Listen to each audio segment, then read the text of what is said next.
Hitting on the Most Beautiful Girl in School Without Me Noticing, Volume 3, by Gozen no Ryokucha, translated by Yuki Kitsuniko, audiobook by Masquerade at Masquerade Audiobooks, Chapter 1.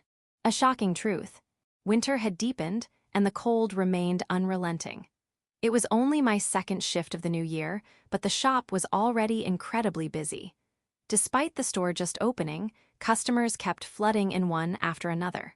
Couples, trios, and other small groups were joined by larger parties, which rarely came in, creating a chaotic scene. For someone like me, still groggy from the New Year holidays, it was pretty tough. Reacquainting myself with the rhythm of work, I somehow managed to keep up. "Welcome." The chime announcing another customer's arrival echoed through the store as I headed to greet them. The entrance was already packed with waiting customers. A table for two, correct? It was a pair of women who were frequent visitors. Their contrasting styles, one with long black hair, the other with brown, stood out, but they were always together and clearly close friends. "We currently have about a 20-minute wait. Is that all right?" "Yes, that's fine." The long-haired woman smiled warmly. Regulars like them were often understanding, which was a relief. Their kind demeanor eased my already overwhelmed mind just a little. I showed them to the waiting area near the entrance before hurrying back to deliver dishes. As I passed by, the brown-haired woman offered an encouraging, "You're working hard, keep it up." What nice people. When I returned to the floor, Hiyaraga-san was moving at an astonishing pace, delivering orders, clearing tables, taking new ones, all seamlessly. Though others were working hard too, Hiyaraga-san looked like she was moving at double speed. She might as well be a ninja. "Tanaka-kun, if you're back, please deliver the dishes to table 5. Even someone as composed as Hiyaraga-san was clearly under pressure, beads of sweat forming on her brow. She looked as impressive as ever. Inspired by the regulars' kind words, I refocused on my work. Caught up in the flow, I tackled task after task, flitting from one place to another. Gradually, my groove returned, and I found some mental space to think again. The last time I worked a shift, Hiyaraga-san had been talking to Kazuki. What were they discussing? Our shifts ended at different times that day, so I never got the chance to ask. It was probably about me. Kazuki's like that. I could only hope he hadn't said anything weird. Glancing at Hiyaraga-san, I saw her diligently delivering dishes, entirely unaware of my gaze. Her uniform was immaculate, and her movements polished. It was still strange to think that someone as serious as her had chatted so naturally with the carefree Kazuki. As I pondered the oddity, the chime rang again. Setting aside the dishes I was carrying, I headed to take the next order. "Thank you for waiting." It was the regular pair I had greeted earlier. They seemed to recognize me as well. The brown-haired woman briefly widened her eyes in surprise before smiling warmly. "Can we order now?" "Yes, of course." I took out the handheld device at my waist and prepared to input their order. I'd made plenty of mistakes with this thing in the beginning, but I'd gotten used to it. They both ordered the same lunch set with pasta and access to the drink bar. They really were close.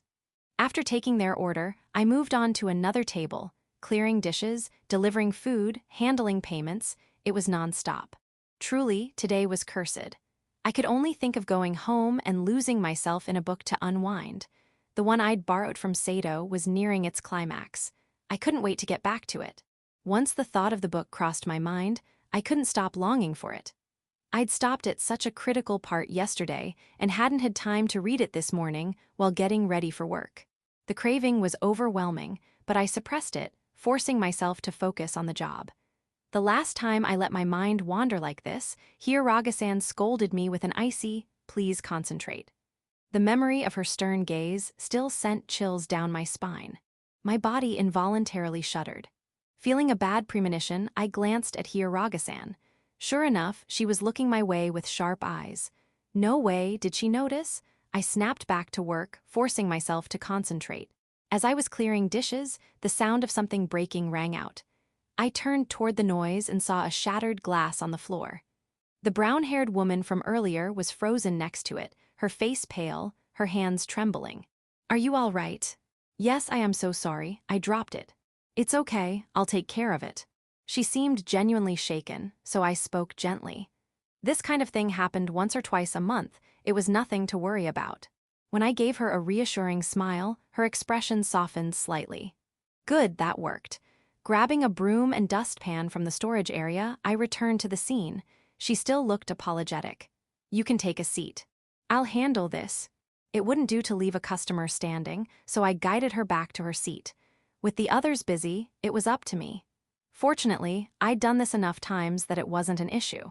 I worked steadily, the sound of glass scraping against the dustpan the only noise between us. All done, please enjoy your meal. Thank you so much, and I'm really sorry. Really, it's fine, this happens all the time.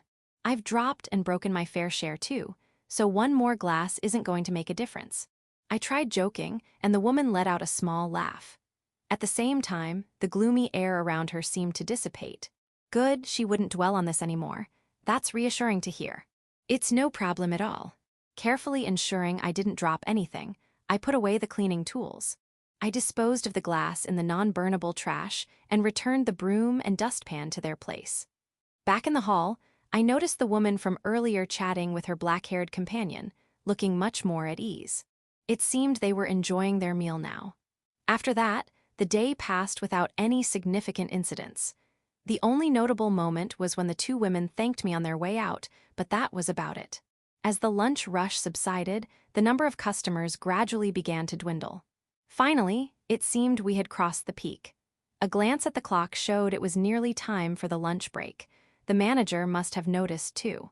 Things have calmed down for now. You two can take your lunch break. Understood, excuse us. Leaving the now quiet store floor, I headed toward the back office. Here Raga-san followed close behind, eventually walking beside me. Though our shift wasn't over yet, I quietly exhaled, relieved to finally have a moment to breathe. It's been a while since it was this busy, hasn't it? I said.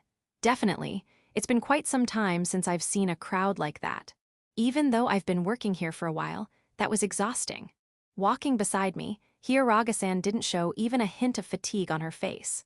Her usual composed expression, framed by her long bangs and thin-rimmed glasses, remained intact. You get used to it after a while. It's not so bad. Really, was it tough for you when you started? To some extent, yes. There was a lot to learn, and I wasn't used to working quickly in busy conditions. Wow, that's surprising. You seem like someone who would have been great at it from the start. Is that the impression you had of me? She turned her head slightly, seemingly curious. You have this image of being serious and perfect. I get that a lot, but I'm far from perfect, she replied with a small smile. For example, when I started, I dropped and broke plates more times than I can count, and I made plenty of mistakes with orders. See, not perfect at all. WL, I guess that's true. For some reason, here Raga-san looked oddly proud while recounting her blunders, her eyes glinting behind her glasses. I'm not sure that's something to be so happy about. Well, I understand now that even you had your share of mistakes. Glad to hear that. Satisfied, she turned her gaze forward. Oh, speaking of which, my friend came here recently. Do you remember him? Yes, I believe it was Ikano-san. Yeah, I noticed you two were talking. What did he say? I couldn't help but worry about Kazuki saying something inappropriate. He loves to tease people after all. Nothing in particular. He introduced himself and said, "Thank you for taking care of Tanaka." That was it. That's it. Yes, that's all. Surprisingly, Kazuki had behaved himself. After dealing with his antics so often, I had grown overly suspicious. It seemed my concerns were unfounded. Either that, or Raga-san was just being polite. If necessary, I could confirm with Kazuki later. Our conversation ended just as we arrived at the office. I pushed the door open. Great work, Raga-senpai, Tanaka-senpai. Mai-chan, good work. Good work. A girl with ash-brown hair sat in the middle of the room, looking up from her smartphone to greet us cheerfully. Her bright smile radiated warmth and a certain kindness. It was good to see she was doing well since Christmas. She hadn't been here in the morning, so she must have started her shift in the afternoon. Already in uniform, she wore the same navy blue outfit as Raga-san, but somehow it gave off a completely different impression. I wasn't all that hungry, but I took out the lunch I had brought, a sandwich wrapped in a bag, and placed it on the desk. Removing my apron, I sat down with a sigh. You look exhausted. Was it that busy this morning? Mai asked, setting her phone on the desk. Pretty much. It's been a while since it was this hectic. That bad, huh? It's rare for lunch to get so busy. I'm glad I decided to come in for the afternoon shift. Wait, you could tell it was going to be like this. Well, I'm the manager's daughter. After years of watching the store, you get a sense for these things. Mai puffed out her chest proudly. It was impressive, but I couldn't help thinking how oddly specific her skill was. Hiraga-san, who had been listening to our conversation, paused mid-meal. That seems like a very niche talent. And not at all. Thanks to this, I can easily get money from my mom. I've poured all my passion into finding the easiest ways to do that. Mai made a mischievous grin, forming a circle with her thumb and index finger to mimic a coin. It was far from her usual cheerful smile, a sly, almost villainous expression. That's not the kind of face a cute girl should make. Hiraga-san seemed to share my reaction, narrowing her eyes slightly as she cast a flat look at Mai. Hey, Mai-chan, your face, fix it. Oh, oops. My bad. Mai kneaded her own cheeks for a moment, returning to her usual bright smile. She flashed me a cheerful grin, but nope, you're not fooling anyone with that. Deciding it was best to drop the topic before I ended up with an altered impression of Mai, I quietly chose to forget what I had just seen. As I bit into the sweet bread I'd brought for lunch, I glanced at Hiraga-san sitting across from me. She appeared to prefer bento lunches. Her small lunchbox was neatly packed with colorful, delicate dishes. Now that I think about it, this is the second time I've seen you this year, Hiraga-senpai.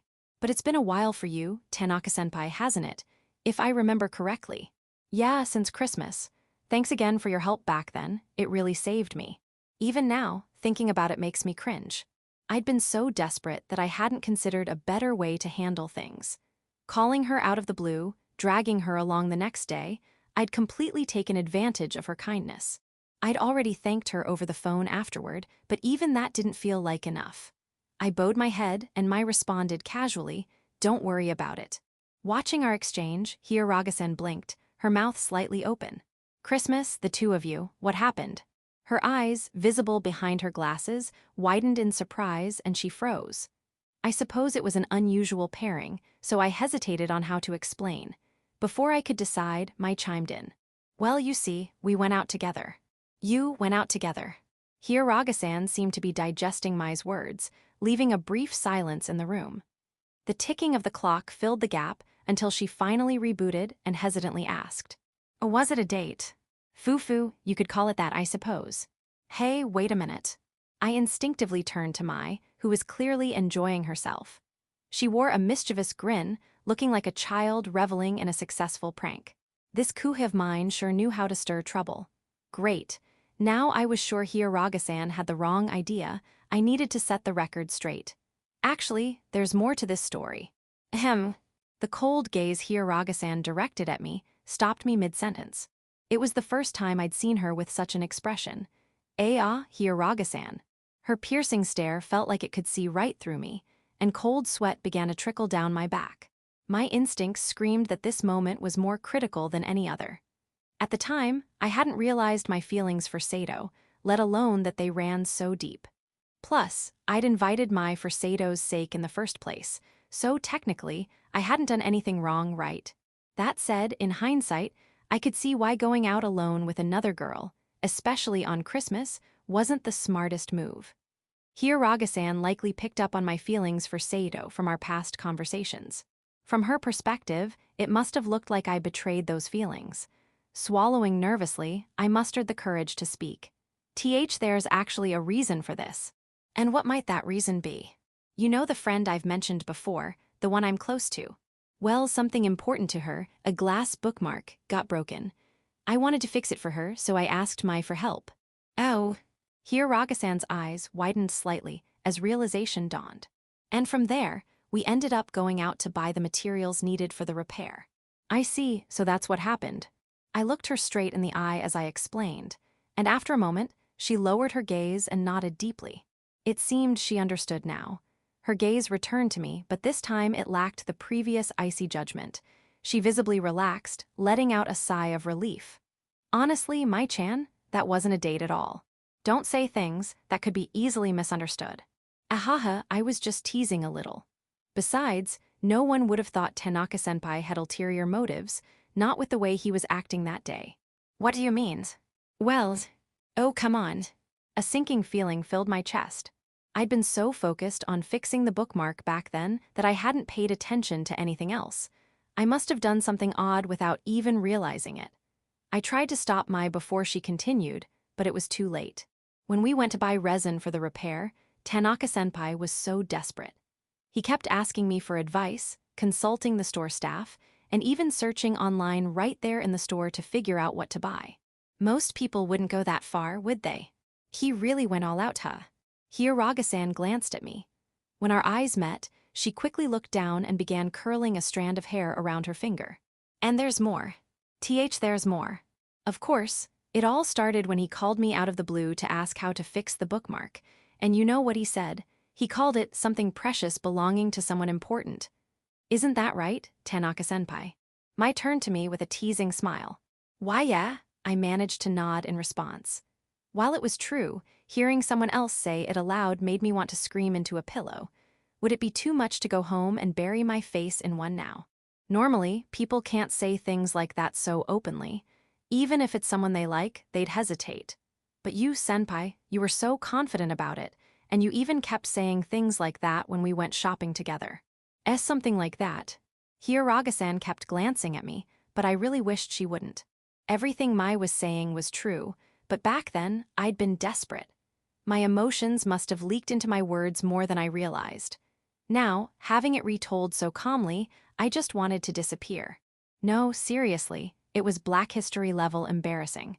Please, someone, just let me die right now. To be able to state your feelings so clearly to others is impressive. Honestly, it was kind of cool.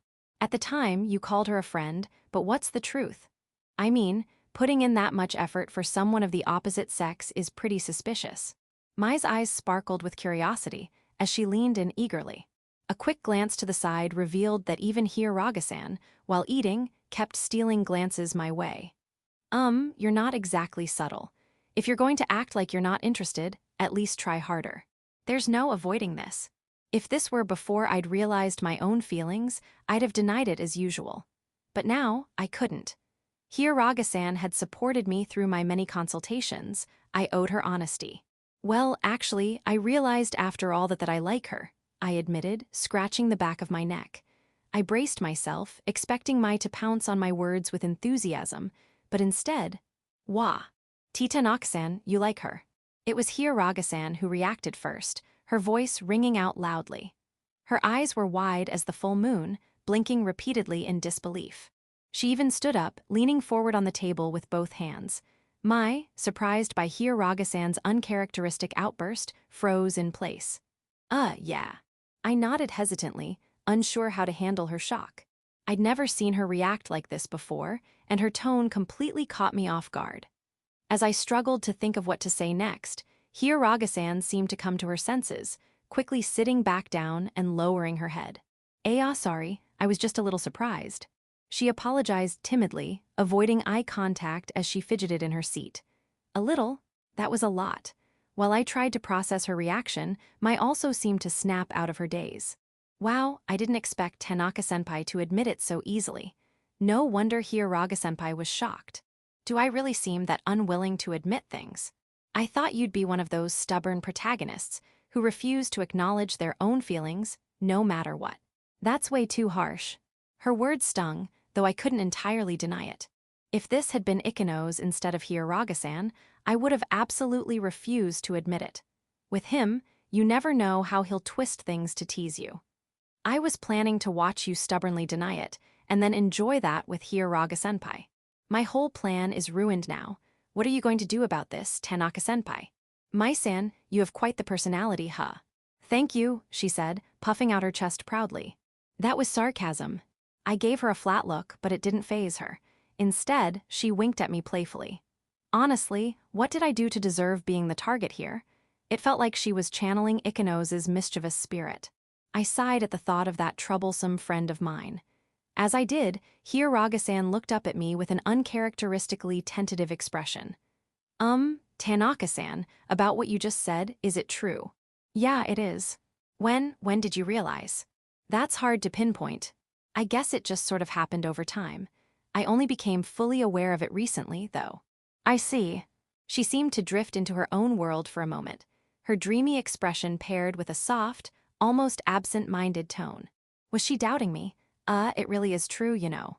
I mean, we happened to go to Hatsumode together, and when I saw her smile as we parted ways, I realized I liked her. I think I'd always admired her smile because of how I feel about her.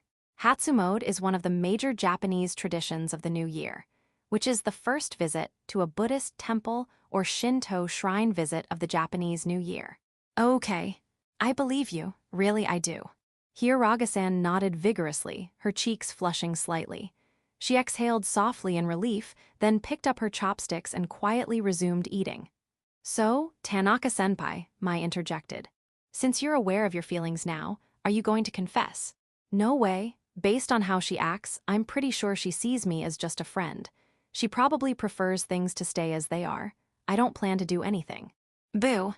That's so boring. You just want to tease me more, don't you? Ignoring her exaggerated pout, I dismissed the thought of sharing more. Mai loved teasing people, and nothing good would come from indulging her. Besides, from everything I've seen, it's hard to imagine her having romantic feelings for me. Confessing would only ruin what we have.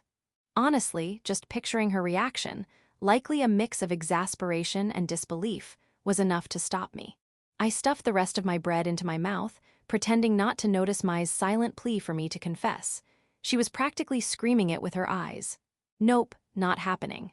Seeing that I wouldn't budge, Mai finally gave up, her shining eyes dimming momentarily, only to light up again moments later. Fine, then. At least tell me about your Hatsumode outing. I'll settle for that. No way. Why would I willingly give you ammo to tease me with? Aw, come on. You got all fluttery being with the person you like, didn't you? Share some of that excitement with me. Let me live vicariously. Even if I did, I'm not telling you. Her pleading eyes might work on someone else, but they weren't going to sway me. Even though I hadn't realized my feelings at the time, it had been a date with someone I liked. She'd even worn a rare, girlish outfit that day, which had, of course, caught my attention. It'd be impossible not to notice. But for some reason, I hesitated to share any more with Mai. Turning my face away, I signaled my refusal, and she responded by lightly tapping the table in frustration. What's with that? You're making me even more curious. Right here, Raga-senpai. It's me. Yes, you're curious too, aren't you, about the heart-thumping details? Well, yes. What, Hiragasan? Betrayed? I honestly thought Hiragasan would be on my side, but it seemed her curiosity about love stories had gotten the better of her. Though she lowered her face slightly, she kept sneaking glances at me. If you're trying to hide your interest, at least do it properly. Talking to Mai was one thing, but if Hiragasan wanted to know, I couldn't refuse. After all, she'd been my confidant for so long. Letting out a big sigh, I relented. It's not that big of a story. We just happened to go together, and I don't usually see her in fancy clothes, so that really left an impression on me. I see. So you were actually paying attention. Well, anyone would if she looked that good. Even her casual loungewear looks great on her, so seeing her put that much effort into her outfit, there was no way I wouldn't notice. It was like seeing a completely different side of her, one I hadn't consciously acknowledged before. Even now, the memory is so vivid it makes my heart skip a beat. Phew, so you were taken by the gap in her usual appearance. I didn't expect you to be so innocent about these things, though. Hey, I'm not that naive. Is there anything else? Anything else? Urged by Mai, I reflected on our outing for Hatsumode. We'd ended up going together unexpectedly, heading to the shrine amidst a mix of confusion and awkwardness. Then, the memory of holding her hand resurfaced vividly. Back then, I wasn't aware of my feelings, so it had been a natural gesture. But thinking about it now, it felt like a surprisingly bold move. I glanced down at my hand. The soft sensation of Sedo's hand returned to my palm. Her slender, delicate fingers, her hand smaller than mine, it was so distinctly feminine. Feeling my cheeks grow warm, I clenched my hand to shake off the memory. Oh, what's with that reaction? No, it's nothing. Mai's eyes lit up and she leaned in, but I couldn't help being embarrassed. Talking about things like this was completely out of my comfort zone. While I hesitated, I noticed Hiragasan peeking up at me with curious eyes. Tanaka-san, if there's more, please tell us. I'm curious too. Even you, Hiyaraga-san. It's not like she'll find out or anything. Hiyaraga-san's polite request pushed me further.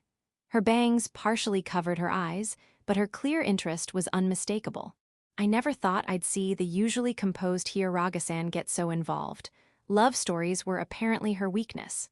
Well, if I had to pick, I guess the moment that made me most nervous was when we held hands.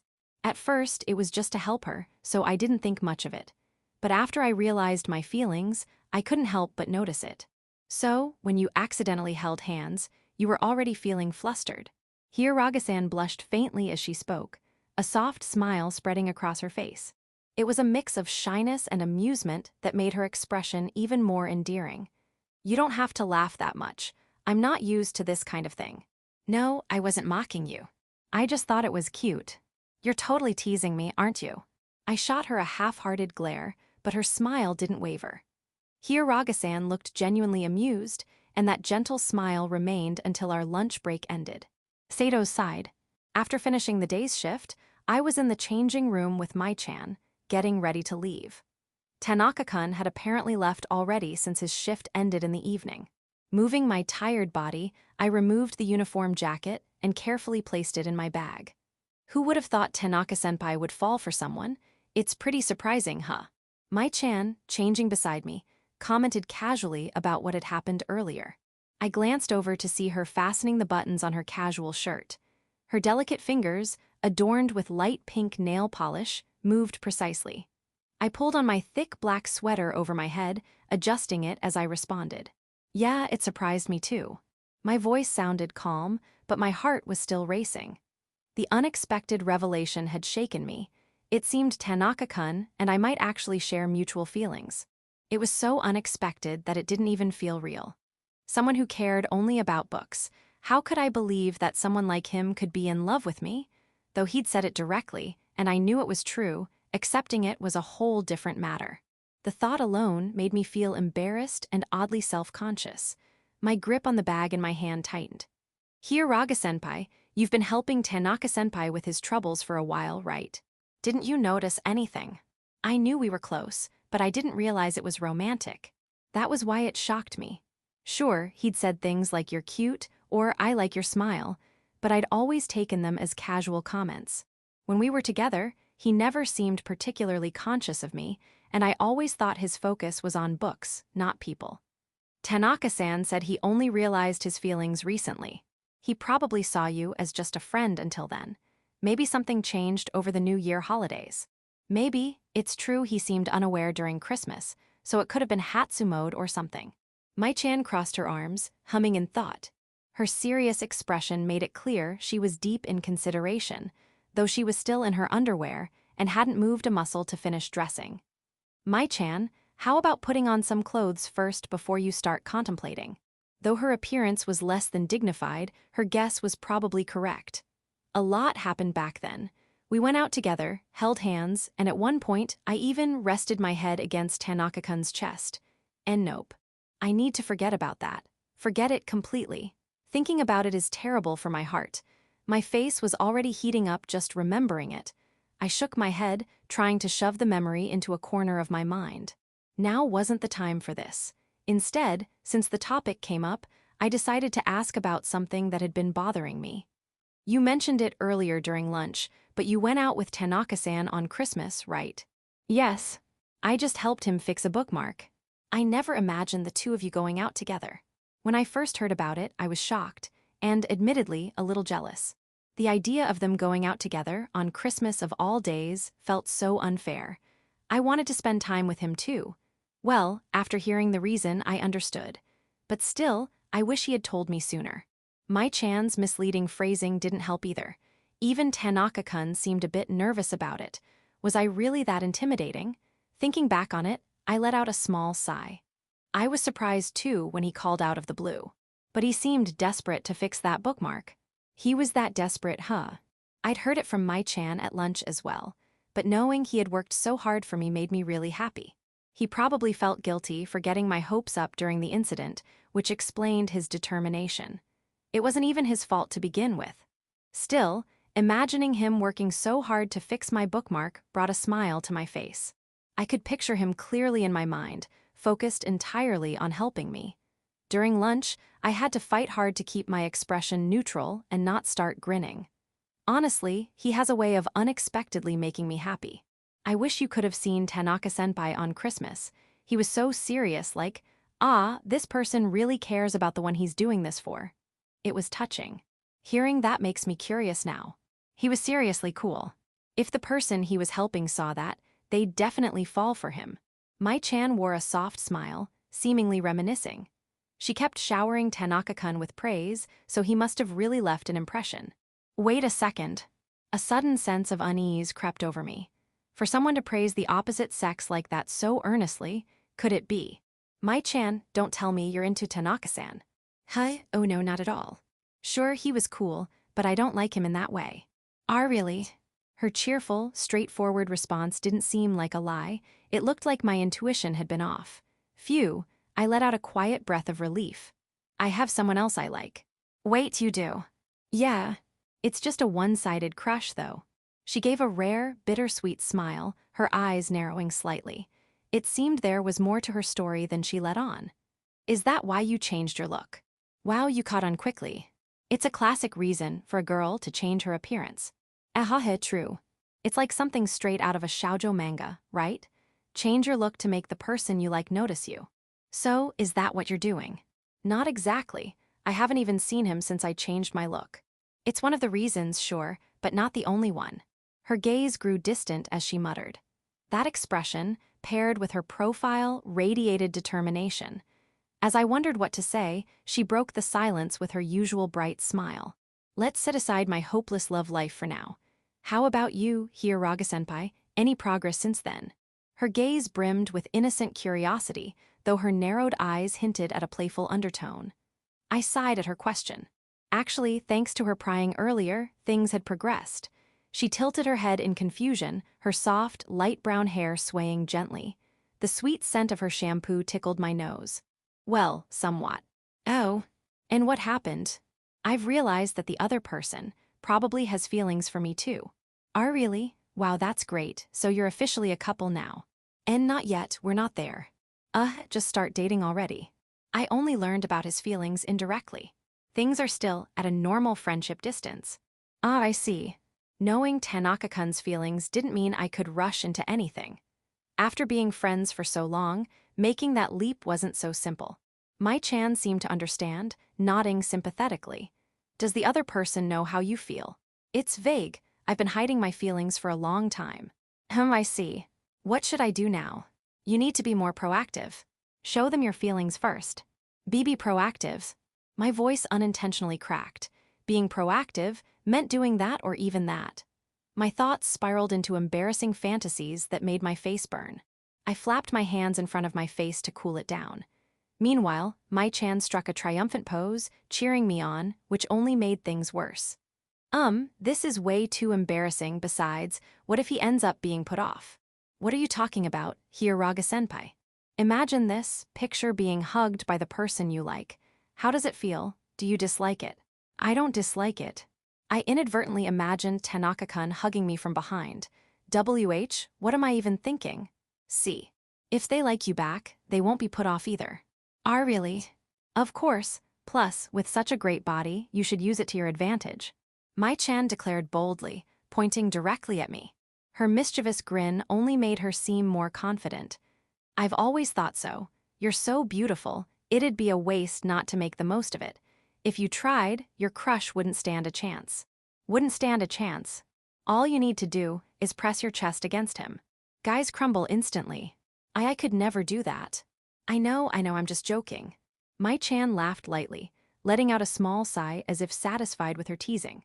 She always joked so casually that it was hard to tell when she was serious. But, on a more serious note, why not try something subtle, like intentionally brushing against him?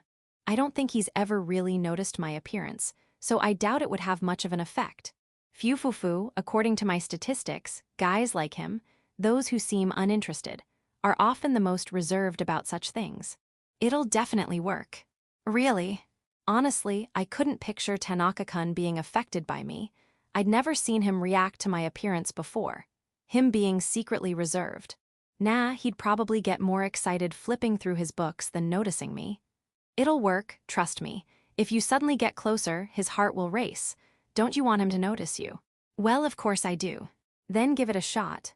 And if it works, you might even get to see him blush. That's. I want to see that.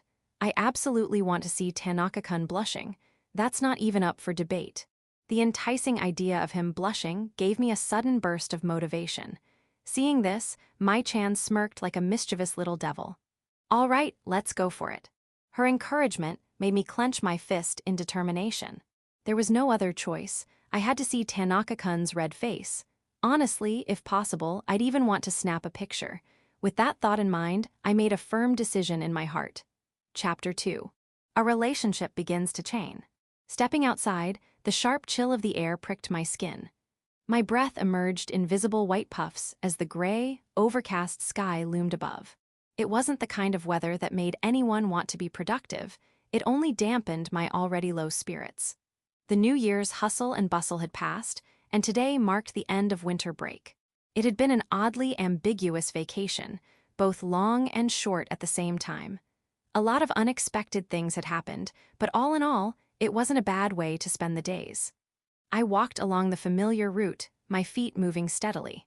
Though our schedules hadn't aligned for days, today I was finally heading to Sedo's place.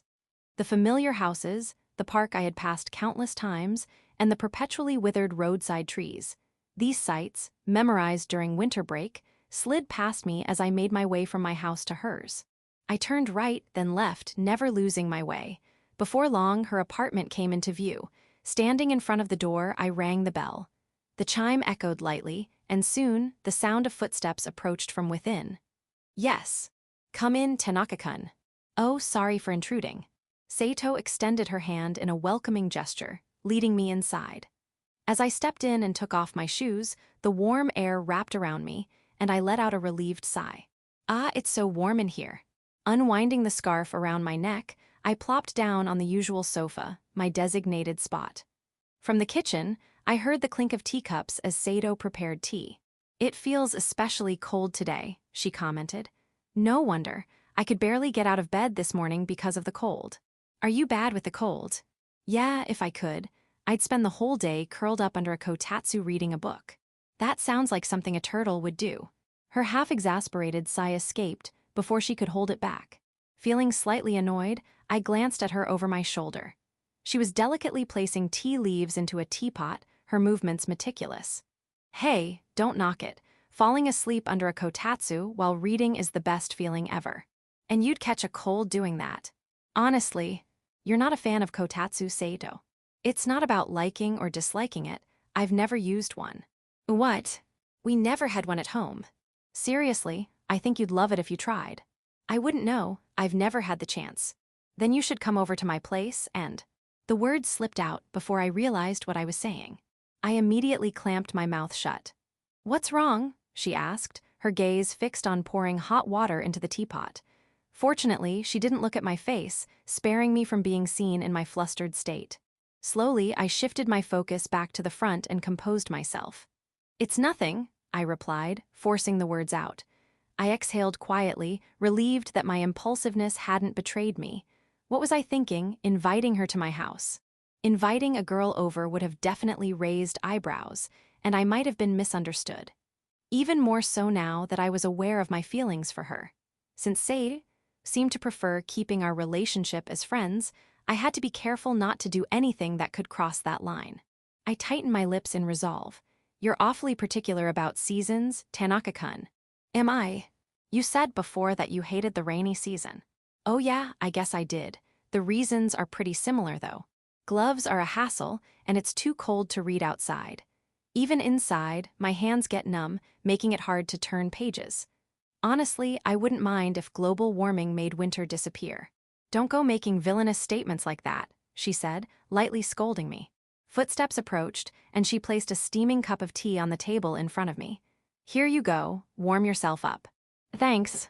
The warmth of the cup seeped into my fingers as I took a sip. The freshly brewed tea was just the right temperature to ease my chilled body. As I relaxed, savoring the tea, Sedo returned after putting away the tray. Normally, she would sit across from me on the other sofa. That's what I had expected, at least. Instead, Sedo sat right next to me. I barely managed to swallow the tea before I could spit it out. What's going on? Trying my best to keep my expression neutral, I glanced at her sideways. She didn't seem any different. Her soft, crimson lips touched the rim of her cup as she drank. Once she finished, she looked at me with her usual calm demeanor. Is something wrong? Her beautiful eyes, like pools of clear water, met mine. Was it just my imagination, or did they waver slightly? Surely, she must have realized she was sitting somewhere unusual. Should I ask why she chose to sit next to me? Was it just a whim, or was there a reason? Would she tell me if I asked? No, there's no need to bring it up. In the end, she had only sat beside me. It wasn't worth making a fuss over. If I asked, wouldn't it seem like I was overthinking the fact that she was sitting next to me? Just the thought embarrassed me, so I turned my face away from Sedo. And no, it's nothing. The tea, as always, is delicious. Oh, is that so? I'm glad you like it. I somehow managed to say this, lowering my gaze to my lap. An awkward silence settled between us. To break it, I reached into my backpack, pulled out the book I had borrowed, and resumed reading. Sedo, seemingly following my lead, also started reading a book of her own. Her shoulder was so close it might touch mine. If I stretched out my hand, I could reach her. The faint, sweet floral scent she always carried seemed even more alluring today. I couldn't settle down. My thoughts were a mess, and I couldn't concentrate. My hand hesitated as it flipped through the pages, making no progress. What was going on? Was it just a whim? Maybe we'd grown closer, and she felt comfortable letting her guard down. Or, could it be that she felt something for me? The foolish thought flitted through my mind, and I quickly brushed it aside. I was being far too optimistic. Life doesn't work out so conveniently. I had to stop letting my feelings control me. Letting them show was not an option. Out of the corner of my eye, Sedo's beautiful profile came into view as she quietly immersed herself in her book. She held the paperback delicately with both hands, switching the glass bookmark between pages with every turn. Everything about her was just as usual. Nothing had changed. Sigh, I wish she'd stop doing things like this. It makes me want to hope for something I shouldn't. What on earth is Sedo thinking? No matter how much I dwelled on it, there was no way I could find the answer. The unease gnawed at me, and time slipped away as I failed to focus. For a while, the only sound in the room was the ticking of the clock. Its quiet rhythm was oddly soothing, drawing me into the book. Before I knew it, I'd calmed down, immersing myself in the story. My awareness of Sedo beside me faded as the words painted vivid images in my mind. The protagonist battling an illness, those around him wishing to save him, the intricately laid out plotlines, it was all coming together. I couldn't stop turning the pages. One after another, the story progressed, and the remaining pages dwindled. The end was near. I could feel it, but even with a tinge of sadness, I pressed on, flipping to the final page. That was incredible. The words slipped out as I closed the book with a soft pat. Raising my head, the familiar sight of Sedo's living room came into view, reminding me how completely engrossed I had been.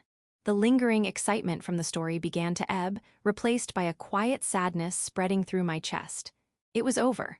A long, beloved series had come to an end. When I first started it, I had thought there was so much more ahead, but now that it was finished, it felt so abrupt. Maybe I should have taken my time, savoring it more. A faint regret smoldered within me. So that's it, this series is done. It was so good, but now there's nothing left to read. Whether it's a novel, an anime, or a manga, whenever something you love ends, there's always a mix of fulfillment and loss. The longer and more cherished the connection, the stronger the impact. I'd read plenty of great works before, but this series was special, so much so that finishing it left an indescribable sadness. While there was a sense of satisfaction from having completed it, the overwhelming loss was undeniable. Unable to hold it back, I let out a small sigh. "You've finished reading it." Her voice broke my thoughts. Turning toward her, I saw she had closed her book and was looking at me, her large, bright eyes meeting mine. "Yeah, I guess. You don't seem very cheerful. Oh, is it because the series ended?" Noticing something was off about me, she furrowed her brows slightly, her gaze tinged with concern. A glance at the book in my hand seemed to confirm her guess. "Yeah, it's just, it was such a great series. I really enjoyed it, which makes it even harder to let go. I understand. When a series you love ends, it's impossible not to feel sad. I replied half-heartedly, but her unusually strong tone caught my attention. Her clear, resolute voice echoed in my ears. It seemed she empathized as a fellow book lover. That indescribable sense of loss never gets any easier, she murmured, nodding in agreement. It's nice to see a story through to the end, but yeah, endings are always bittersweet. Even talking about it didn't lift my spirits. Another sigh escaped me as the lingering sense of loss clung stubbornly to my chest, refusing to fade. While still steeped in the afterglow of finishing the book, my gaze drifted to its cover, and then a thought hit me. Wait, doesn't this mean I have no more reason to spend time with Sedo? I had almost forgotten, lost in the aftermath of the story. The original reason Sedo and I interacted was to borrow and return books. That was why I was even here in her apartment. But now that this series was over, that reason was gone.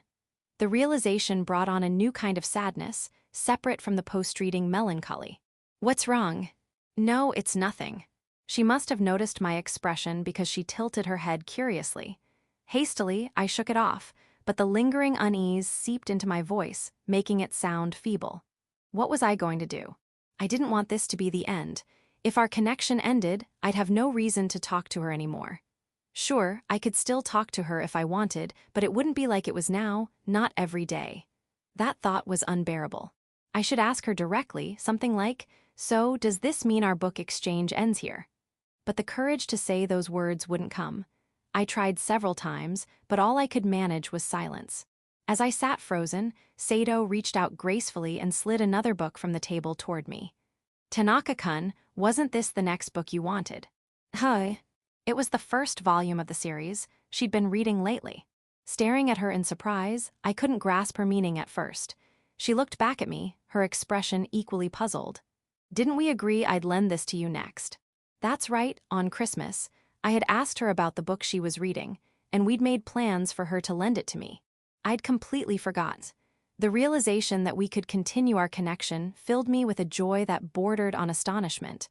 Unable to contain my excitement, I hastily took the book from her. "Ah, right. Thanks, I'll borrow it." "You're welcome."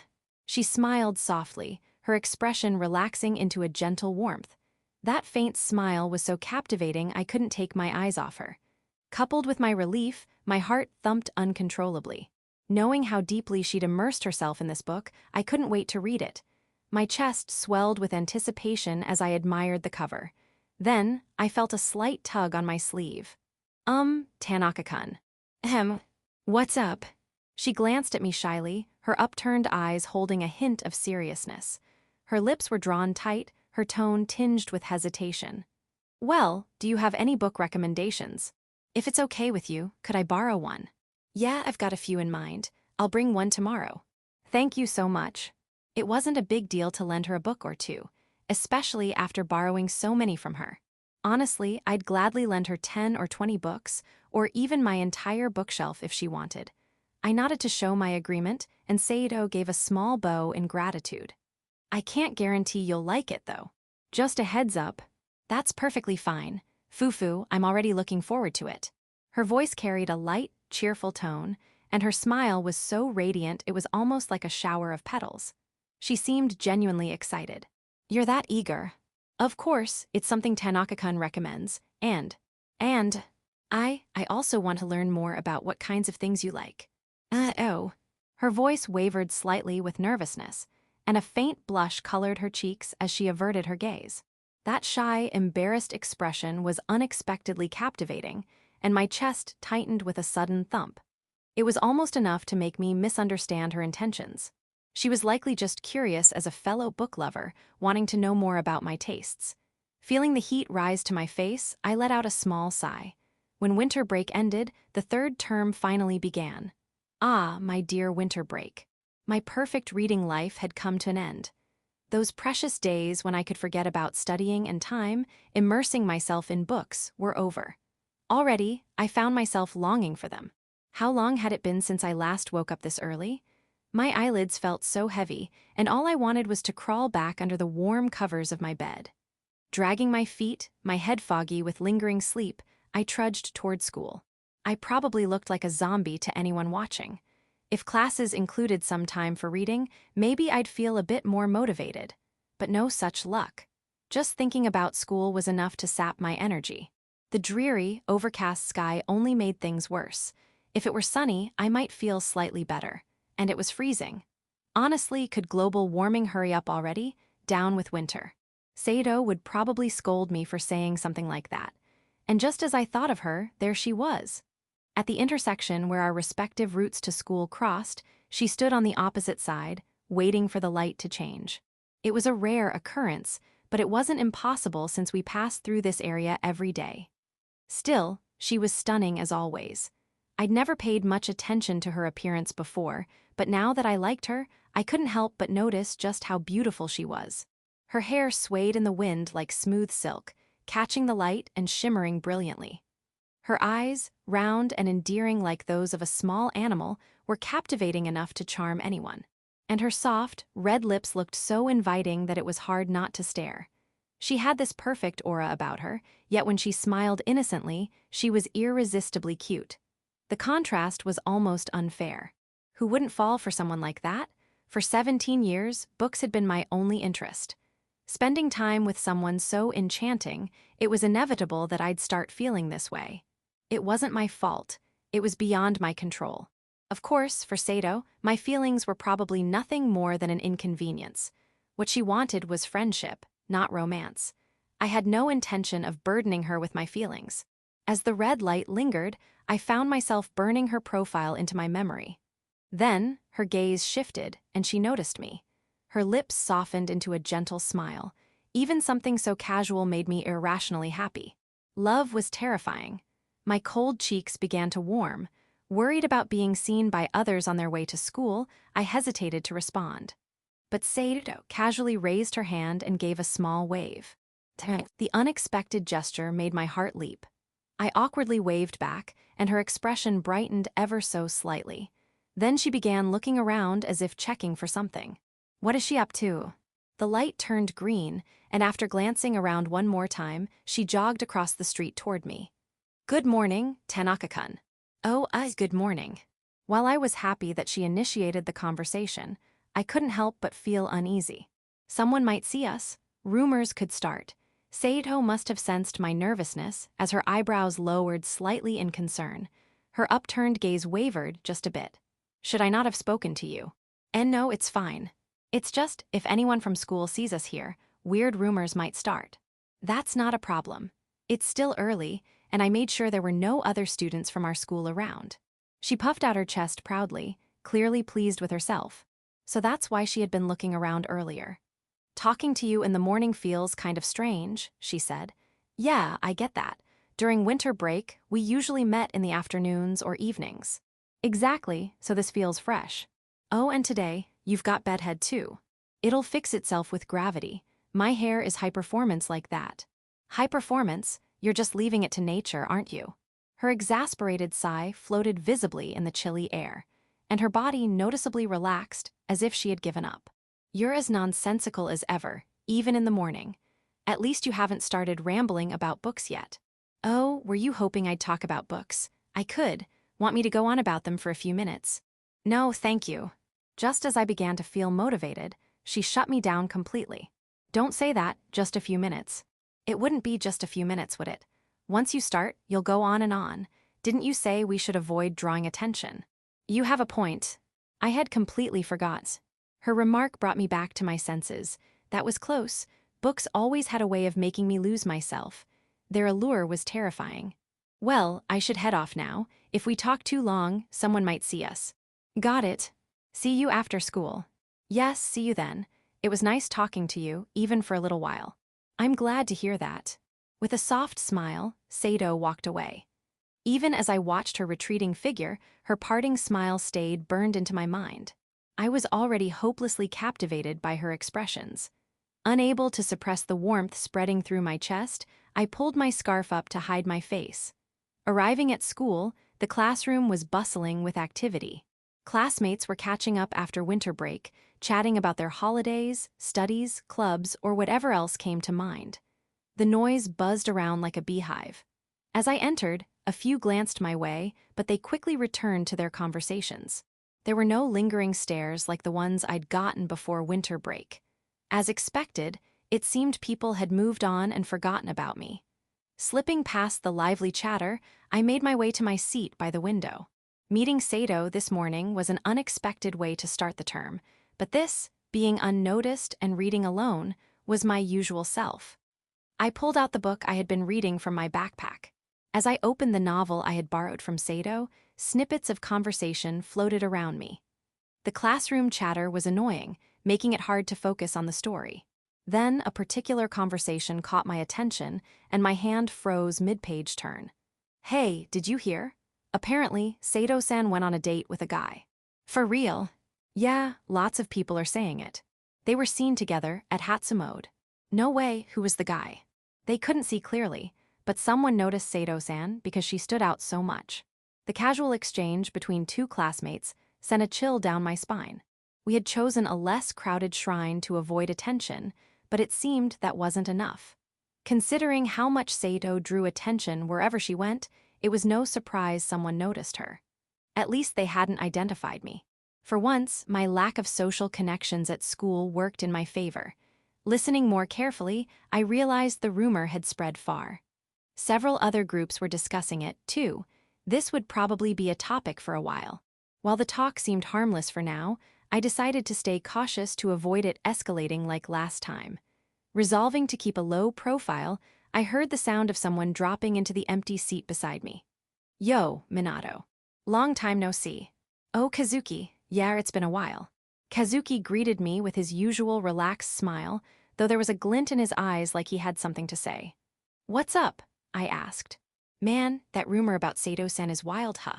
Well, she does stand out, and when it's about romance, people are bound to talk. You're acting like it doesn't concern you, but you're the guy, aren't you? Since when did you and Sedo-san start going on dates? He smirked, raising an eyebrow and curling his lips mischievously. He was clearly convinced I was the guy in question. Don't jump to conclusions. It might not have been me. Oh, so it wasn't you. His knowing gaze bore into me, seeing right through my weak denial. I let out a sigh, unable to hold up under the pressure. Yeah, it was me. Huh, I knew it. Kazuki's face lit up as if he'd solved some grand mystery. Proud of his deduction, he nodded vigorously while enthusiastically patting my shoulder. It's so obvious, you might as well just admit it outright. Seriously, Minato, you're not honest with yourself at all. That's because you're the problem. I didn't have any intention of hiding it from someone who already knew the situation. Still, I didn't feel like admitting it outright because I could already see Kazuki turning it into one of his teasing routines. I swatted his hand away as he playfully tapped my shoulder and glared at him. Of course, Kazuki was unfazed, as always. He could at least pretend to care. So, how did you end up going to the shrine together? Don't tell me Sedo-san invited you. That's exactly what happened. What? Kazuki's eyes widened, and his usual teasing smile cracked, revealing genuine surprise. It was rare to see him so taken aback, and honestly, I still couldn't fully believe it myself. Like I said, she asked me, you think I'd have the courage to invite her? You don't have to be so bold about your lack of courage. He let out a sigh, shaking his head in exasperation. Well, I guess this means you two have got closer. So, does that mean you've fallen for Sedo-san? Kazuki smirked knowingly, setting himself up to tease me once I denied it. But at this point, denying it would be pointless. Kazuki could tell easily, and on top of that, he was surprisingly popular. Maybe he could even offer some useful advice. Resigning myself to the inevitable, I decided to come clean. Yeah, I have. Sure, wait, what? Kazuki shot up from his seat, the sound of his chair scraping against the floor echoing through the room. Heads turned toward us, curious about the commotion. Hey, calm down. You're drawing attention, just sit down already. Oh right, sorry. Kazuki sheepishly lowered himself back into his seat, and the other students, losing interest, returned to their conversations. Once the room settled, Kazuki leaned in close, his voice dropping to a whisper. Wait, seriously, you're saying you really like Sedo-san? Yeah, that's what I said. Is it that shocking? Shocking? Minato, you never admit anything. I was gearing up to enjoy watching you squirm trying to deny it. That's exactly why I admitted it, so you wouldn't get the satisfaction. and seeing you this surprised is pretty entertaining for me, too. I grinned at him, feeling a sense of satisfaction at having turned the tables for once. Kazuki pouted, clearly displeased. You've got a mean streak, Minato. Not as bad as yours. Kazuki's constant teasing had pushed me to develop some countermeasures. I wasn't being mean, just defending myself. Or so I told myself. So, now that you've admitted you like her, are you planning to confess? No way, I'm not doing that. Why not? Because she sees me as a friend, obviously. I'm not dumb enough to confess when there's no chance she feels the same. Besides, she's a rare friend who shares my love of books. What are you even saying? You went to the shrine together. How could that not be special? Kazuki sighed, his shoulders slumping dramatically. Sure, I know I'm a little special to her, but that's only because she doesn't have many friends she's close to. It's not romantic. Here I thought you were finally being honest, but you're still as stubborn as ever. Say whatever you want. I'm not risking what we have just to push things further. Hypothetically speaking, what if she does like you? Huh? I just told you that's not possible. I said hypothetically. Well, if that ever happened, I guess I'd give it my all.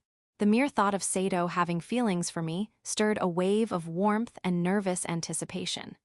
It was an absurd idea, but if such a miracle were to occur, I'd do everything I could to make it work. As the imaginary scenario played out in my mind, a hint of embarrassment crept onto my face. I quickly nodded to shake it off, but Kazuki's eyes lit up as if he'd come up with a grand idea. Oh, I see. Interesting. What now? Well, after hearing all this, I'm pretty sure Sedo-san does like you, even if you don't see it. How about I tag along the next time you two meet at the library? No. Nothing good would come of Kazuki meeting Sedo. He'd definitely tease her, and I couldn't let that happen. Besides, Sedo didn't seem comfortable around guys, so forcing such an encounter would only cause trouble. I didn't see any point in it. Don't be so cold. I did help you out back then, didn't I? At least grant me this one request. You're really pulling that card now. And think about it, Kazuki added with a sly grin. If I meet her and can confirm she likes you, wouldn't that be reassuring? Well, he had a point. If Kazuki could confirm her feelings, I'd be more confident in moving forward. Compared to someone like Kazuki, who's well-versed in matters of affection, I figured he'd notice things I couldn't. An objective third-party perspective could reveal possibilities I might never see. Don't you want to know if Sedo-san likes you? If I can talk to her directly, I can probe for answers. It'll be definitive. Fine, but only if Sedo agrees to meet you. I knew you'd say that. I was fully aware that Kazuki was steering things in his favor. Still, his suggestion was tempting. I didn't have the courage to take action myself, but that didn't mean I wasn't curious about how Sedo felt about me. It was probably foolish wishful thinking, but if there was even a slight chance, I couldn't help but wonder, could Sedo actually like me? Of course, I knew the odds were slim, but if there was an opportunity to find out, how could I not agree? I can't wait to see how this goes. Honestly, I never thought you'd realize your feelings over winter break. Well, a lot happened.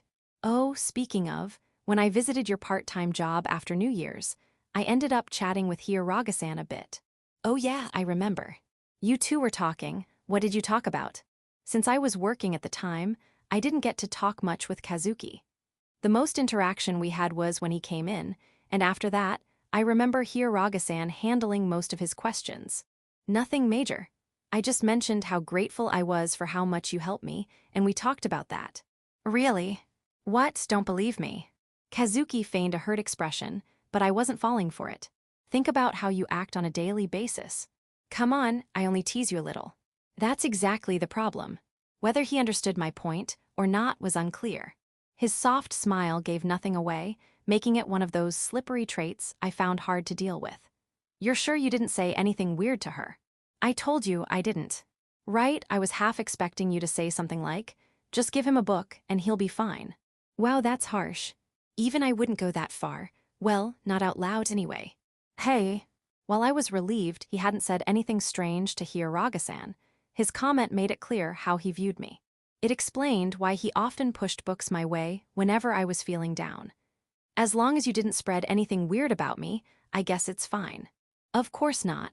Hiyuraga-san is your trusted advisor, right? So, what do you usually talk about? Mostly Sedo. Oh, Kazuki's lips curled into a faint smirk, as if something had piqued his interest. Yeah, I talk to her sometimes about Sedo and whatever happened that day. Ah, so you talk about Sedo-san to hear Raga-san? Yeah, pretty much. Hi. Interesting.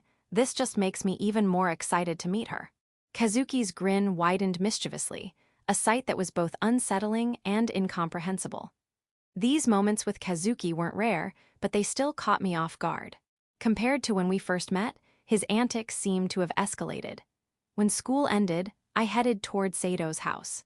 It was my first time going there directly from school, and the newness of it brought a sense of freshness. Memories of the route we had taken before came to mind. As I got closer, thoughts of yesterday crept in, and I started feeling a bit tense. What was with Sedo yesterday, sitting next to me like that had left quite an impression? This morning, I agreed to Kazuki's plan to meet Sedo, partly because of what had happened yesterday. Borrowing a book from me, sitting beside me, it felt like Sedo was trying to close the distance between us. I knew these actions probably weren't as significant as they seemed. I was likely interpreting them in a way that suited me. But still, I couldn't stop myself from hoping. If Kazuki could confirm that there was a chance, then maybe. I had brought the book I promised, double-checking it in my backpack before leaving school. I wondered if she would like it. With the book in hand, I rang the doorbell. Yes. The door opened to reveal Sedo in her school uniform. As always, she wore it neatly and impeccably. Hey, I brought the book I promised. Really? Thank you so much. It's cold out here, so why don't you come inside? What? I stared at her hand as she gestured for me to come in. With winter break over, I had assumed we'd go back to simply exchanging books at the entrance.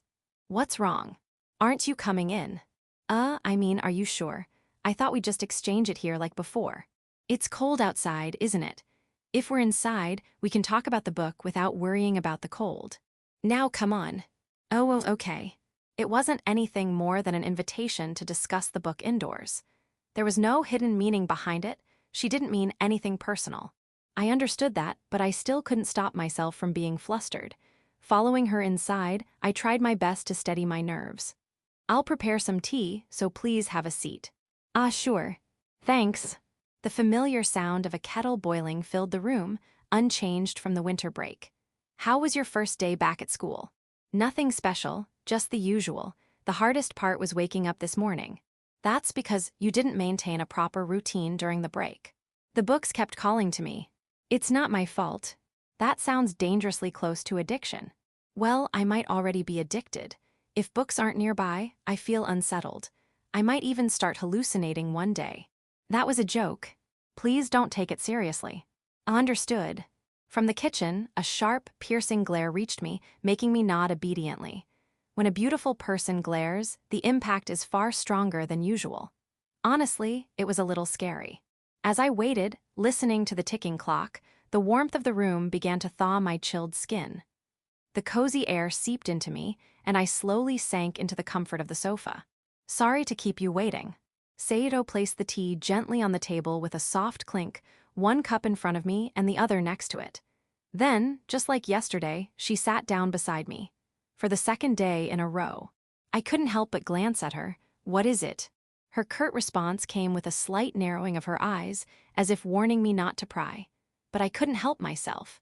Sitting beside me 2 days in a row couldn't be a coincidence. Why go out of her way to sit so close? Her intentions were a mystery I couldn't ignore. WL, it's just you're sitting next to me again. Is that a problem? And no, not at all. Then it's fine, isn't it? Her firm tone left me no choice but to concede. With my approval, she turned her gaze away and casually opened her book, her expression composed as if nothing was out of the ordinary. Her sudden behavior left me confused. What was going on? I glanced at her again, but nothing seemed different. She appeared relaxed, slightly smiling as she enjoyed her book, just as always. What was she thinking? I couldn't figure it out, but her demeanor suggested that pressing further would be unwise. I decided to let it go for now, though my curiosity didn't disappear. Sitting so close, it was impossible not to be aware of her. It wasn't something I could ignore, especially since I liked her. The proximity, so different from our usual interactions, felt too close for comfort. Her subtle floral scent, something I hadn't noticed much before, now seemed more pronounced, reminding me of her femininity. She was so near that I could reach out and touch her if I wanted. The thought made my heart race. I even worried about unwanted feelings surfacing. As I tried to push these thoughts aside, I glanced at her again, only to find her looking back at me. Our eyes met. What is it? And nothing, just you know. Flustered, I quickly looked away, but the fact that I'd been caught watching her made my embarrassment worse. I could feel the heat rising in my cheeks. I see. Sedo's eyes widened slightly in surprise before she softened her expression and let out a small chuckle. She must have found my reaction amusing. Her lips curled into a playful smile, her gaze tinged with mischief. What are you laughing at? Nothing at all. Even as I tried to sound stern, her teasing smile didn't waver. The impish grin she wore made her look like a mischievous little devil, but I couldn't bring myself to get upset. Her gentle laughter was disarming. Letting out a small sigh to calm myself, I remembered the reason I'd come over. Oh, right, here's the book I promised. Wow, thank you so much. Her face lit up as she took the book from me, her expression radiant as she gazed at the cover. It was rare to see her this excited. What kind of book is it? It's a fantasy, a classic adventure story. I've been reading it since I was a kid. It's practically a part of my life. Oh, so this is your life story. By reading this, I'll uncover everything about you. No, that's not what I meant. Her serious tone as she said something so unnerving made me shiver. What would she even do with that knowledge? Books don't work that way. I don't know if you'll like it, but give it a try. Of course, I'm looking forward to it. She flipped through the pages, checking the contents. It was a book I loved, and I hoped she'd enjoy it just as much. After finishing her inspection, she placed it gently on the table. You look like you're having fun. I am. I've been looking forward to this since I asked you yesterday. I see. I'm glad to hear you're doing well. Were things okay with the rumors from before winter break? Yes, thankfully. Though there's a new rumor now, there hasn't been any real harm yet. As I expected, given how widespread the rumor was, it had reached Sedo too. Judging by her composed expression as she sipped her tea, she didn't seem particularly bothered. Did you get a lot of questions about the shrine visit? Somewhat. Questions like who was your partner? Or how long have you been close? I made sure to firmly deny any misunderstandings, so you don't need to worry. I see. Seto had likely denied it out of consideration for me, knowing how I dislike being the center of attention.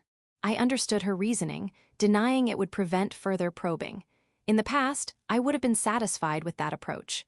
But for some reason, her firm denial left me feeling as though our connection had been erased. The thought unsettled me. Sedo tilted her head slightly, curiosity evident in her expression. Is something wrong? Well, you didn't have to deny it that strongly, did you? Oh, does that mean? No, I mean, if you deny it too strongly, people might start thinking it's true. I see. I inadvertently revealed my true feelings, but Sedo nodded lightly, seemingly convinced. You have a point. In that case, I'll take a more neutral stance, neither confirming nor denying. Why, yeah, that works. Relieved that I'd managed to cover up my slip, I exhaled deeply. That was close. I needed to be more careful. I couldn't afford for her to notice my feelings. I sighed softly, unsettled by my own unfamiliar emotions. By the way, one of my friends, someone who knows about us, said he'd like to talk to you. A friend of Tanaka-kun. Hey, don't make that face like you're thinking. He has friends other than books. Why? It's all over your face. For the record, I do have actual friends. My apologies, I just assumed your logic was, books are my friends, so I'm super popular. She slipped in a sharp remark, as if it were nothing. That dry humor of hers always caught me off guard. What made it sting more was that she wasn't entirely wrong. His name's Kazuki, you know him. Yes, Ikeno-san is quite famous. He's the one I sometimes see with you, right? Yeah, that's him. He helped me out before winter break, so would you mind meeting him? I don't mind.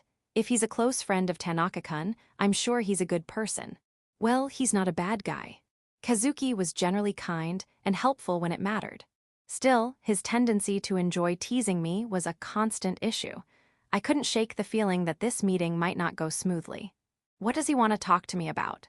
He's probably just curious, because I don't usually hang out with girls. Just chat with him casually. When would this be? I'm busy tomorrow and the day after. 3 days from now should work. Kazuki said he could adjust his schedule. Understood. Fufu, I'm looking forward to it. Sedo's expression brightened with excitement, which was rare considering her usual discomfort around boys. She genuinely seemed eager. Are you really that excited about it? Of course. Anyone who spends time with you must endure your book-related obsessions. If we've shared the same struggles, we're bound to get along. Isn't that a bit harsh? Sure, I tended to go overboard with my love for books, but I thought I'd kept things reasonable.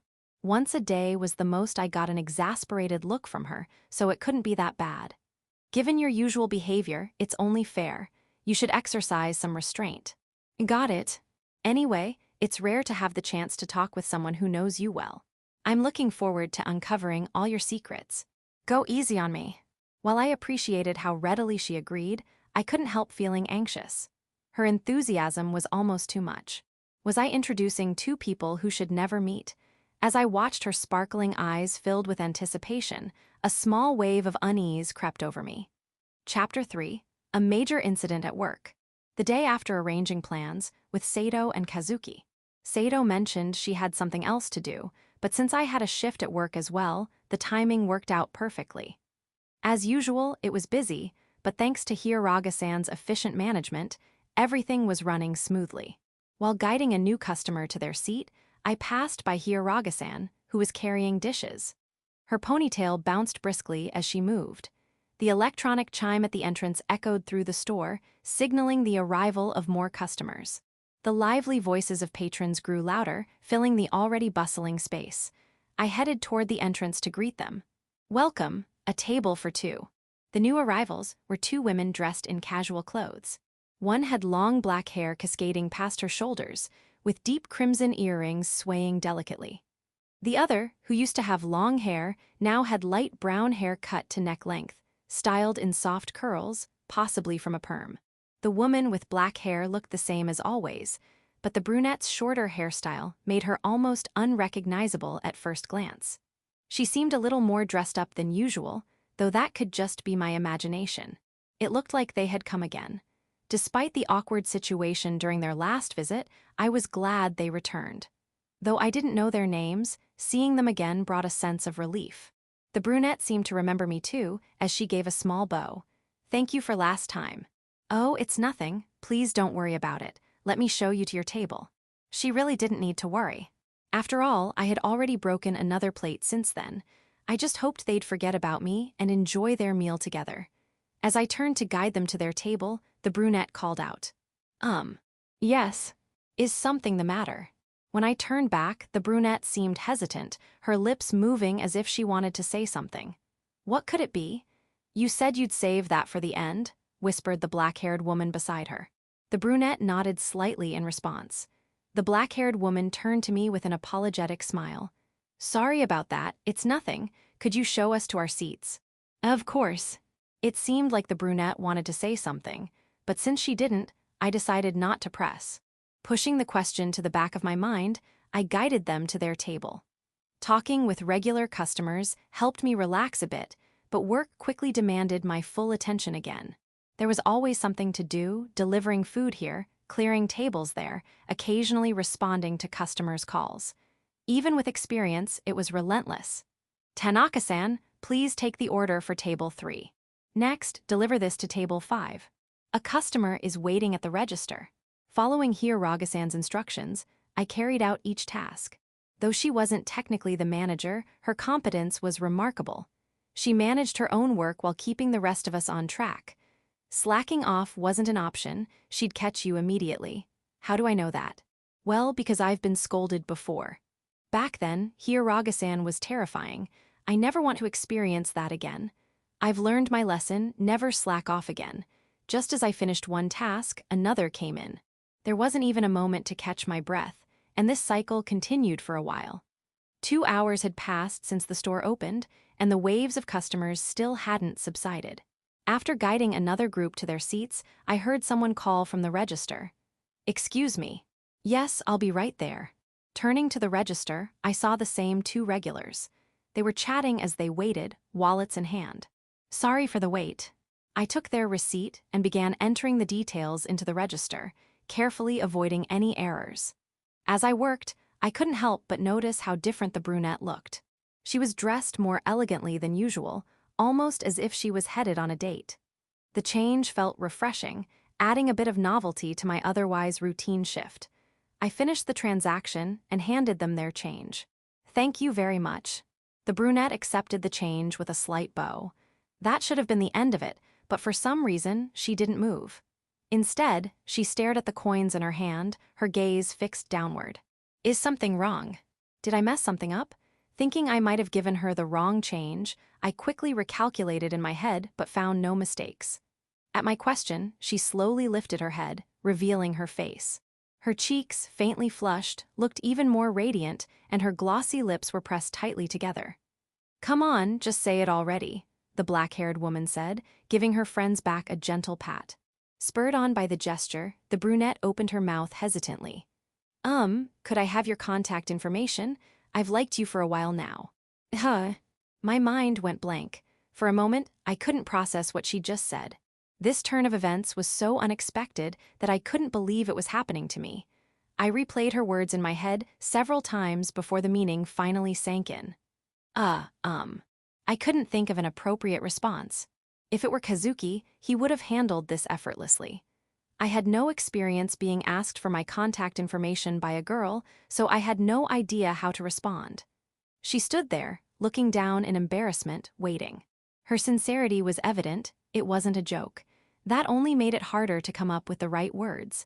As I scratched my cheek, struggling for a response, the black-haired woman stepped in to help. "Sorry for the sudden approach. I promise she's serious about this.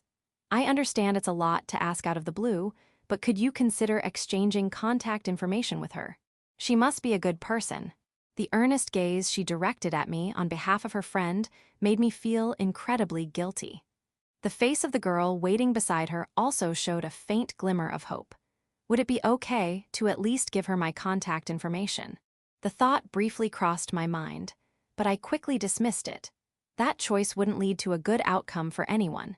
If I truly understood the meaning behind her actions, responding ambiguously would be the worst thing I could do. Facing her sincerely was the best action I could take, even if it meant hurting her temporarily. I met her gaze directly. "I'm sorry, I truly appreciate your feelings, but..." The moment the words left my mouth, her expression twisted slightly. Her lips pressed together tightly in pain, and the weight of my rejection hit her visibly. A flood of guilt and regret washed over me. Unable to endure it any longer, the brunette looked down. "Is it really no good?" "I'm sorry. It's because I already have someone I like." Suppressing the heaviness in my chest, I spoke calmly and firmly. The brunette lowered the hand she had placed on her chest and softly whispered, "I understand." Supporting her now limp body, the black-haired woman guided her away. As they left the store, the black-haired woman gave a slight bow. That simple gesture left an oddly lasting impression on me. Sigh. With a deep breath, the hustle and bustle of the store came rushing back, pulling me out of the surreal moment. The reality of the shop's noise and activity was back, but what had just happened felt entirely unreal. How long had she been harboring those feelings? While I had become somewhat presentable since school by paying more attention to my appearance, I never imagined something like this would happen. My first confession from the opposite sex, the difficulty of turning it down. The resolve needed to hurt someone for your own reasons. It was all heavier and more painful than I could have imagined. Perhaps it was a different type of struggle from what Sedo had experienced, but I felt like I'd brushed against a fragment of it. Sedo must have gone through situations like this many times before. Will there ever come a time when I confess my feelings to Sedo? I'm content with our current relationship for now, but will I ever find the resolve to risk changing it? How much determination must that girl have had to speak to me? Taking one more deep breath, I returned to my work. As the night deepened, the number of customers finally began to dwindle. With the orders temporarily halted, I could finally take a breather. Glancing over, I noticed Hiragasan washing dishes. "I'll help out." "Thank you." I stood beside her and began sorting the unwashed dishes. Since we'd been focused on not keeping customers waiting, a lot of dishes had piled up. Salad bowls, meat plates, chopsticks, spoons, knives, and various sizes of utensils. "You were talking to those two women earlier. Are they acquaintances?" "No, I've seen them here often, so I recognize their faces, but this was the first time we talked." What were you talking about? Well, they asked for my contact information. Contact information? Hiragasan tilted her head slightly as she washed a plate, her confusion evident. Her eyes blinked rapidly as if trying to process my words, and then her expression suddenly changed. Wait, what? They asked for your contact information. The plate she was washing slipped from her hands and clattered loudly into the sink. Ah, sorry about that. When you say contact information, do you mean? Yes, apparently she's been interested in me for a while. So, it was about that. She's one of those regulars, right? Yes, the pair that comes here often. I see. Hiragasan turned back and picked up the plate she'd dropped. Droplets of soapy water dripped down, but fortunately it wasn't broken. I silently continued my task, glancing at her as she carefully washed the plate again. Did you exchange contact information? Her voice came out as a soft murmur. With her head lowered while washing a plate, I couldn't see her face clearly. Only the swaying of her hair matched the rhythm of her movements. No, I didn't. Really? Of course not. If I already like someone else, it wouldn't be right to give her false hope. Hiragasan's hands stopped abruptly. She froze with the plate still in her grasp. Is something wrong? And no, I think that's the right way to handle things. She resumed her movements, now scrubbing the plate with a little more vigor. The squeaky sound of her scrubbing echoed cheerfully in the kitchen. You really like that girl, don't you? I'm just pushing my feelings onto her without her asking. It's one-sided. That's not true. If you're that earnest in how you face people, I'm sure she'll be drawn to you as well. I hope so. What does she think of me? In the past, I would have confidently said we were just friends, but Sedo's recent behavior has made me less certain.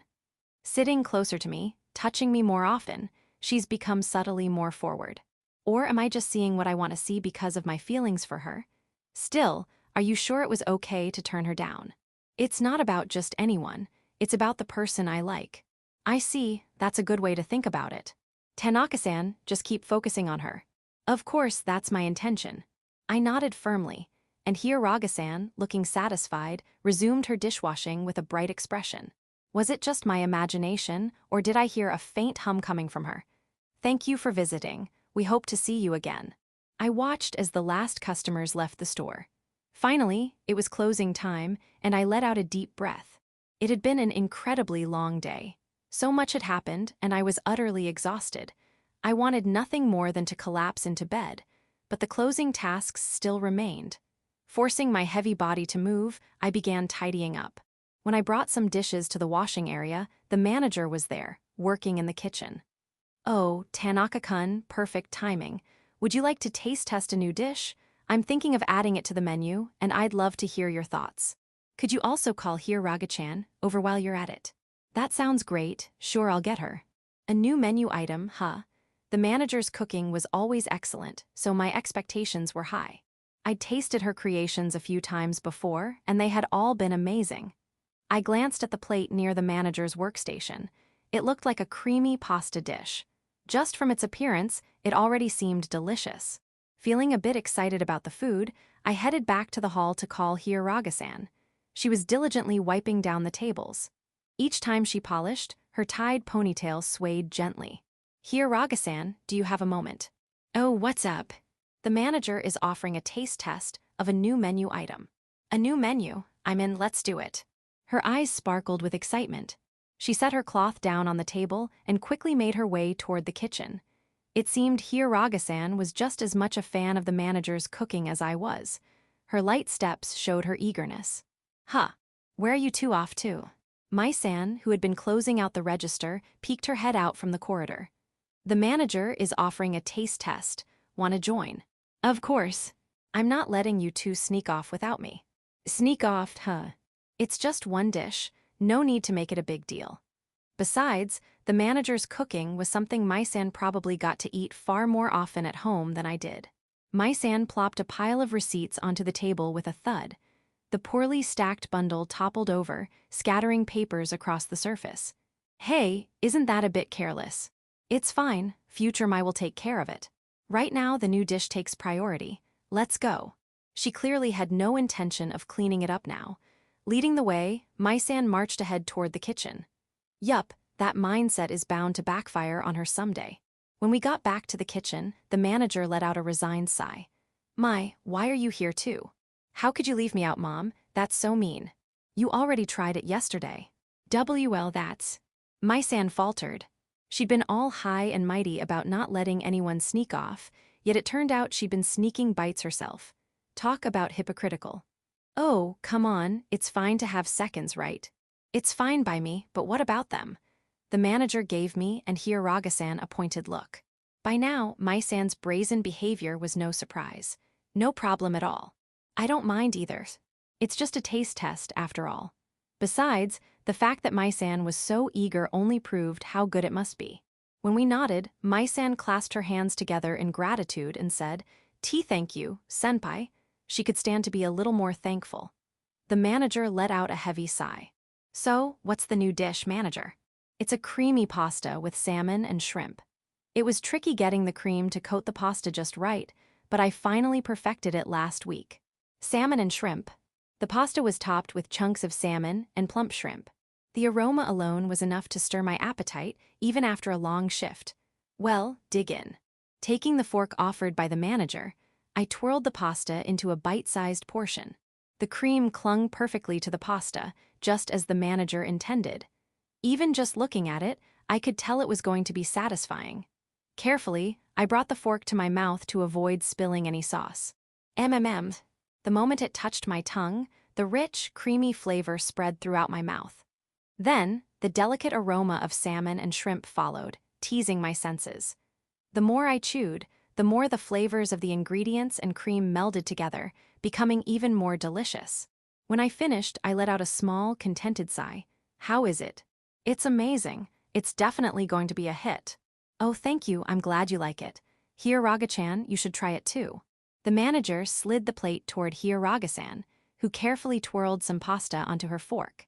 She muttered a quiet thank you for the food, blew gently on the pasta to cool it, and brought it to her mouth with her left hand poised gracefully underneath. The moment she tasted it, her eyes, hidden beneath her bangs, widened in surprise. As she slowly chewed, her expression softened into a blissful smile. Fufufu, looks like Hiyaraga-chan loves it too. Since her mouth was still full, Hiyaraga-san could only nod silently. Her effort to convey just how delicious it was without words was amusing. After a few more chews, she finally managed to speak. Manager, this is absolutely delicious. Thank you. Hearing that from such a cheerful face makes me happy. The manager seemed satisfied with Hiyaraga-san's expressive reaction. With food this good, it would definitely become a popular menu item. I want to try it too, please let me have some. It seemed Mai-san couldn't hold back any longer. Considering how delicious it was, her impatience was understandable. Tanaka-senpai, could I borrow your fork? Oh, sure. I handed the fork over without thinking. Mai-san took it and held it firmly in her right hand. Wait, isn't this technically an indirect kiss? As if reading my mind, Mai-san flashed a teasing smile at just the right moment. Fufufu, Tanaka-senpai, this is going to be an indirect kiss, isn't it?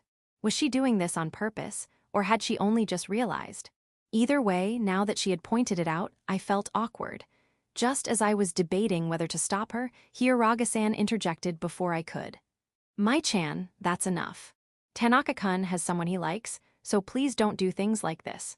Her voice was lower than usual, her narrowed eyes gleaming sharply. Though she was smiling, it was the kind of smile that sent chills down your spine. You understand boundaries, don't you, Mai-chan? Why, yes, of course. Sweating nervously, Mai-san nodded furiously.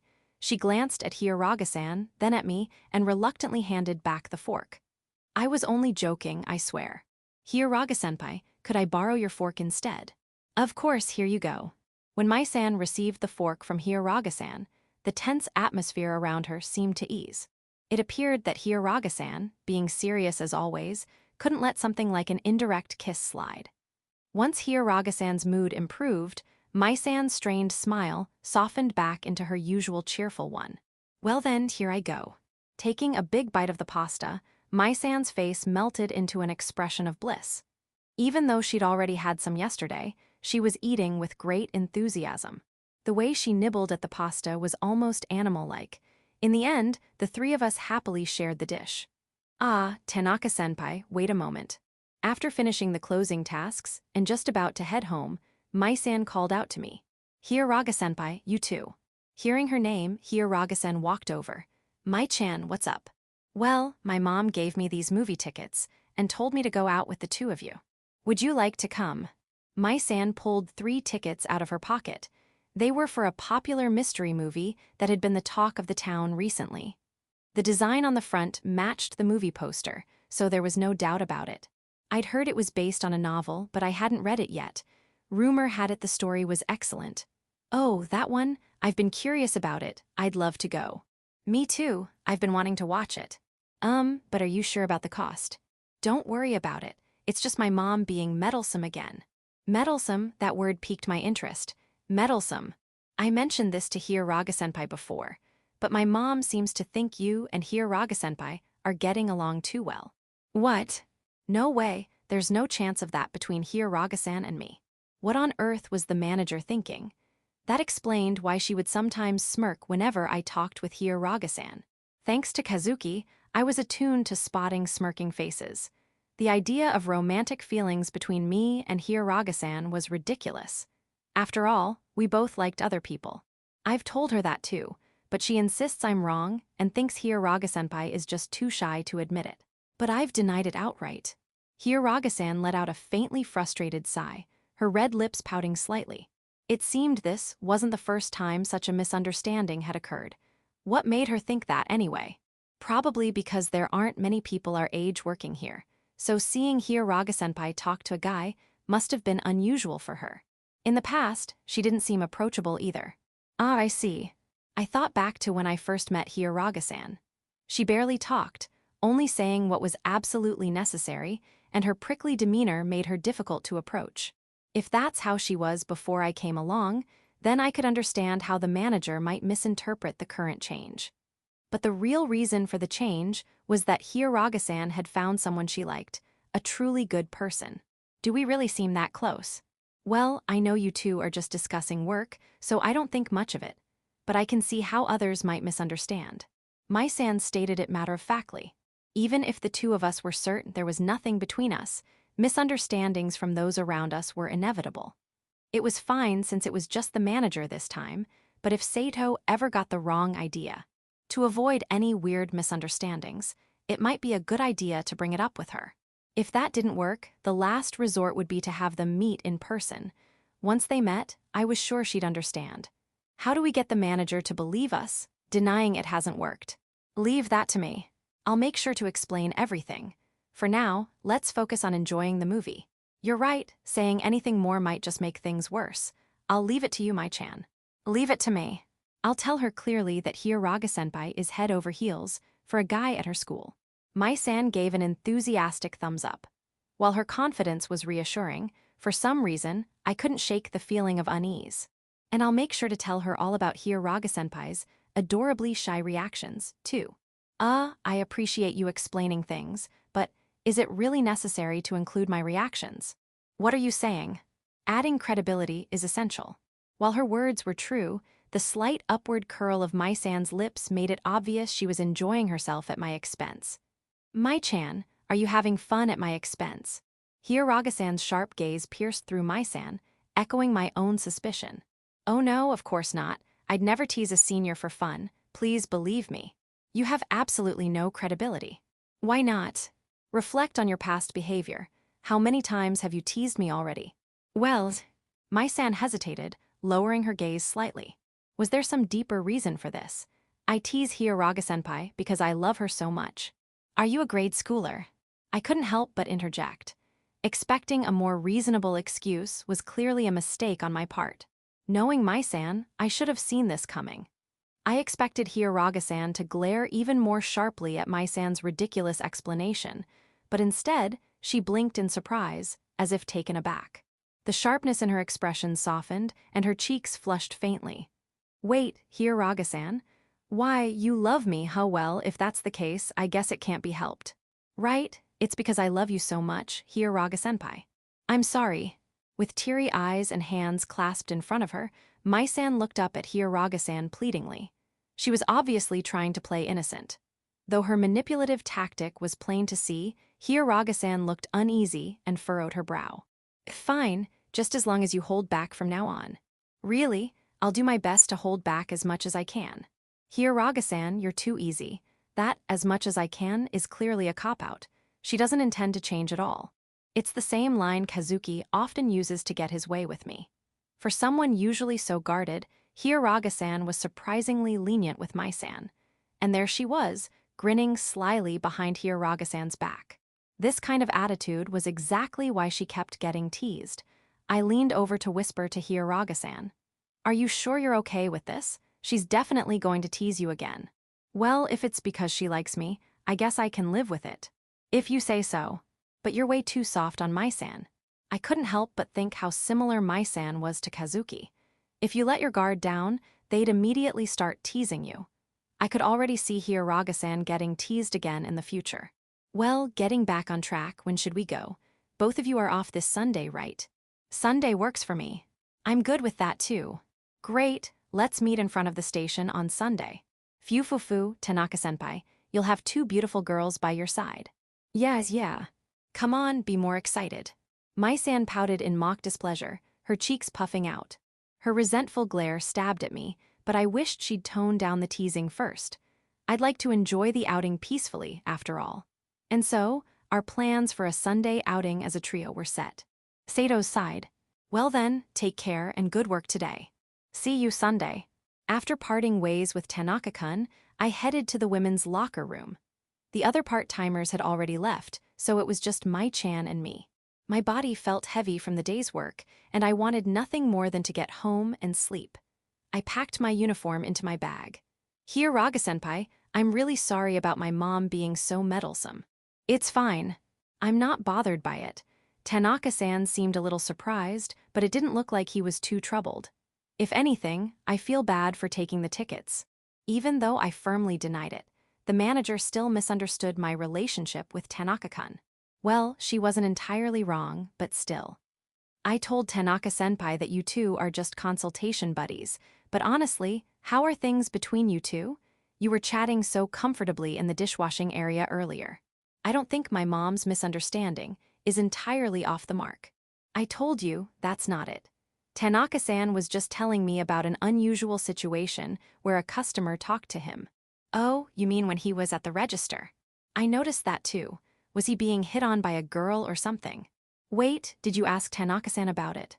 Oh, so it was that. Mai-chan's sly grin was far from ladylike. Oh no, I slipped up. While Tanaka-kun hadn't explicitly asked me to keep it a secret, it wasn't the kind of thing to casually share. Well, not exactly. She asked for his contact information. Apparently, she had been interested in him. Well, Tanaka-senpai is handsome. He's probably popular at school too. You think so? Of course, he's kind, good-looking, and incredibly devoted. I can't think of any reason why he wouldn't be popular. Mai-chan's praise for Tanaka-kun seemed unreasonably high. But when she put it that way, it was hard to deny. He wasn't just a bookworm with little interest outside of reading. He was genuinely kind and reliable. Thinking about it, his devotion and kindness were definitely some of his best traits. Remembering how passionately he talked about books, I couldn't help but smile. Plus, the way he cherishes the person he likes is admirable. Honestly, I'm a little jealous of whoever it is. When the girl asked for his contact information, he said he couldn't give a vague answer because he already liked someone, and he turned her down. Really? That's so earnest of him. If the person I liked thought that way about me, I'd be over the moon. I wish someone would think of me like that. Why, you're right. Knowing how much the person you like cares about you would make anyone incredibly happy.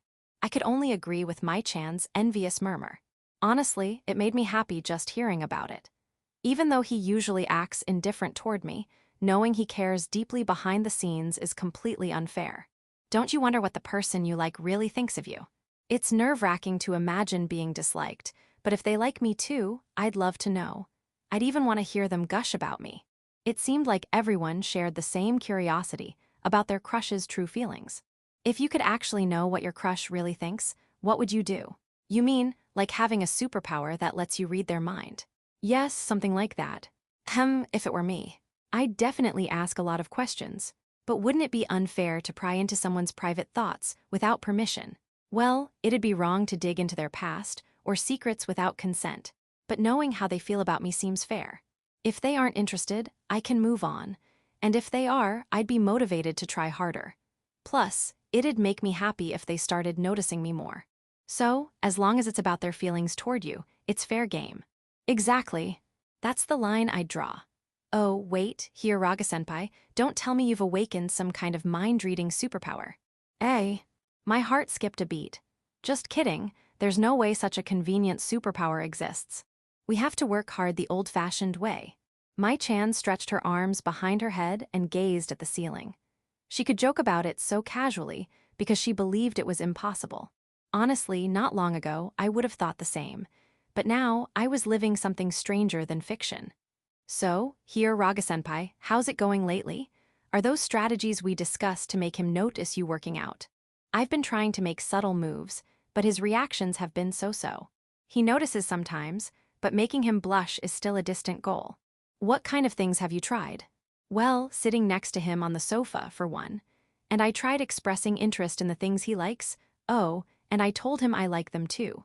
Even recalling my actions makes me embarrassed. I can't believe I did something so bold. Was it too forward? But Tanaka-kun's flustered reaction when I sat next to him was adorable. Seeing him so uncomposed was refreshing. I wish I'd taken a picture. I'd love to see that look again. It sounds like you're following my advice perfectly. I really want to see him blush. Mai-chan froze, blinking rapidly. What's wrong? So cute. W8 Mai-chan. Before I could react, Mai-chan wrapped her arms around me and hugged me tightly. Her citrusy scent tickled my nose as she held me in place. Here, Raga-senpai, you really like him, don't you? If he saw the face you just made, he'd fall for you instantly. What kind of face am I making? You had the perfect love-struck expression. Even I, as a girl, felt my heart skip a beat.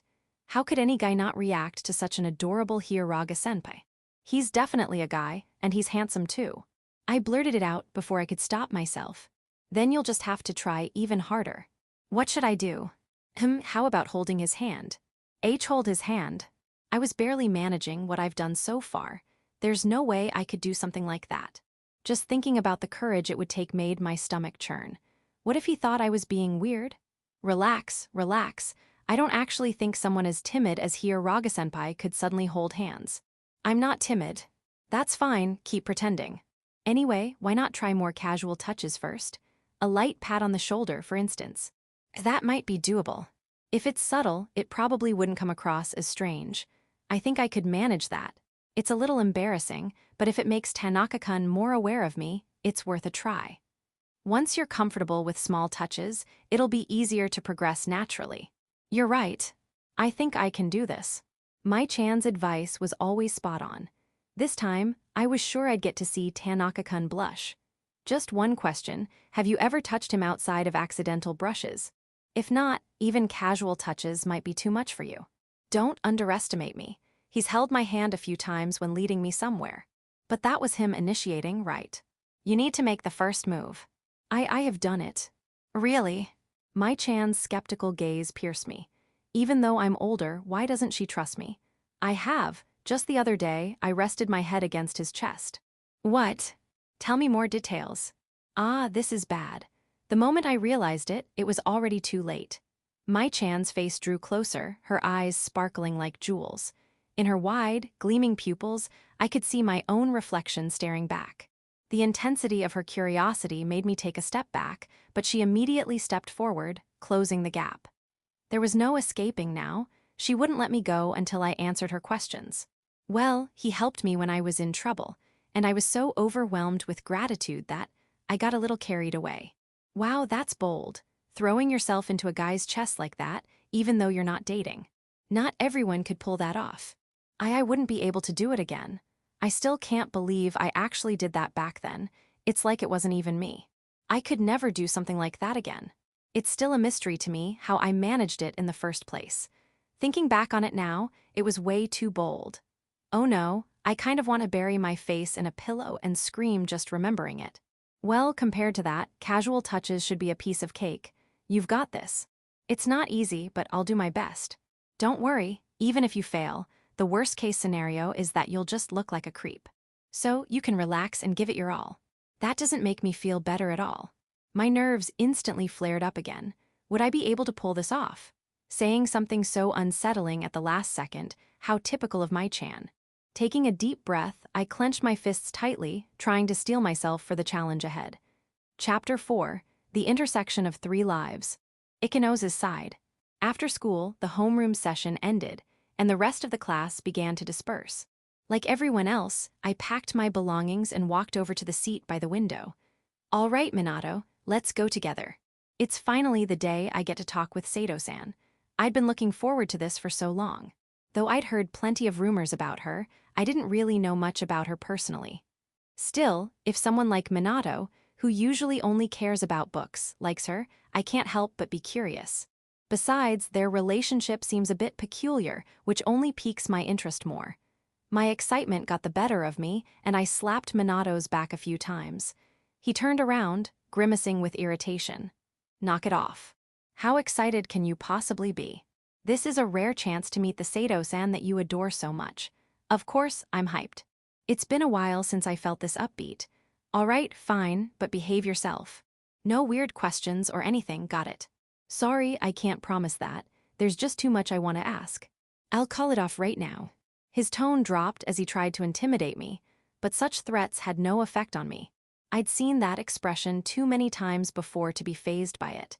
I knew Minato wasn't exactly thrilled about introducing me to Sedo-san, so I had my counterargument ready. Are you sure about that? From what you've told me, Sedo-san doesn't strike me as the type who'd like someone who breaks promises.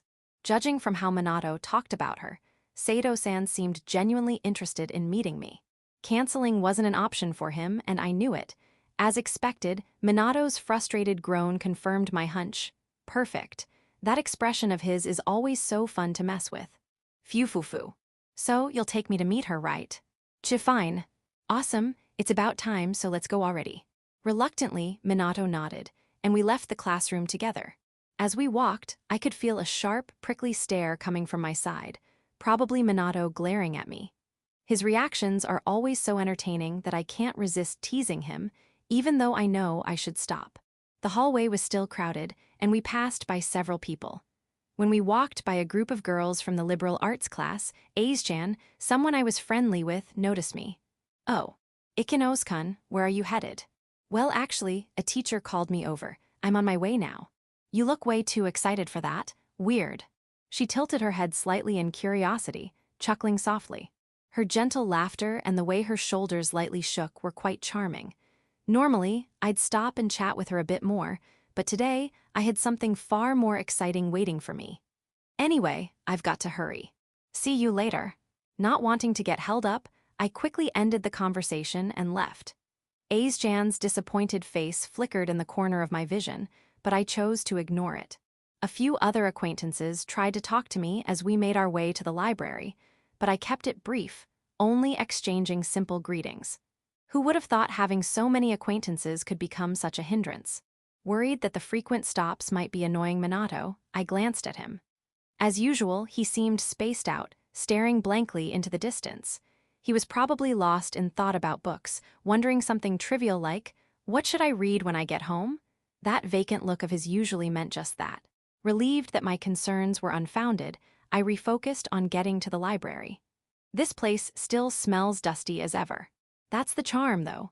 The combination of paper and dust makes for the best scent. Yeah, no, I don't get it. The library was just as dim and antiquated as I remembered.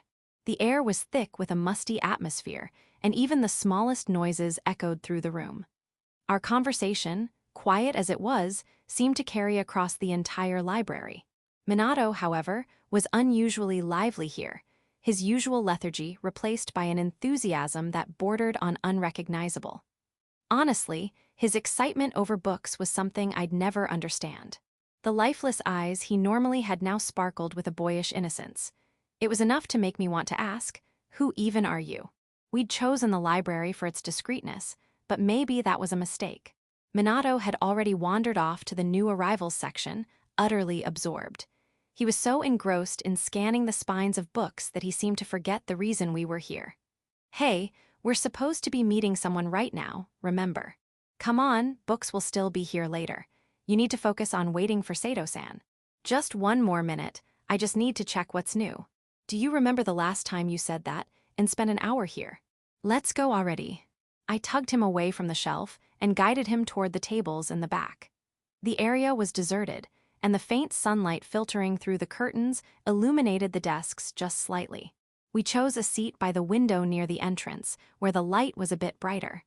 Thanks to the winter air, the chair's surface was uncomfortably cold. Did you message her to let her know we're here? I did. She said she has something to turn in to the teacher and asked us to wait a little longer. Tell her that's totally fine. Minato, seated beside me, was tapping away at his phone with practiced ease. Seeing him use his phone instead of reading a book felt oddly out of place. It was like watching a caveman suddenly master modern technology. I stared at him a little too intently, and Minato noticed, shifting his eyes toward me. What? Nothing. I was just surprised to see how casually you're messaging Sedo-san. I only message her when we're coordinating plans like today. Don't get the wrong idea. Wrong idea. I haven't even said anything yet, have I? I get that you're excited to talk to Sedo, but can you stop pestering me already? Minato's expression was more annoyed than usual, a rare sight. Even though I knew I'd been pushing his buttons too much, it was hard to resist when he was being so expressive. It was just too entertaining. As we waited, the old library door creaked open, and Sedo Rena appeared. I'd seen her a few times before, but no matter how many times I saw her, her beauty never failed to captivate me. She approached us, her jet-black hair shimmering as it swayed elegantly with each step. There was an indescribable allure about her presence, radiating with every movement. Sorry for keeping you waiting. Her clear, piercing gaze locked onto me as she sat down across from Minato.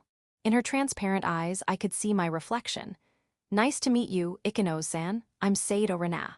It seemed she was sticking to the pretense that this was our first meeting, choosing to keep our past encounter at work a secret.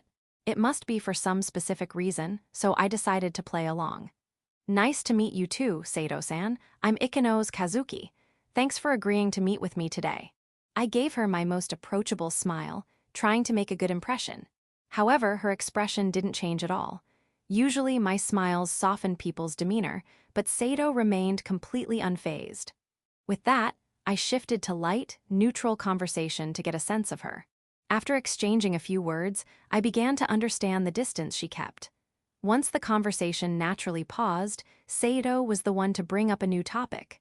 So, why did you want to talk to me? Well, it's rare for Minato to take an interest in someone other than books, let alone get along with them. I was curious about the kind of person you were. I see. It's true that Tanaka-kun hardly ever shows interest in anything besides books. He really is all about books. Seido's expression finally shifted, showing a hint of exasperation for the first time. That even she, of all people, couldn't hide her frustration with Minato's obsession with books spoke volumes about his level of fanaticism. So, Minato doesn't even try to hide his love for books when he's with you. Not at all. Our friendship started because we both love books, after all, but even I can't keep up with some of the things he says. How about you, Ikino-san? Not in the slightest. I shrugged, and Sedo let out a quiet chuckle. It seemed she had her fair share of struggles dealing with Minato's eccentricities. At first, I was just as bewildered by his strange comments, but I've since learned to let them go. Experience has taught me that there's rarely any deeper meaning to what Minato says about books. I can confidently say that his musings are inconsequential. I'm relieved to know that even someone like you, who's been friends with him longer than I have, struggles to keep up. With Minato, it's best to just nod occasionally and let him ramble. He'll come to his own conclusions without needing much input. I can hear you, you know. Minato shot me a sharp glare, narrowing his eyes dangerously. His gaze could probably kill if looks could, but I wasn't the least bit scared. Honestly, he needed to reflect on his own behavior. Meanwhile, Sedo found our back and forth amusing and watched us with a gentle, amused smile. Fufu, you two really do get along well. It's refreshing to see Tanaka-kun speak so bluntly. Minato's a tsundere, you know. He always acts cold toward me, but deep down, I'm sure he appreciates me. It's a bit of a problem, honestly. Stop making misleading statements. I'm not a tsundere, I just say what's on my mind. Minato muttered something under his breath, but I ignored him. For someone who always acts annoyed when I talk to him, he still listens to me and even goes along with my plans. If that's not classic tsundere behavior, I don't know what is. A male tsundere, talk about unnecessary. Well, I'm glad to see Sedo-san seems like a great person. As fellow sufferers of Minato's antics, let's stay on good terms from now on. The same to you. Please continue taking care of our troublesome Tanaka-kun. Don't form weird alliances behind my back. Yep, I didn't hear anything. So, have you been friends with Tanaka-kun since your first year? Yeah, at first, I just thought he was this strange guy who was always reading, so I started talking to him out of curiosity. Turns out, he was more interesting than I expected, and we became friends. It was more like you forced your way in. Minato's face twisted into an exasperated expression, as if he were remembering those days. Oh, come on. If I hadn't been persistent, you would have never talked to me, right? Even if you talked, I wouldn't have cared. I only started talking because you were so annoyingly persistent. That's the power of love. I could sense that deep down, you wanted someone to reach out to you. That's something stalkers say, you know. Minato's displeased expression was priceless. His reactions were always so entertaining, it's why I never get tired of teasing him. Honestly, his dramatic responses just make him more of a target, not that he realizes it. So, Minato hasn't changed much since your first year, huh? Not at all. It's always been books, books, and more books. Even now, most of our conversations revolve around them. I see. What was the first conversation you had that got him to open up? Sato's eyes sparkled with curiosity. Since she mentioned that books were also the reason they started talking, she might have found some resonance with my story. At first, I tried asking for book recommendations to break the ice, but that didn't go well at all. Of course not. Who gives a 1-hour lecture on book recommendations to someone they just met? That explained why Minato seemed so stiff when we first met. I guess even he has some boundaries. So, I came up with a new idea. I figured lending books might work. I offered to lend him one, and that did the trick. He opened up right away. I still remember how quickly he warmed up after that. It was surprising. I'd expected some resistance, but he took the bait instantly. Even a stray cat would have shown more caution. That's when I realized just how easy it was to get through to Minato. Tanaka-kun, please don't just accept books from strangers. I wouldn't, probably. That hesitant probably at the end was concerning. Even elementary school kids know better these days. Minato really does lose all sense of judgment when it comes to books. Sade also looked at him with an exasperated gaze. Any other funny stories about Tanaka-kun? None, really. He just read books all the time during our first year. Tanaka-kun, I wasn't asking you. Honestly, isn't it because books are involved that you act so weirdly? He. Minato was at a loss for words after being rebutted by Sedo-san. Watching these two talk, I could really see how close they were. While Sedo's tone might seem cold, there was a warmth of familiarity behind her words. One of Minato's funniest stories has to be from our school trip in the spring. Last year's trip to Kyoto, right? Exactly. Kyoto is known for its traditional food, crafts, and a bunch of other things. It's tough deciding what to get as souvenirs, isn't it? Yes, that's true. With so many options, it can be hard to choose. Seto nodded in agreement. Exactly. It's natural to feel a little indecisive. But not Minato. He didn't hesitate at all. After buying 1 box of Yatsuhashi, he went straight to the bookstore and spent the rest of his time there, buying books in bulk. I could still picture it clearly. During our free time, while everyone else was agonizing over what souvenirs to buy, Minato was in a nearby bookstore, purchasing stacks of books. It was truly a sight to behold. Well, it couldn't be helped. I was told Yatsuhashi would suffice as a souvenir, and the leftover money was mine to use freely. Of course, I'd spend it on books. What do you mean, of course?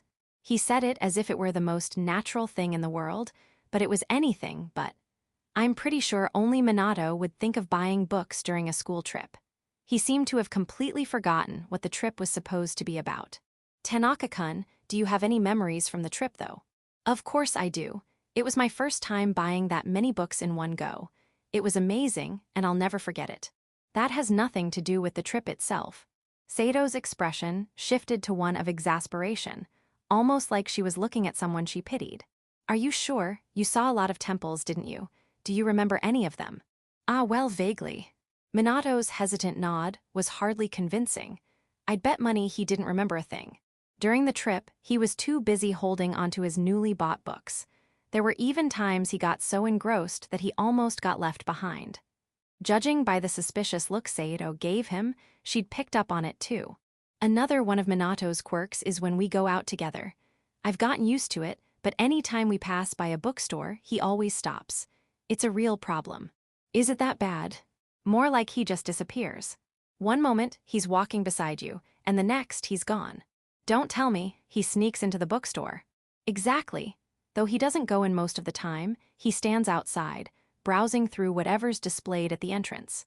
Completely falling into the bookstore's sales strategy, huh? Exactly. The more I talked to Sedo about Minato, the more he seemed like an incorrigible case.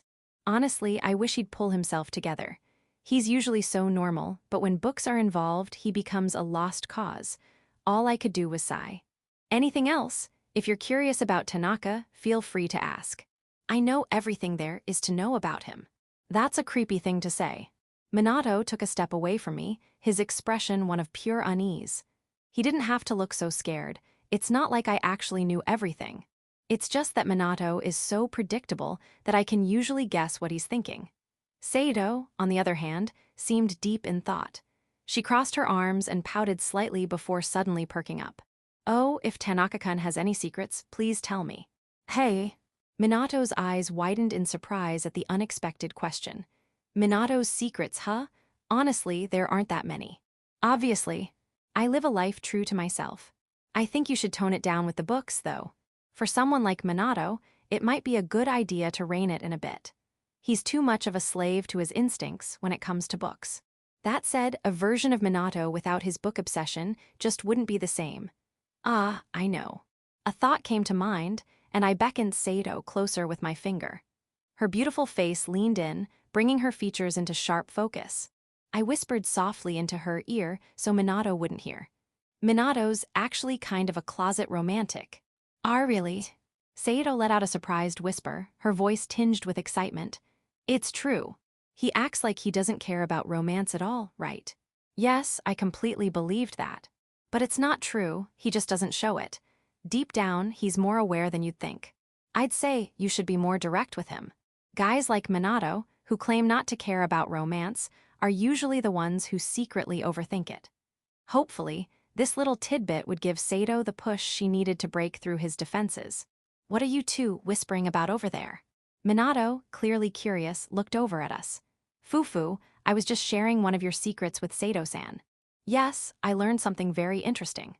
Satisfied, Sedo smiled contentedly. Seeing her expression, Minato seemed to relax, letting out a small sigh. You're not telling her anything weird, right? Of course not, just the truth. If Sedo's happy, I'll let it slide this time. Oh, that's rare. I thought he'd push the issue further, but seeing Sedo's smile seemed to have softened his stance. Wow, you two really are close. Minato even becomes nicer when Sedo-san is involved. It's nothing out of the ordinary. Minato might not realize it himself, but it's obvious to me, someone who knows his usual behavior, that his attitude changes when Sedo-san is involved. When it's just the two of us, Minato is much more insolent. I shifted my gaze from Minato to Sedo-san. Keeping your friendship with Minato a secret, right? Yes, it would be troublesome if rumors started spreading. For now, the only person who knows about my relationship with Tanaka-kun is Ikino-san. Until any rumors start, I think it's best to keep it hidden as it is now. Yeah, that's probably for the best. Oh wait. Minato, didn't you tell someone else about your relationship with Sedo-san besides me? Taking advantage of the timing, I brought up the topic I was most curious about, Hiyuraga-san. Carefully observing their reactions, I noticed Sedo-san's body stiffen slightly. Oh, right. Sedo, actually, I told one person, Hiyuraga-san, about our relationship. But she's from another school and doesn't know you, so I don't think it'll spread. Sorry for telling her without asking you. Minato deeply bowed his head in apology. Seeing that, Sedo-san's eyes wandered restlessly. Please don't apologize so much. If Tanaka-kun decided to tell someone, it's because you trust them, right? I have no problem with it if it's someone you trust. Sedo-san gently shook her head, trying to calm him. Of course, she was already aware of the situation, and saying, I don't mind at all if it's them. Well, she's the person in question, so it's natural she wouldn't have an issue with it. She was just stating the obvious, but Minato didn't realize that. He likely thought she was being considerate. He even bowed his head again, saying, "Thanks. I don't know much about Hiyaraga-san either. What kind of person is she?" My comment, made with the faint hope of getting some kind of reaction from Hiyaraga-san, was more effective than I had imagined. Sedo-san widened her eyes and stared at me intensely, as if saying, "What are you even talking about?" Seeing her so flustered, a rare sight, made me want to laugh. Did Minato notice Sedo-san's unusual behavior? Nope. Next to me, he seemed lost in thought, likely considering how to describe Hiyaraga-san, completely oblivious to the current situation. What a waste, it's so amusing. After a brief pause, Minato murmured, "Let's see," and unfolded his arms. She's a good person, dependable too. I sometimes consult her and her advice is always spot on. Oh really? I can see why you'd go to her for advice. I almost burst out laughing. Minato's serious expression was too funny. Spot on advice? Of course it is. It's coming from the person directly involved. Who better to give accurate advice? Glancing at Sedo-san, our eyes met, and she quickly averted her gaze. She doesn't talk unnecessarily, so I don't think the information will spread. You really trust her, don't you? It's rare for you to praise someone like this, Minato. Do you like her? Hi. Minato gave me a look as if I had just said something absurd. His face practically screamed, "You already know who I like." No way, she's just a friend. I only talk to her for advice. That's boring. So, what's Hiyaraga-san like when you consult her? What's she like? That's a weird question. Apparently, Minato talks to Hiyaraga-san about his worries regarding Sedo-san. Opening up to the person in question, it's absurd, really, and he's done it multiple times. I wonder what kind of things he's shared. Minato's expression grew thoughtful as he pinched his chin with his thumb and forefinger. She listens earnestly. Not like you, giving half-hearted responses. That's harsh. Oh, but sometimes she seems embarrassed or acts fidgety. Really? Now that's interesting information. I can't imagine Sedo-san being embarrassed, but her emotions tend to leak out when Minato's involved. She must trust him deeply. That would explain her nervousness in front of him.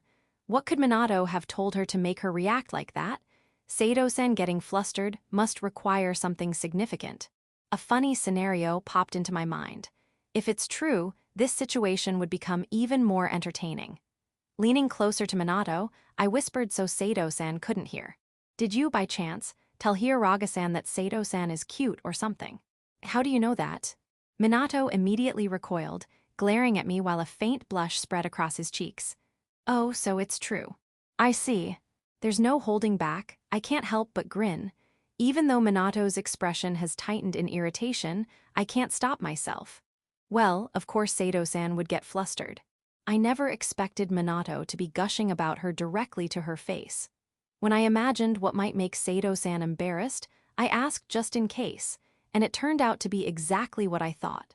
Barely containing my grin, I glanced over at Sedo-san. Just like Minato, her cheeks were faintly tinged with a sakura pink hue. She must have realized I'd figured out the situation between them. Judging by her reaction, there's no doubt these two have mutual feelings for each other. Their circumstances may be a bit tangled, but from my perspective, that only makes it more entertaining. Since Sedo-san doesn't seem inclined to reveal Hiyaraga-san's true identity yet, I have no choice but to take full advantage of this situation. The thought of the possibilities ahead fills me with excitement. Watching the two of them together in such a heartwarming scene, I couldn't help but regard them with a gentle smile. Sedo-san's voice, however, broke through, slightly higher pitched than usual. Tanaka-kun. I understand that Hiyaraga-san is trustworthy, so why don't we change the subject? What a shame. Sedo-san had called for a stop. This situation was so amusing, but pushing it further now would just spoil the fun. I'll save the teasing for when it's just me and Minato. With that, we moved on to a different topic. Tanaka's side. It was fun talking with you. See you around. I waved lightly as Kazuki walked away, leaving just me and Sedo-san. A quick glance at the clock told me we had about 30 minutes until closing time. Despite this being their first meeting, the two of them seemed to hit it off, and time had flown by. Knowing Sedo-san's usual demeanor, I'd thought Kazuki might not be her type, but I was relieved my worries were unfounded and things hadn't turned sour. Though, the fact that they bonded over complaints about my love of books doesn't sit well with me. Kazuki, grinning happily until the end, was as annoying as ever. Somehow, he had figured out that I'd been gushing about Sedo-san to Hiyaraga-san. How did he manage that? Lately, Kazuki's intuition feels borderline supernatural. I'll have to ask him about it later. So, what did you think after talking to him? As I thought, he's a nice person. I also got to see a different side of you while talking with him, Tanaka-kun. It was a lot of fun. Different side? How? Of course. Even when you were arguing, it was clear how much you trust him. I only talk to him because he insists on it. Fufufu, that kind of attitude is exactly why people call you a tsundere. Not you too, say. I sighed as Sedo-san chuckled, her mouth curling into a teasing smile. I wish she wouldn't misunderstand. I tried to deny it, but it was clearly ineffective. Her shoulders shook as she continued laughing quietly. I also got to hear a lot about you, Tanaka-kun. I feel very satisfied with today. You were asking a lot of questions. It was refreshing to learn things I didn't know about you, though your tendency to go overboard with books hasn't changed. It's not that bad. Which mouth of yours is saying that? I heard you once hugged a new release to your face when you went shopping with Ikano-san last year. That's horrifying. Sedo-san's sharp eyes pierced me like icy daggers. That was just that one time. I don't usually do stuff like that. If you did that all the time, people would just think you're insane. I had been waiting for that book for a year, and when it finally released, I got so excited that I couldn't help it. At home, wouldn't you do the same, Sedo? I would not. Books are for reading. How would you even think to do such a thing? Her unusually cold gaze was terrifying. I could almost feel my social standing in her eyes dropping with each passing moment. You see, hugging it makes it feel real. It brings a sense of joy. I wouldn't know. I've never done it. I looked at her with desperation, but all I got was a heavy sigh. She seemed too exasperated to continue, but the way she looked at me, as though I were pitiful, stung. Please, don't silently judge me like this. Oh, by the way, I read that book you recommended to me the other day.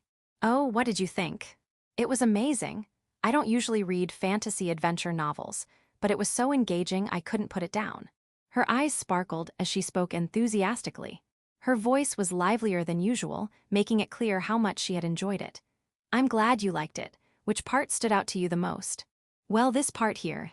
Sedo-san reached into her backpack on the adjacent chair and pulled out the book. She carefully placed it on the desk, flipping it open to show me. However, since we were sitting across from each other, I couldn't read the text clearly. Realizing this, Sedo-san stood up and moved to sit next to me. The sudden decrease in distance between us caught me off guard. It's easier to see this way, right? That's why I moved. Why yeah, thanks. I nodded, trying to keep my composure. Her unexpected closeness threw me off, but I quickly adjusted my posture and leaned back into my chair. So, which part was it? Right here. She dove into an animated explanation, her voice brimming with energy. As she described the scenes, her expressions shifted. Her brows furrowed in sadness, her face lit up during the thrilling moments, and sometimes she gestured dramatically. It was rare to see her so lively. She looked absolutely adorable. I struggled to keep my grin from showing as I watched her. As I listened, I found myself getting more engrossed in the conversation. There's a unique happiness in sharing something you love with someone who genuinely enjoys it. So much so, I didn't even realize how close we'd gotten until our arms accidentally brushed. Ah, sorry. And no, I should be the one apologizing. The lively atmosphere from earlier dissipated, leaving an awkward tension lingering in the air. I really messed up. Things had been going so well. Seeing Sedo lower her gaze with a slightly uneasy expression only made me feel more guilty. As I mulled over what to do, I glanced at her face. Our eyes met, her gaze filled with hesitation. Her pupils darted left and right a few times. Aya. What is it? Your arm, it really feels like a man's arm. What? What's she suddenly saying? I tilted my head, unsure of her intent. Sedo kept glancing at my arm while pursing her lips tightly. My arm? Does it really bother you that much? Sedo rested her chin on her left hand, her gaze wandering across the desk in uncertainty. After a moment, she gave a small, tentative nod. When our arms brushed earlier, I couldn't help but notice. It's muscular, different from mine. Well, there's bound to be differences between men and women. I'm not particularly muscular. Among guys, my arms are probably on the slimmer side. Still, compared to Sedo's soft-looking arms, I suppose mine are more defined. Maybe it's because I often hold heavy books while reading. In that case, I'd be a muscle-bound bodybuilder by now, wouldn't I? The thought of a muscle-bound Sedo made me chuckle. Her refined, elegant demeanor paired with a bulky physique, it was surreal and oddly amusing. I wouldn't mind seeing Sedo as a bodybuilder. W8, is that your type? Sedo froze, her eyes wide as saucers. She's completely taking this seriously. It was just a harmless joke. No, that's not it. I just thought the image was funny because it's so hard to imagine. WL, yes, of course. I knew it was a joke. Obviously. Sure didn't seem like you did. Her reaction was so transparent. She had completely believed me. Where was her usual guarded demeanor now? As I gave her a sidelong glance, Sedo let out an awkward cough, clearly trying to regain composure. It's fine as long as I know Tanaka-kun's preferences are normal. Glad that's cleared up, but why are you so interested in my arm? I've thought about it before, but earlier when they brushed, I really noticed the difference. Can I touch it? Sedo glanced up at me with upturned eyes, her cheeks a soft shade of red. There's no way she didn't understand the implications of her request. Her demeanor made that clear. I had a suspicion, but I'm sure now, Sedo's been unusually bold lately. She's never been this forward before. The unexpectedness of her request left me momentarily speechless. If you don't want to, that's fine. My silence must have come across as reluctance. Her shoulders slumped as she lowered her gaze, looking visibly dejected. And no, it's not that I mind. Then is it okay? WL, I guess. I didn't have any particular reason to refuse, and seeing her look so downhearted tugged at my conscience. I extended my arm, albeit a little hesitantly. Sedo, her ears tinged red, timidly reached out and touched it. Her slender, pale fingers gently traced along my skin, carefully exploring as though handling something fragile. She stroked lightly, as if testing the texture. Her hesitant touches tickled, leaving me feeling uncomfortably fidgety. The way her fingers glided across my arm was oddly sensual, making me feel a little strange. She wasn't doing anything inappropriate, but I couldn't shake the unsettling feeling of desire stirring within me. Adding to the discomfort was her focused, serious gaze. I'd never experienced anything like this, having a girl touch me while studying me so intently. It made me unexpectedly self-conscious. After enduring it for a bit, I couldn't hold back any longer. Hey, it's starting to tickle. Are you done yet? Oh, yes, I'm finished. She seemed startled, as though I'd snapped her out of a trance. Reluctantly, she withdrew her hand, her expression tinged with a hint of regret as she let go of my arm. The tension from her touch melted away, and I exhaled a sigh of relief. My shoulders had been tense without me realizing it. So, what did you think? I didn't think there was much worth noting about my arm, but I couldn't help asking. Sedo, her cheeks still faintly flushed, avoided my gaze at first, then shyly looked up at me. Her slightly blushing, bashful expression was disarmingly charming. She murmured softly, her voice laced with emotion. It's so different from mine, much more muscular. The feel of it was unfamiliar, but it made me realize that Tanaka-kun really is a man. It made my heart race a little. Oh, I see. How could anyone not overthink after hearing something like that? My heart thumped loudly in my chest.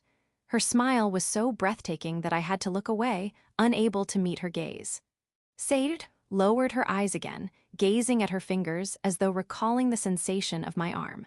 Her cheeks remained faintly red. Well, anyway, I'm glad you liked the book I lent you. Yes, absolutely. I couldn't put it down, it was such a quick read. There's actually a sequel to it, Really? I'd love to read it. I casually brought up the topic, but her reaction was intense. Her eyes sparkled, and her already wide, expressive eyes opened even further. She's always calling me out for overreacting, but Sato's just as bad. Where did her usual composure go? Should I lend it to you? Yes, please. I can't believe there's a sequel. I gave her a slight sidelong glance, but she didn't seem to notice. She clasped her hands together, gazing into the distance with an excited expression, her voice practically bouncing with enthusiasm. Did you bring it with you? No, it's at home, of course. In that case, can I go to your house now? I want to read it as soon as possible. What? Is that not okay? No, it's fine. Sedo coming to my house. There's no way I wouldn't be self-conscious about that. My face grew warm as I struggled to contain my flustered thoughts. What on earth is Sedo thinking? Even though she's suggesting visiting the home of someone of the opposite sex, she didn't seem particularly bothered. Her eyes sparkled with excitement, entirely focused on the book. Oh, I get it. She's completely absorbed in the thought of reading. My own panic suddenly felt ridiculous. Well, let's head out then. We shouldn't stay out too late. Is it bad if it gets late? Of course. It's dangerous to be out alone at night, and besides, being at the house of someone of the opposite sex that late, well, you know. She froze, her eyes widening as if she'd just now realized what she'd proposed. Yep, just as I thought. If you're uncomfortable, we can drop the idea. It's not that. I'm just borrowing a book, that's all. There's no problem since that's the only reason. Right, Tanaka-kun? Yeah, I get it. Her cheeks were faintly red, but pointing it out would have been tactless. I'm not about to risk stirring up trouble unnecessarily. Better to let sleeping dogs lie. Still wondering how the situation had escalated this far, I tilted my head slightly as we left the library. Section: Audiobook by Masquerade at Masquerade Audiobooks. Chapter 5. Sedo's Sudden Visit. When we stepped outside, the sun had already set completely. The faint light spilling from the school building's windows barely illuminated the uneven dirt ground of the schoolyard. It looked like the club members were finishing up, leveling the field as part of their cleanup. Aside from them, the area was deserted. No one was nearby. This should be fine. No one would find it odd if we were walking together. Sedo, having finished putting on her shoes, stepped out of the school building. Sorry to keep you waiting. All right, let's go. The soft light cast on Sedo gave her an oddly alluring appearance. Her shimmering black hair glinted in the dark, giving her an almost ethereal presence. Though I'd seen her countless times before, her appearance felt strangely fresh, and my heart skipped a beat. We walked along the dimly lit path toward the school gate. It had been a while since I'd stayed at school this late, and it felt odd. The warmth of the day had long since vanished, and my breath was visible in the chilly air. I buried my face into my scarf. Hee, it feels strange to walk together at night like this. Yeah, it does. We don't usually go home together. Being out at night with you reminds me of the New Year's shrine visit. Yeah, me too. That day is impossible to forget. Accidentally holding her hand, the joy on her face when I fixed her bookmark, the way she clung to me, and finally, realizing my own feelings. Each memory felt vivid, and just thinking about it made my back tingle slightly with embarrassment. I always walk home from my house, but is it far from here? About 20 minutes, I think. Then it'll take a little longer than that to get there. Are you really coming? I can just bring the book to school tomorrow. Of course I'm coming. The book is calling to me. I have to answer. Besides, I'm curious about what Tanaka-kun's house is like. It's just a normal house. I don't think there's anything worth getting excited about. There's no way Tanaka-kun's house is just normal. You probably have a mountain of books, don't you? How did you know? Honestly, it'd be more surprising if I didn't know. Seto let out an exaggerated sigh, then raised her head as if resetting her mood. I'd love to see what kind of books you've been buying and reading. Well, I don't mind if you just look at the bookshelves. Maybe I'll discover one of Tanaka-kun's secrets there. What secrets are you expecting to find on my bookshelf? I hate to disappoint her, but there's nothing particularly secretive there. Honestly, the only thing I wouldn't want her to find out is my feelings for her. I let out a small sigh. Even though the familiar path looked different under the cover of night, there was no chance of getting lost. I'd walked this way plenty of times before. The cold seeped into my body as we continued, our breaths puffing visibly in the chill. We passed the intersection, where Sedo usually heads toward her house and continued on toward mine. The oddness of walking this route with her weighed on me. I glanced sideways, her cheeks, pale from the cold, peeked out from under her slightly swaying hair. Here we are, this is my house. This is it. We arrived without incident, and I gestured toward the house. Seto studied the exterior closely. It's just a normal, single-family home, nothing unusual about it, but she blinked repeatedly, as if taking it all in. Something strange about it. No, I just didn't realize Tanaka-kun's house was a single-family home. Yeah, it is. I nodded, and Sedo suddenly gasped softly. Now that I think about it, was it okay for me to come over unannounced?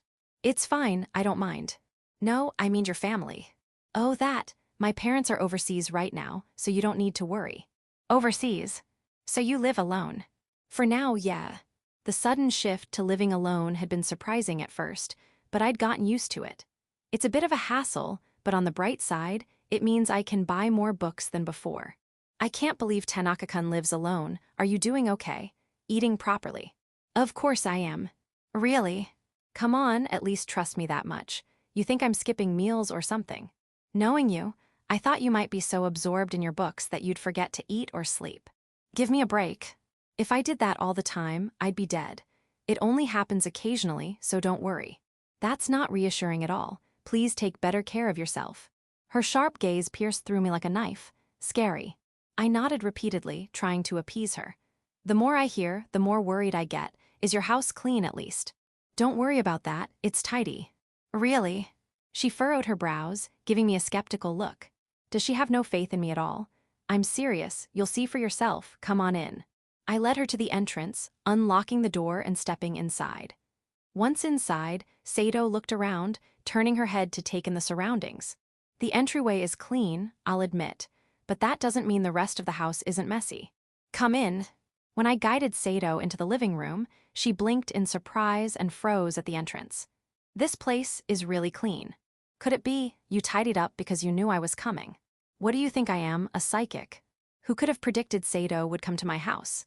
Even now, with her standing right in front of me, it felt surreal. The contrast of Sedo in my familiar living room created a jarring sense of incongruity. Books belong on bookshelves, you know.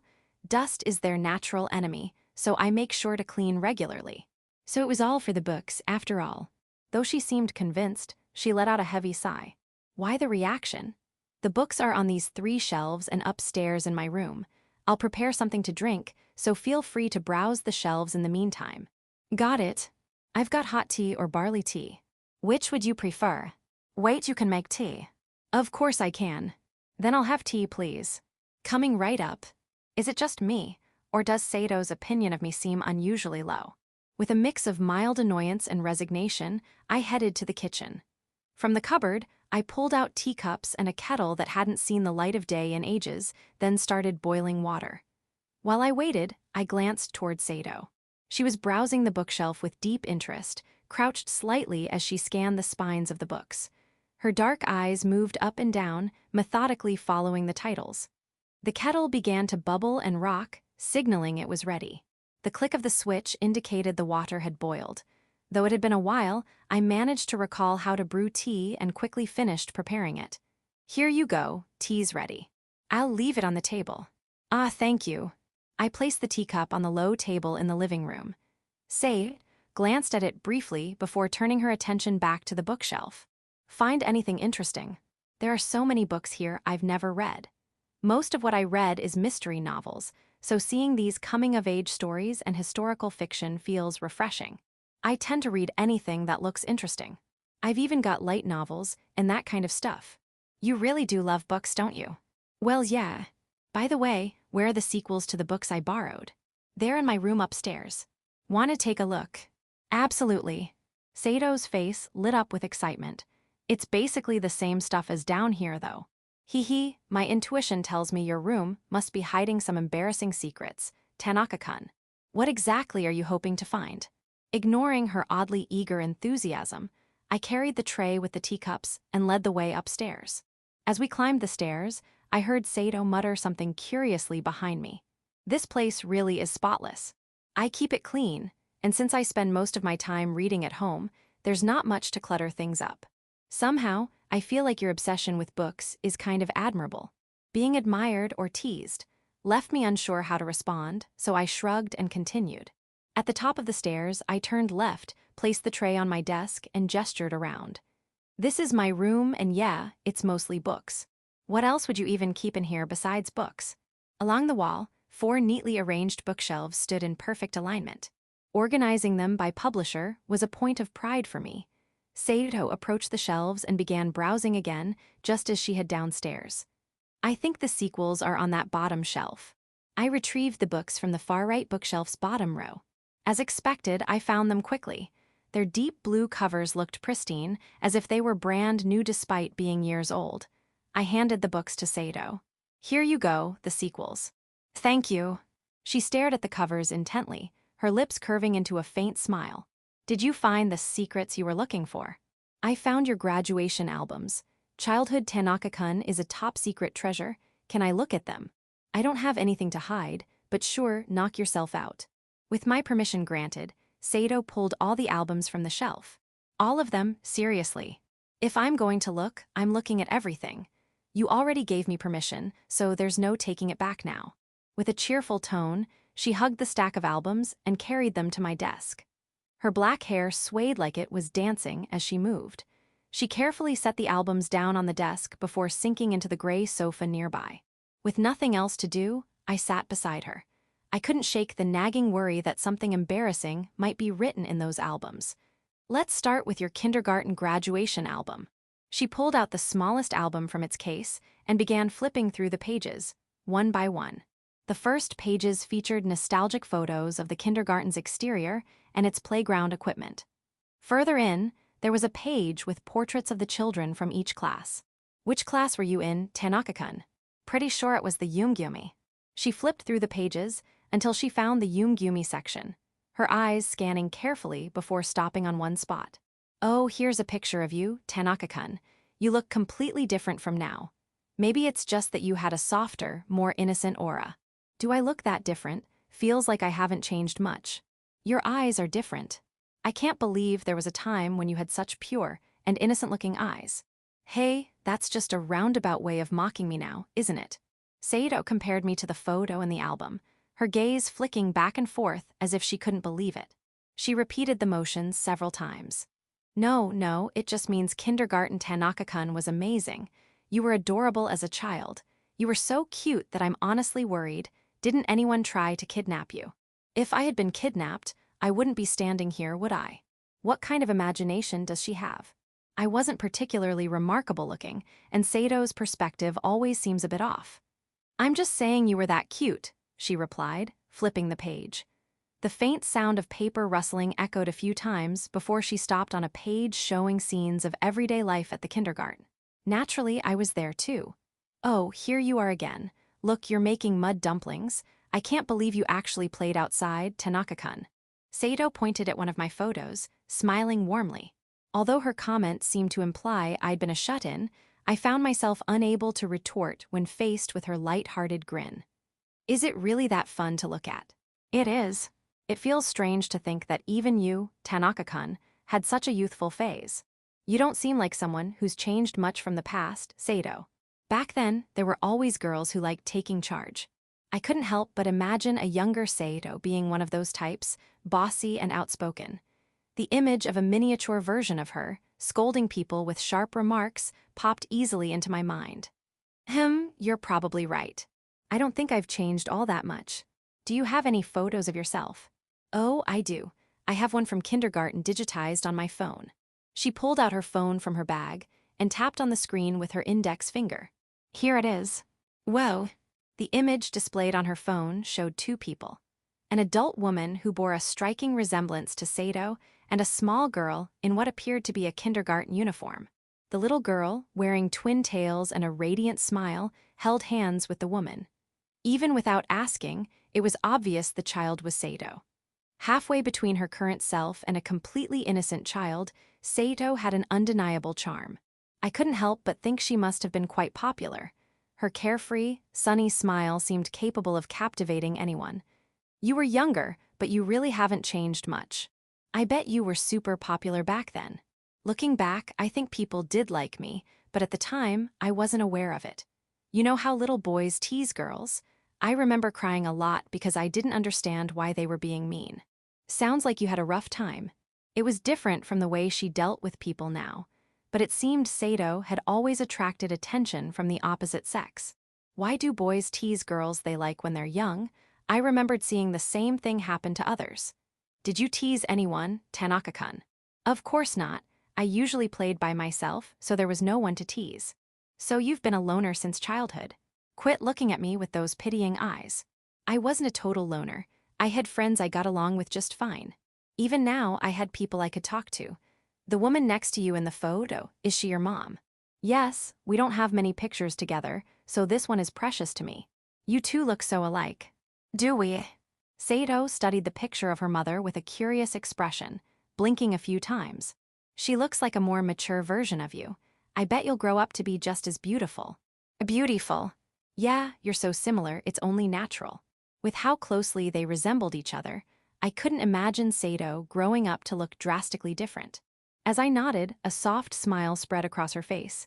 Hee hee, thank you. All I'd done was make an objective observation, but for some reason, she seemed genuinely happy.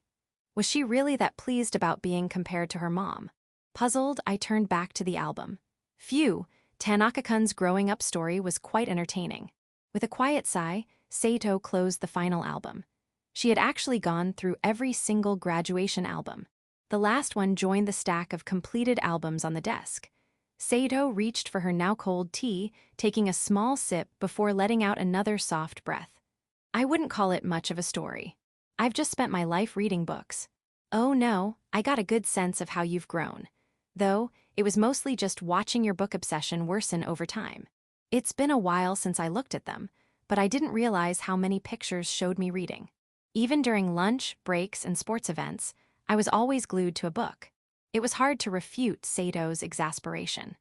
Looking at those photos made me wonder why my younger self couldn't have been a bit more balanced. Maybe I should refrain from reading during big events from now on. Seito stood up, returned the albums to the bookshelf, and resumed browsing. Her gaze moved slowly until it stopped. Are these the light novels you mentioned earlier? Oh, yeah. I started reading those in middle school after a friend recommended them. They were easy to read and fresh, so I got hooked and ended up buying a ton. I've heard of them, but I've never read any. Are they interesting? Some are hit or miss, but this one's great. I pointed at a book that had gotten me into romcoms. The story followed a mischievous heroine trying to make the protagonist fall for her. Despite its playful premise, the emotional depth in the character portrayals was surprisingly compelling. Mind if I read it? Go ahead. I pulled the book from the shelf and handed it to Sedo, who bowed slightly in thanks. She glanced at the cover, and her cheeks turned faintly pink. Oh no.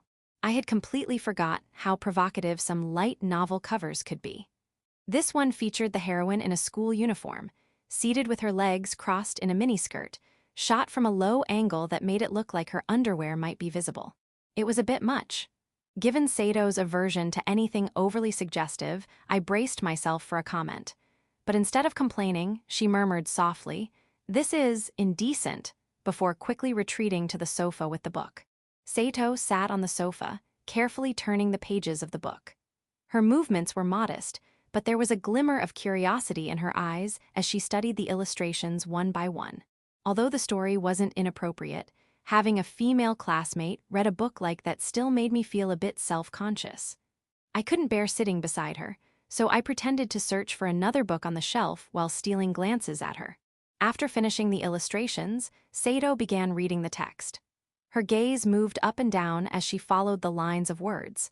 With every page she turned, she leaned in a little closer, her focus on the book intensifying. It seemed she was getting drawn into the story. Judging by her posture, she was definitely enjoying it. The book wasn't particularly long, it should only take about an hour to finish. Not wanting to interrupt her concentration, I decided to pick up a book I'd left unfinished and read while I waited. The steady ticking of the clock echoed throughout the room, its rhythmic sound creating a soothing atmosphere that deepened my focus. The gentle rustle of pages being turned occasionally reached my ears, blending harmoniously with the ticking. Tanaka-kun. I had been leaning against the bookshelf as I read, but at some point, Sedo had approached me. She was now standing just 30 centimeters away, looking up at me, T too close. W, what's up? This book, what is it? Did you not like it? Her intensity made me instinctively take a step back, only to realize the bookshelf behind me left me no room to retreat further. No, not at all. The heroine is so adorable. I couldn't help rooting for her, and I was so moved. Oh, I see. I'm glad you liked it. It seemed she'd enjoyed it quite a bit. She was unusually animated as she spoke. At first, I was a bit critical because of her, provocative outfit, but I was completely wrong. That didn't matter at all. The story was full of ups and downs, and I was completely absorbed. Most importantly, the heroine was just too cute. Yeah, the heroine is definitely cute. That's kind of the selling point of the story. I'm surprised you found her that charming, though. Of course. Her earnest effort makes you want to cheer her on. Though, in reality, I doubt there are many people who'd act like such a little devil. It's hard to imagine someone teasing their crush like that in real life. At least for someone like me, who's terrible at romance, pulling off such playful behavior would be impossible. Honestly, is there even a demand for guys acting like little devils? True, but she's so cute that it doesn't matter if it's realistic. You must have really liked the book. Tanaka-kun, do you think teasing girls like her are cute?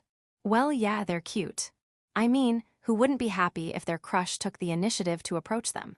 That said, imagining Sedo acting like a little devil was impossible. At my response, Sedo lowered her gaze slightly and muttered quietly. Is that so? What's that supposed to mean? By the way, what part did you like the most? That be the part where she casually confesses her feelings. It's playful, but you can tell she's sincere. There's a scene where the heroine tells the protagonist, "I like you," in her own cheeky way. It's not a serious atmosphere, but her earnestness shines through, making it a memorable moment.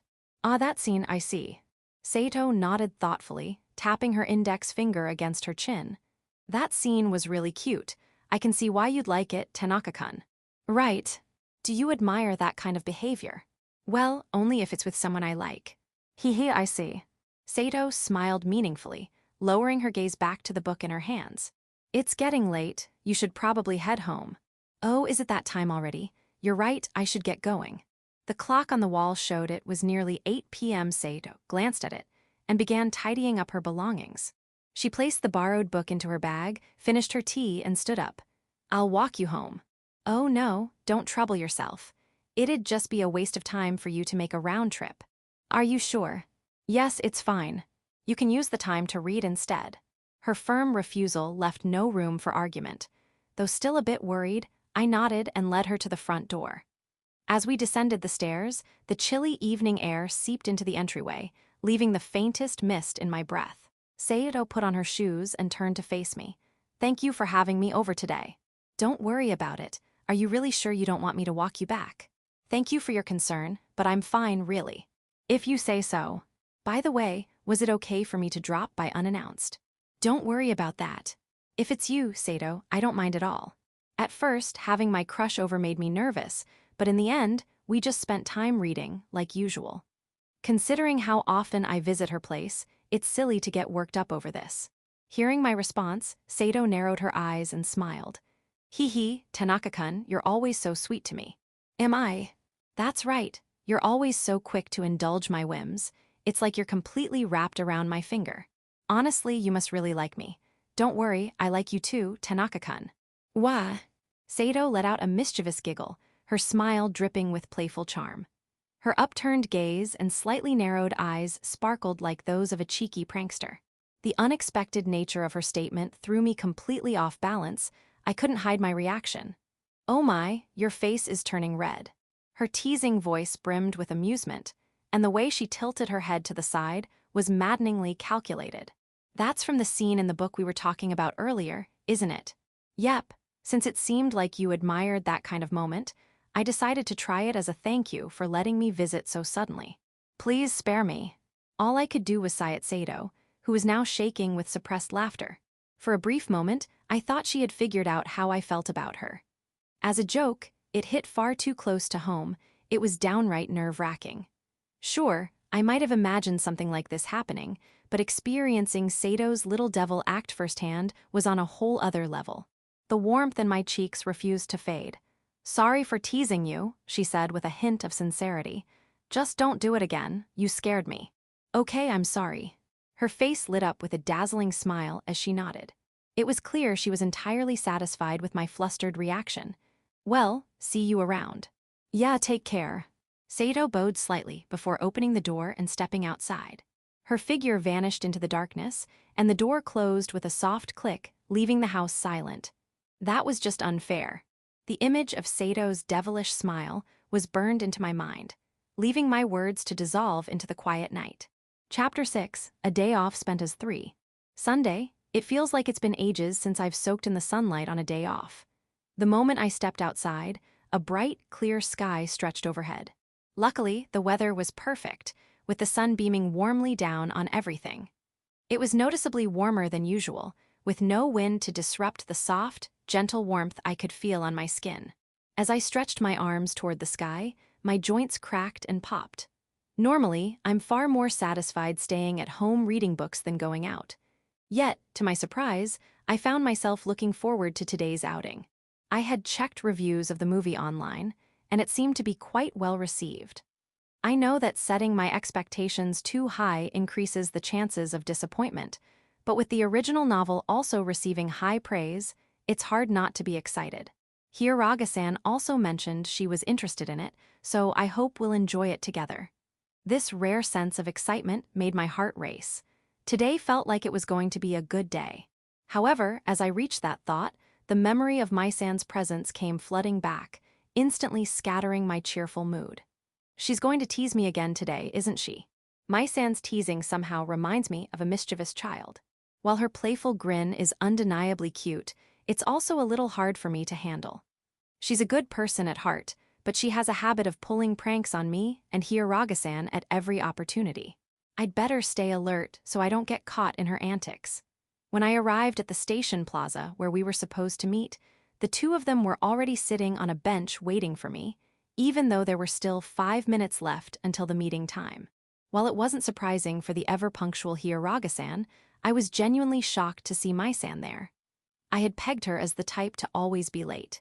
Hiraga-san wore a navy coat and a cream-colored scarf wrapped neatly around her neck, giving her a mature and elegant appearance.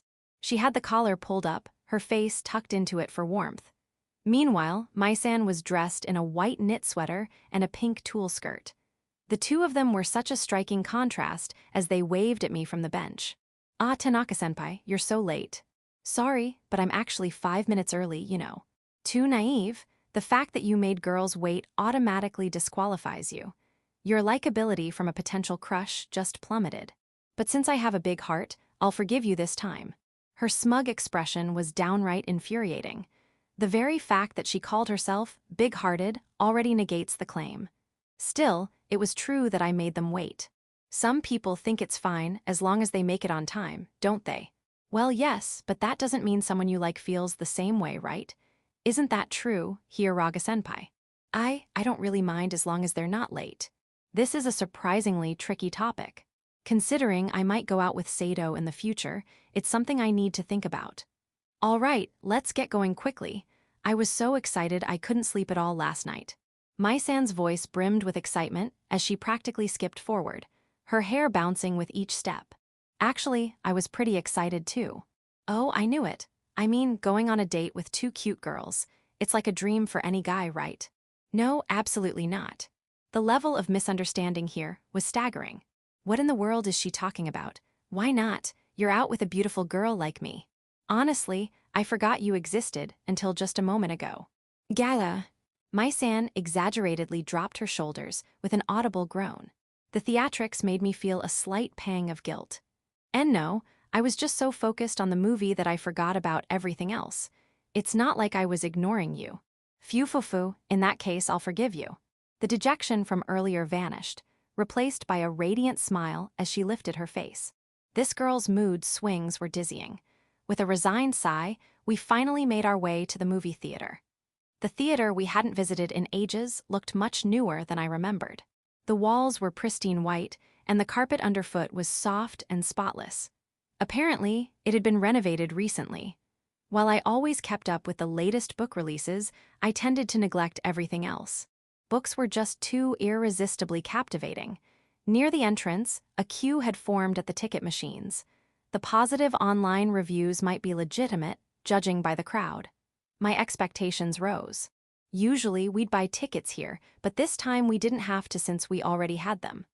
The manager, while his assumptions were a bit bothersome, I couldn't deny my gratitude.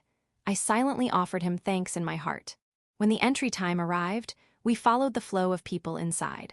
The warm, orange glow of the interior lighting filled the theater with a cozy ambience. The manager seemed to have picked excellent seats for us, almost dead center. As I sat down, the plush cushioning embraced me. It's been ages since I last came to a movie theater. Hiragasan, sitting on my right, gazed around curiously, her eyes sparkling with fascination. She rarely displayed this kind of excitement, as she was usually calm and composed at work. Her bag rested on her lap, the keychain dangling from it swaying gently with her movements. As I observed her out of the corner of my eye, someone tapped my left shoulder. Turning my head, I saw Mai-san prodding me with her index finger. She grinned brightly when our eyes met. "Tanaka-senpai, don't you ever invite someone you like to the movies?" I guess I just don't know when the right time is. Plus, it feels weird to invite someone if I'm not sure they like me back." "What are you talking about?" "You won't know unless you try. Depending on their response, you'll get a sense of how they feel about you. Besides, from what I've heard, I'd say she's totally head over heels for you. I guarantee it, she's completely smitten." "Really?" Mai-san sounded so confident, but I just couldn't bring myself to believe her entirely. "Coming from you, it's hard to take seriously." "What?" "Your usual behavior. It feels like you're just teasing me most of the time." "That's so mean, senpai. Sure, I do enjoy messing with you, but I'm being serious this time." "Hey now, don't think I didn't catch that confession just now. This is exactly why you're not convincing. If you don't trust me, ask Hiragasenpai instead." With that, she turned her gaze toward Hiragasan, who flinched at being suddenly put on the spot. "Emmy." "Hiragasenpai, don't you think that girl totally likes Tanaka-senpai? She's just acting a little cold to hide how she really feels. Am I wrong?" I wouldn't know for sure, but..." "Then do you think she dislikes him?" "Absolutely not." Hiragasan's vehement denial made me instinctively lean back. "She definitely doesn't dislike him. That much I can guarantee." "See, there you go, Tanaka-senpai. Even Hiragasenpai agrees with me." "If Hiragasan says so, then maybe it's true." But Mai-san's triumphant expression was infuriating. Even I knew it wasn't possible to be disliked when I was at her house almost every day. Honestly, just spending time together at her house is enough to make people think you're a couple. Most girls wouldn't let a guy into their home like that. Sure, but her attitude is usually so cold. I don't get the impression she sees me as anything more than just a friend. That's what I'm saying, it's just a cover-up. She's trying to hide her feelings so you won't notice.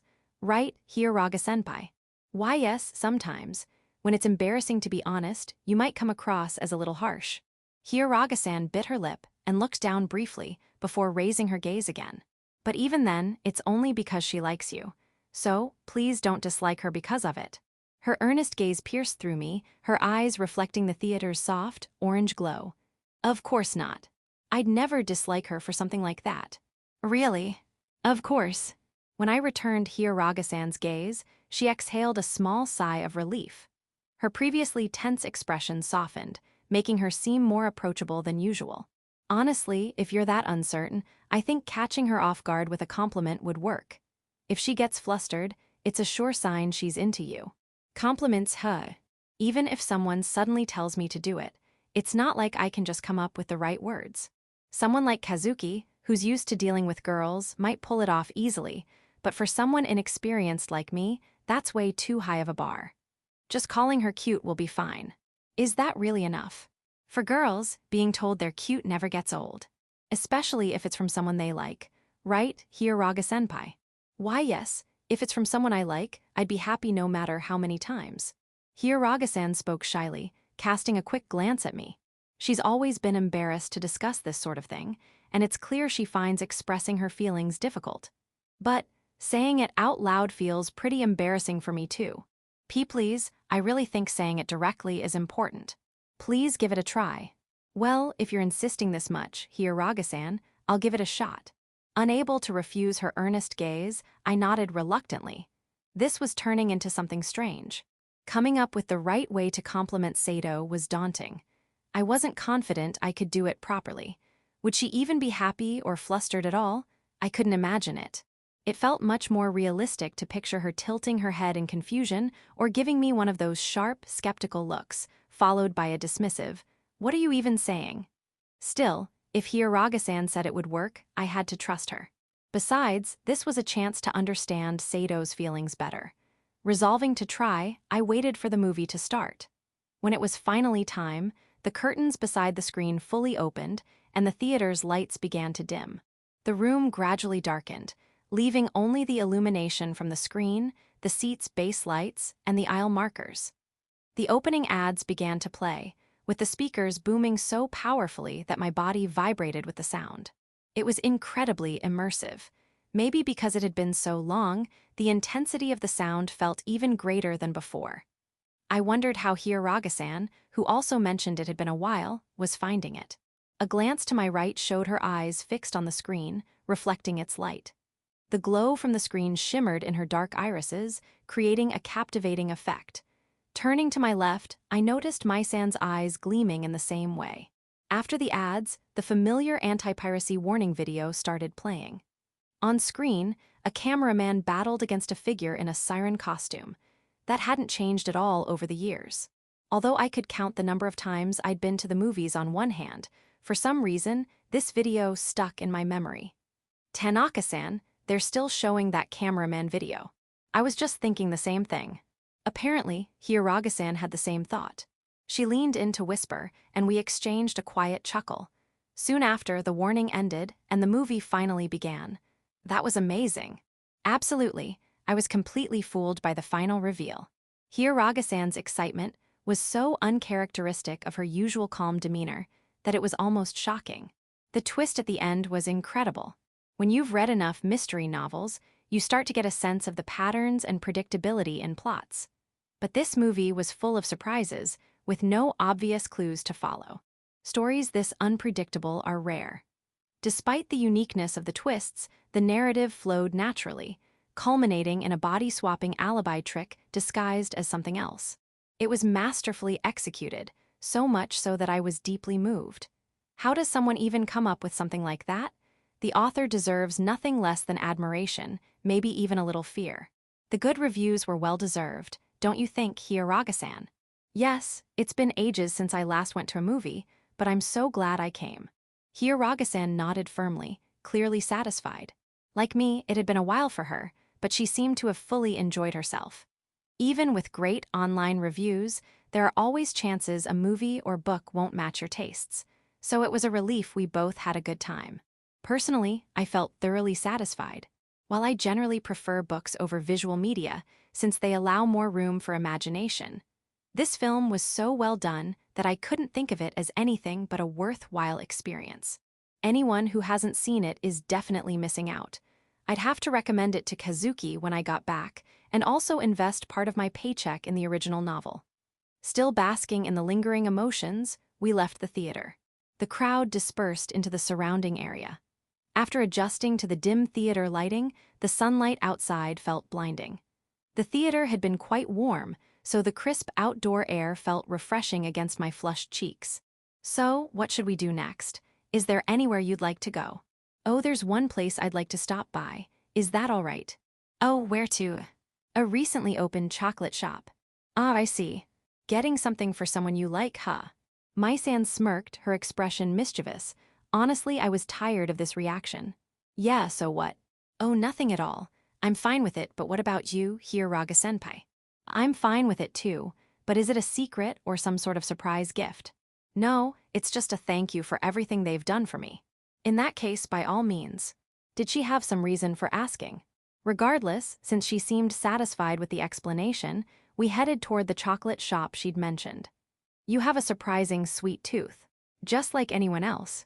I didn't think it was something to hide, but Hiyaraga-san seemed to feel otherwise. Her cheeks faintly blushed as she looked away. Following her guidance, we descended the escalator into the basement. It was my first time visiting this level, and my heartbeat quickened slightly. As we stepped off, a dazzling array of shops displaying their specialty products came into view. It was vibrant, perhaps more so because I wasn't accustomed to such sights. Despite being underground, the area was brightly lit, with beautiful chocolates and cakes lined up in every direction. Wow. So this is what they call Depachika. I'd seen it on TV a few times, but seeing it in person was an entirely different experience. Everything on display looked delicious. While I was still overwhelmed, Mai-san tugged at my sleeve. Tanaka-senpai, get it together. I think the shop you're looking for is this way. How do you know? Don't underestimate my research skills. I've already mapped out all the sweet shops. With a proud puff of her chest, she confidently led the way. Reliable. Despite her usual antics, I couldn't help but feel grateful at this moment. She navigated through the crowded aisles with ease, and before I knew it, we'd arrived. Here we are, right? Ah yeah, this is the place. The shop's name matched the one I'd seen online, written on a pillar behind the store. She really did know her stuff. I started browsing the selection immediately. The display showcased a variety of chocolates, neatly arranged and beautifully packaged. The shop's unique selling point was the ability to mix and match different flavors into a custom box. Each piece was fairly pricey, but since this was a gesture of gratitude, not gifting wasn't an option. You look so serious. Mai-san, standing beside me, commented as she watched me scan the options. Well, yeah. I want the person I'm giving this to be as happy as possible. Does she like sweet things? Probably. I've never asked directly, but she looks happiest when she's eating something sweet. You're pretty observant. Sedo's smile is incredibly captivating. Unguarded, free of worry, and heartwarming to the point where even I can't help but feel uplifted. It's a smile I never tire of seeing and always want to witness more. While this is partly a thank you gift, I'd be lying if I said I didn't want to see her smile. Fufufu, you really are smitten, aren't you, Tanaka-senpai? I never thought I'd see you this head over heels. Am I? If this isn't being head over heels, then I don't know what is. It's a textbook case. I see. Not realizing it myself made her observation all the more embarrassing. Flustered, I shifted my focus back to the neatly arranged chocolates. I caught a glimpse of my faintly reddened face reflected in the display glass. Meanwhile, Mai-san placed a hand on her hip and let out a small sigh. She's lucky to be liked this much. Hearing such genuine feelings would make anyone fall for you. Right, Hiyaraga-senpai? Why yes, I think so too. Their conversation reached my ears. If someone you liked said that to you directly, how would you feel, Hiyaraga-senpai? I'd feel happy, of course, but also very embarrassed. Why embarrassed? Because it's something they don't usually say. If they suddenly confessed such heartfelt feelings, I wouldn't know how to handle it. It'd be overwhelming. Curious about their discussion, I sneaked a glance at the two of them. Hiyaraga-san's cheeks were flushed as if she were vividly imagining the scenario. Her embarrassment made Mai-san blink in surprise. Hypothetically, of course. Yes, of course. Hypothetically. Snapping back to reality, Hiyaraga-san cleared her throat and quickly turned away, only to make awkward eye contact with me. Flustered, she averted her gaze again and coughed softly. Anyway, don't mind me. Tanaka-san, have you decided yet? Yeah, I think I'll go with this. After considering both price and variety, I chose an 8-piece assortment of chocolates. Using recommendations for popular flavors, I picked a colorful array that looked as appealing as it did diverse. The shop assistant offered free gift wrapping, which I gladly accepted. The speed at which they wrapped the box was impressive. Likely from practice, their hands moved swiftly and the wrapping was done in no time. Thank you for waiting. Does this look all right? Yes, it's perfect. The chocolates were placed in a sturdy, elegant shopping bag. It seemed almost too fancy for something as light as chocolate. Peeking inside, I confirmed that the neatly wrapped assortment was just as I'd requested. The meticulous packaging made me smile slightly. Noticing, Mai-san peeked into my bag. It's so stylish and nice, I'm sure she'll love it. Here's hoping, though I can't help but feel she might be suspicious. Suspicious? About what? That I might have ulterior motives, and well, I do. If it were the Sedo of old, she'd likely doubt my intentions outright, perhaps even refuse to accept it. But given how proactive she's been lately, I felt hopeful she wouldn't reject it this time. I could only wish for her happiness. So you just want to see her smile. Honestly, there's nothing wrong with that. Well, I'm most worried about whether she'll be happy with it. I'm not used to giving gifts like this. My inexperience in these situations was working against me. Honestly, I wasn't confident in my choice. Before I developed feelings for her, I wouldn't have minded if it got rejected. But now that I liked her, I couldn't stop worrying. Having the person you like reject your gift would be devastating. If that happened now, I'd probably cry. Anxiety swirled in my chest. Getting rejected would definitely be a shock. That won't happen. Don't worry about it, Hiyaraga-san interjected, her voice firm. Hiyaraga-san, who had been listening to my conversation with Mai-san, spoke with certainty. She wouldn't reject it, not when you've put so much thought into choosing it. She'll definitely appreciate it. I know I'd be really happy if it were me. Really? Yes, so trust me and give it to her with confidence. Nothing is more reassuring than Hiyaraga-san's words. She has an uncanny ability to be right about these things. If she says it'll be fine, it'll be fine. Gradually, I started to feel more confident. Thank you, I'll do my best to give it to her. Surely she'd be happy. With that expectation in mind, I resolved to hand it over. After leaving the shop and finding a spot away from the crowds, I let out a small sigh of relief. Thanks for sticking with me for shopping. What should we do next? Oh, I want to go to a cafe. Tanaka-senpai, treat me. That's pretty bold, coming out of nowhere like that. Come on, I'm a cute kuhai. Doesn't that make you want to spoil me? Cute. Who? The words slipped out before I could stop them. Sure, she was objectively cute, but in reality, she was an annoying kuhai who spent her days teasing Hiyaraga-san and me. Honestly, if anything, she owed me compensation for all the times she messed with us. Mai-san pouted in mock discontent. Come on, spoil me a little. Wow, that's straightforward. The idea of spoiling Mai-san made me nervous. Was she this bold at school, too? The thought of her effortlessly toying with other boys sent a chill down my spine. Knowing her, it seemed entirely possible. The image of her playing with the innocent hearts of middle school boys came all too easily. She must have noticed my unease because she smiled sweetly and waved her hand dismissively. Oh, don't worry. I'm a proper, delicate girl at school. You're the only one I asked to spoil me like this. Not sure I'm feeling this special treatment. I'd rather get a book than this kind of attention, preferably a new hardcover. You're impossible. Fine, I'll give up on being treated. But let's go to the cafe anyway. They're running a limited-time strawberry fair. Strawberry fair? It didn't pique my interest much, but Hiyaraga-san's eyes lit up slightly, and her voice rose with excitement. Yep, she definitely had a sweet tooth.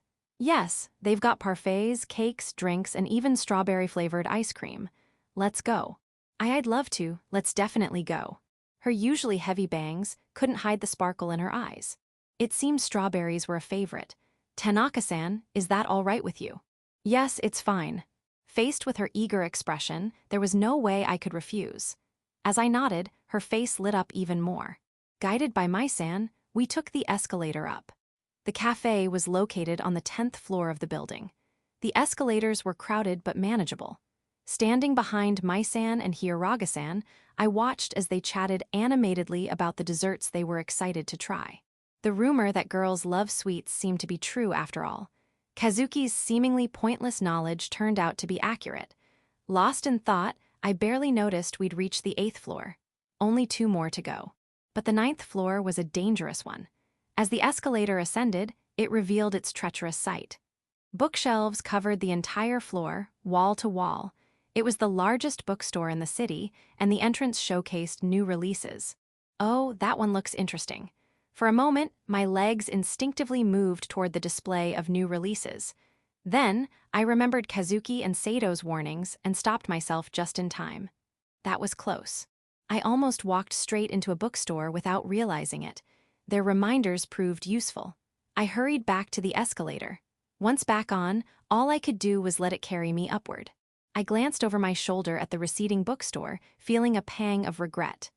The shelves of new releases were already so far away.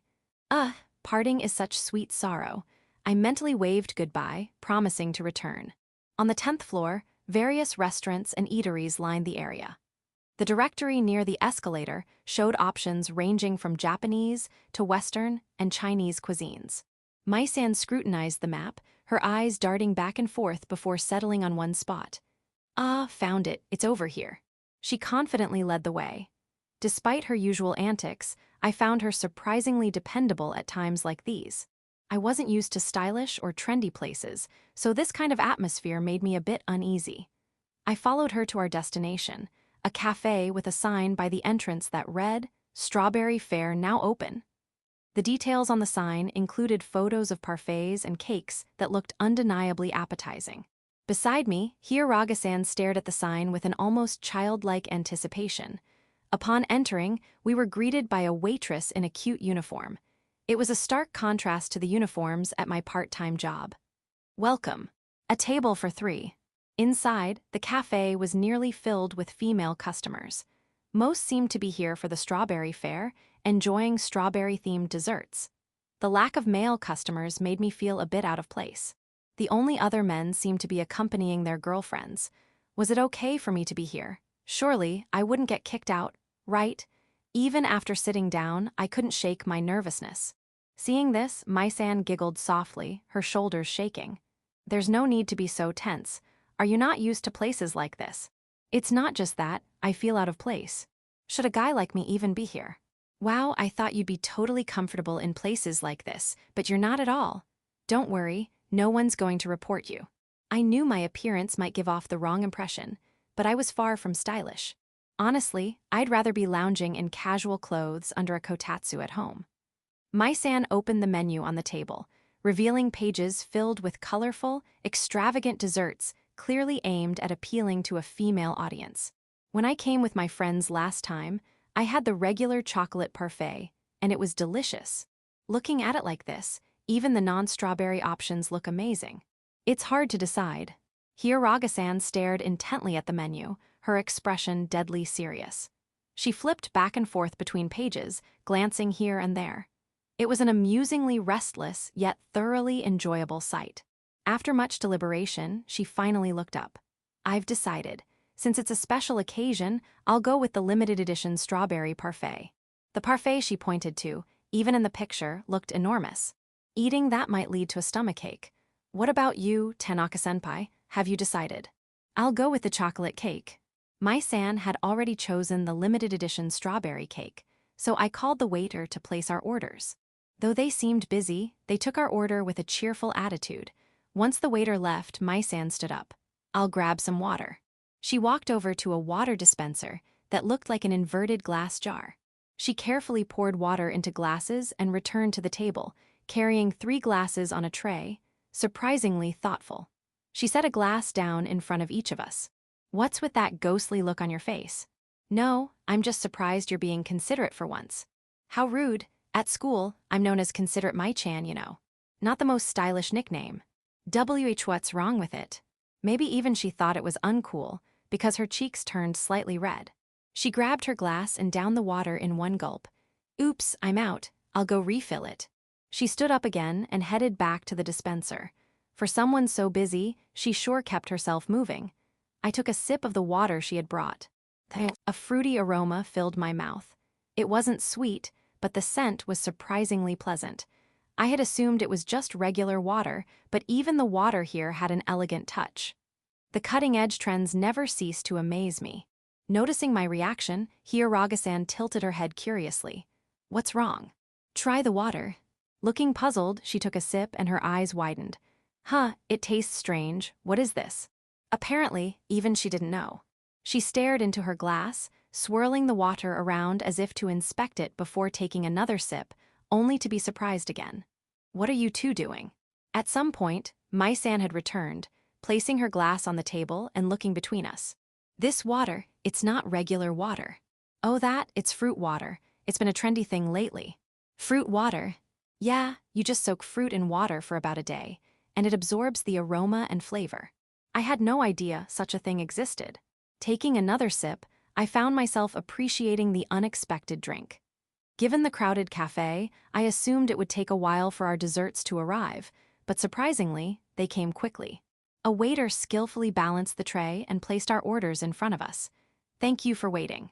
The colorful array of desserts spread before us was dazzling. Each one was strikingly decorative and left a strong impression. Hiyaraga-san's parfait, in particular, was far larger than I had imagined, reaching almost up to her chin. She widened her eyes in amazement.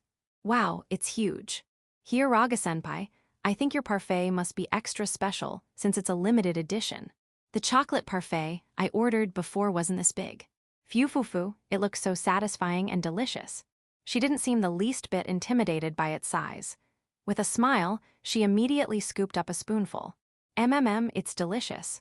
She happily dug in, her serious demeanor replaced by a softer, contented air. It was quite a sight. Maybe the next time she gets mad at me, I'll bribe her with something sweet. And not that I'm trying to bribe her, of course. Mai-san and I also started on our own desserts. This place is really nice. Yeah, I like it too. They say it's a great spot for dates. Next time, I'd like to come here with someone I like. Yes, maybe. Here Raga-san paused, her spoon hovering midair, and gave a faint, ambiguous smile. Here Raga-senpai, is there somewhere you'd like to go with someone you like? Me. That's hard to say on the spot. It seemed too sudden for her to think of anything, and she fell into deep thought.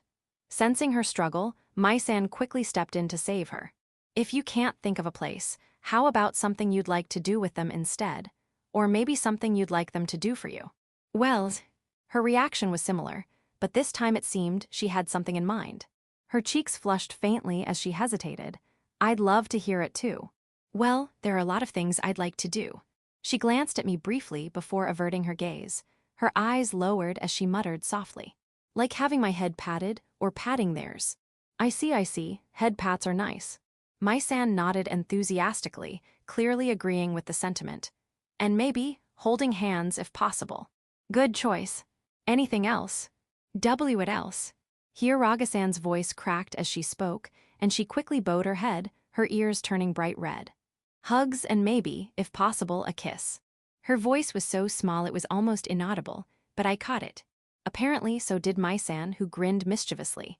Haha, here Raga-senpai, you're surprisingly bold. It's perfectly normal. Embarrassed, here Raga-san started eating her parfait again to cover up her flustered state.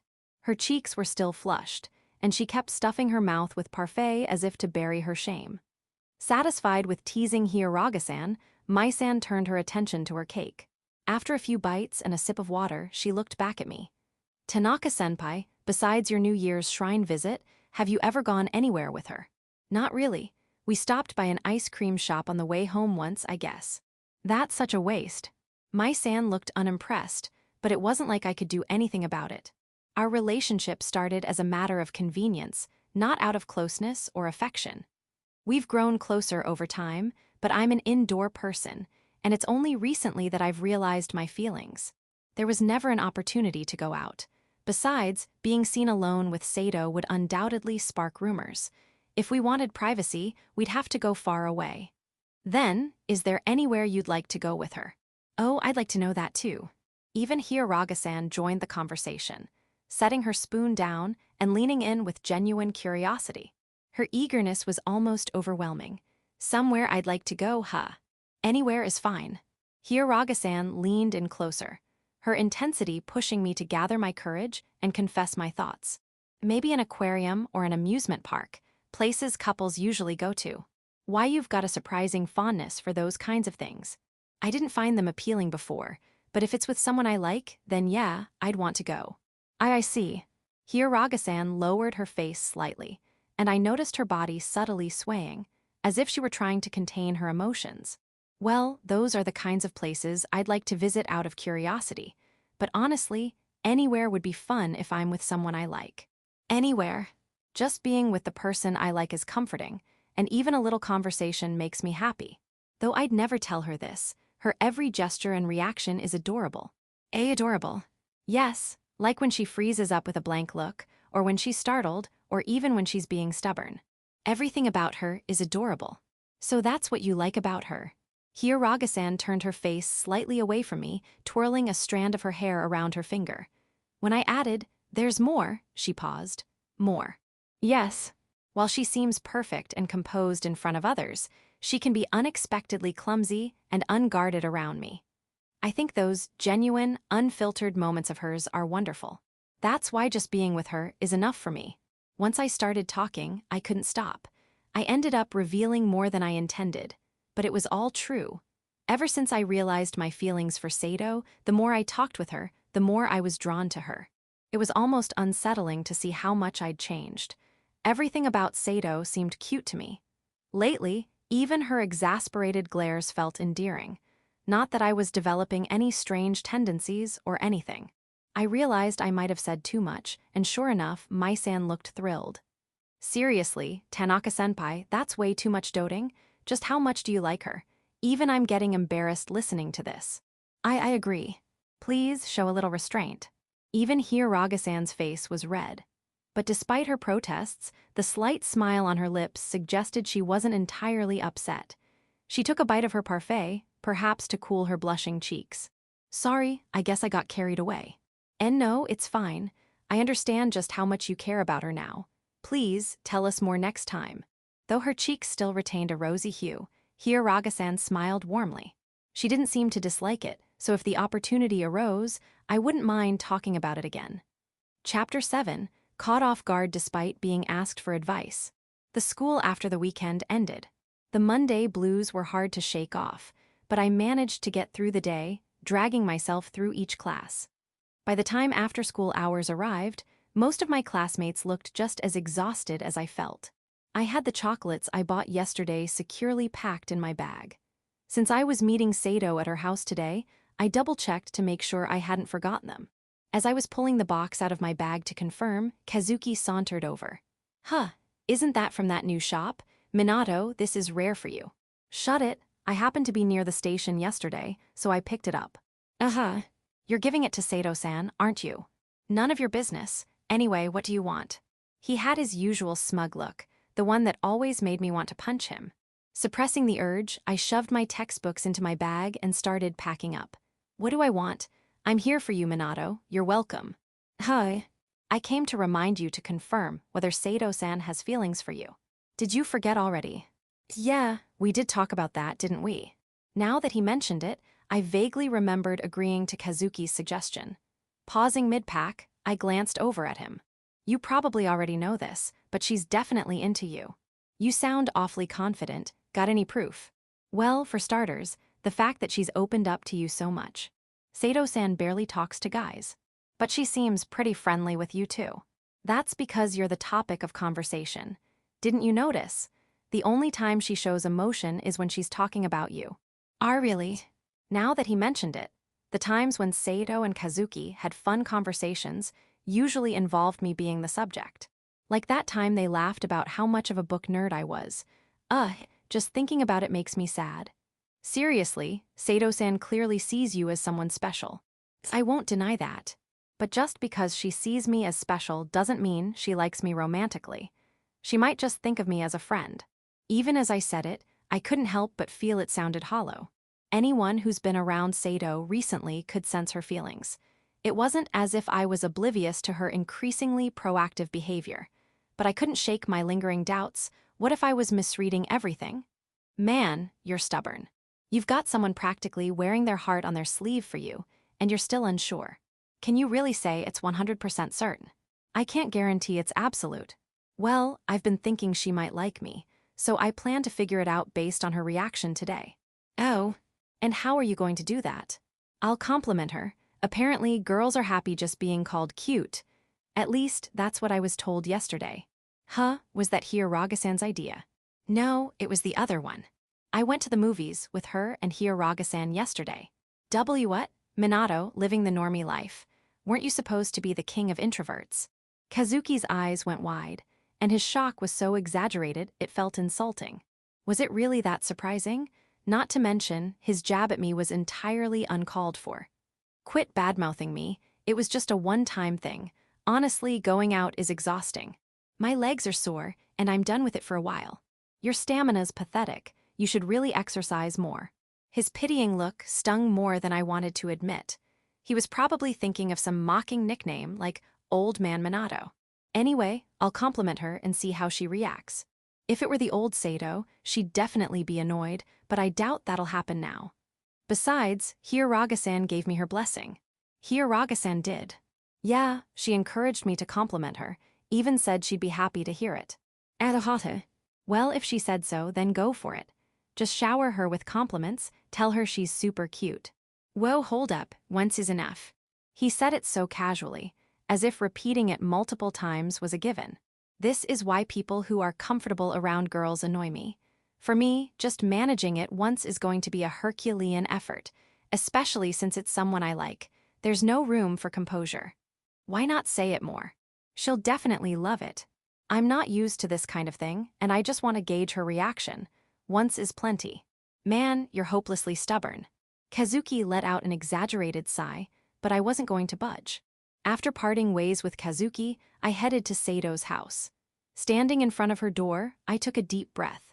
By now, I'd pressed her doorbell countless times, but thinking about what I was planning to say afterward had my nerves on edge. My finger hovered over the button, hesitant to push it. I couldn't just stand there forever, so I finally forced myself to press it. The electronic chime rang out, followed by the sound of hurried footsteps approaching the door. It opened moments later. "Tanaka-kun, please come in." "Thanks for having me." Following Sedo's lead, I stepped inside. As I watched the ends of her hair sway, a thought struck me: when was the right time to compliment her? Sedo's appearance was already striking, so she was always cute. Did that mean I could say it any time? Even I knew blurting out, "You're cute," without warning would probably backfire. She'd likely be caught off guard and confused. There had to be a proper moment for this. Caught up in my thoughts about timing, I realized I hadn't planned this out at all. I regretted not asking Kazuki for advice. That guy could probably come up with compliments effortlessly, anytime and anywhere. "I'll make some tea, so please sit and wait." "Thanks." As usual, I sat on the sofa in my designated spot. It seemed like the tea had already been prepared, as Sedo soon returned with a tray holding the teacups. "Here you go." I took the cup and watched as she sat beside me. Her movement caused the sofa cushions to sink slightly, and my body tilted ever so slightly toward her. "Be careful, it's hot." "Got it." I took a sip, letting the warm, slightly bitter taste of the tea spread through my mouth. The gentle heat was soothing, just the right temperature. It eased the tension in my body a little. Glancing over, I saw Sedo blowing gently on her tea, trying to cool it down before taking a sip. Her slightly pursed lips were strangely captivating, and I found myself staring without thinking. "What's wrong?" "You're such an ekajita, cat-tongue Sedo." "It's hot, is that a problem?" "No, not at all." "Don't get mad about it." She seemed self-conscious about it, frowning in mild frustration. Her childlike stubbornness struck me as oddly endearing, and then it hit me. I think it's cute, even your cat tongue." Suppressing my embarrassment, I managed to get the words out. I thought I'd said it naturally enough. Watching her reaction, I saw her eyes widen slightly in surprise before her expression softened into a gentle smile. "Fufu, thank you." She chuckled softly, her smile brimming with a relaxed confidence as she took a sip of her tea. How should I interpret this? She seemed happy, and it wasn't a bad reaction, but it wasn't the bashful response I had expected. Still, it wasn't a rejection, so I decided to leave it at that. "Oh, right. Since you always lend me books and give me snacks, I got this for you as a thank you." I pulled out the box of chocolates from my bag. Sedo accepted it with a curious look. "Can I open it?" "Yeah, it's supposed to be pretty good." The reviews I'd read were overwhelmingly positive, so I hoped she'd enjoy it. Carefully, she unwrapped the package, making sure not to tear the paper. Her delicate movements conveyed a certain thoughtfulness. Once the wrapping was removed, a sleek, dark brown box with elegant gold lettering emerged. She opened it and picked up one of the chocolates. "What flavor is this?" "Probably some kind of berry."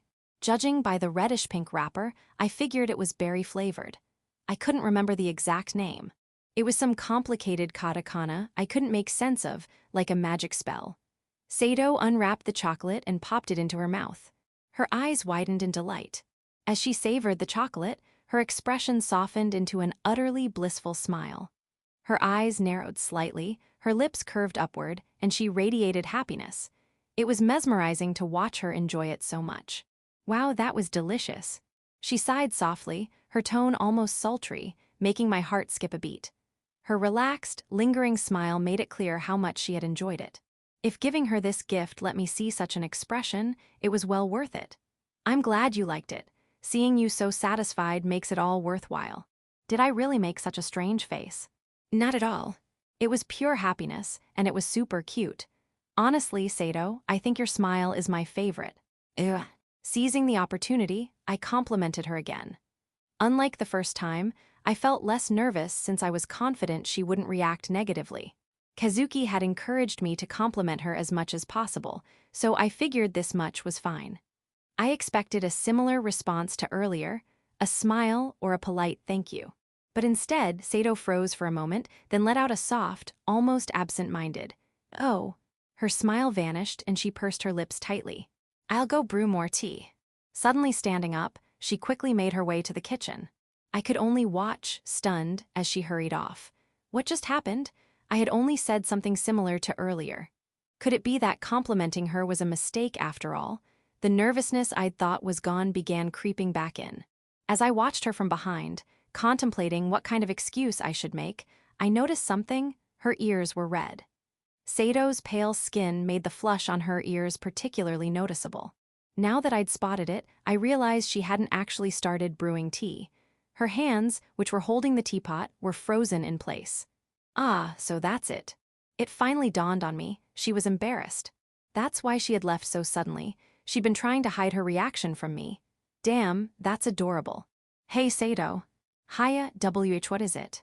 Hiya, that's so unlike her. Normally so composed, seeing her this flustered was amusing. I couldn't help but smile mischievously. So this is how Kazuki feels when he teases me. You're still not done with the tea. I am brewing it now. Just wait a little longer, please.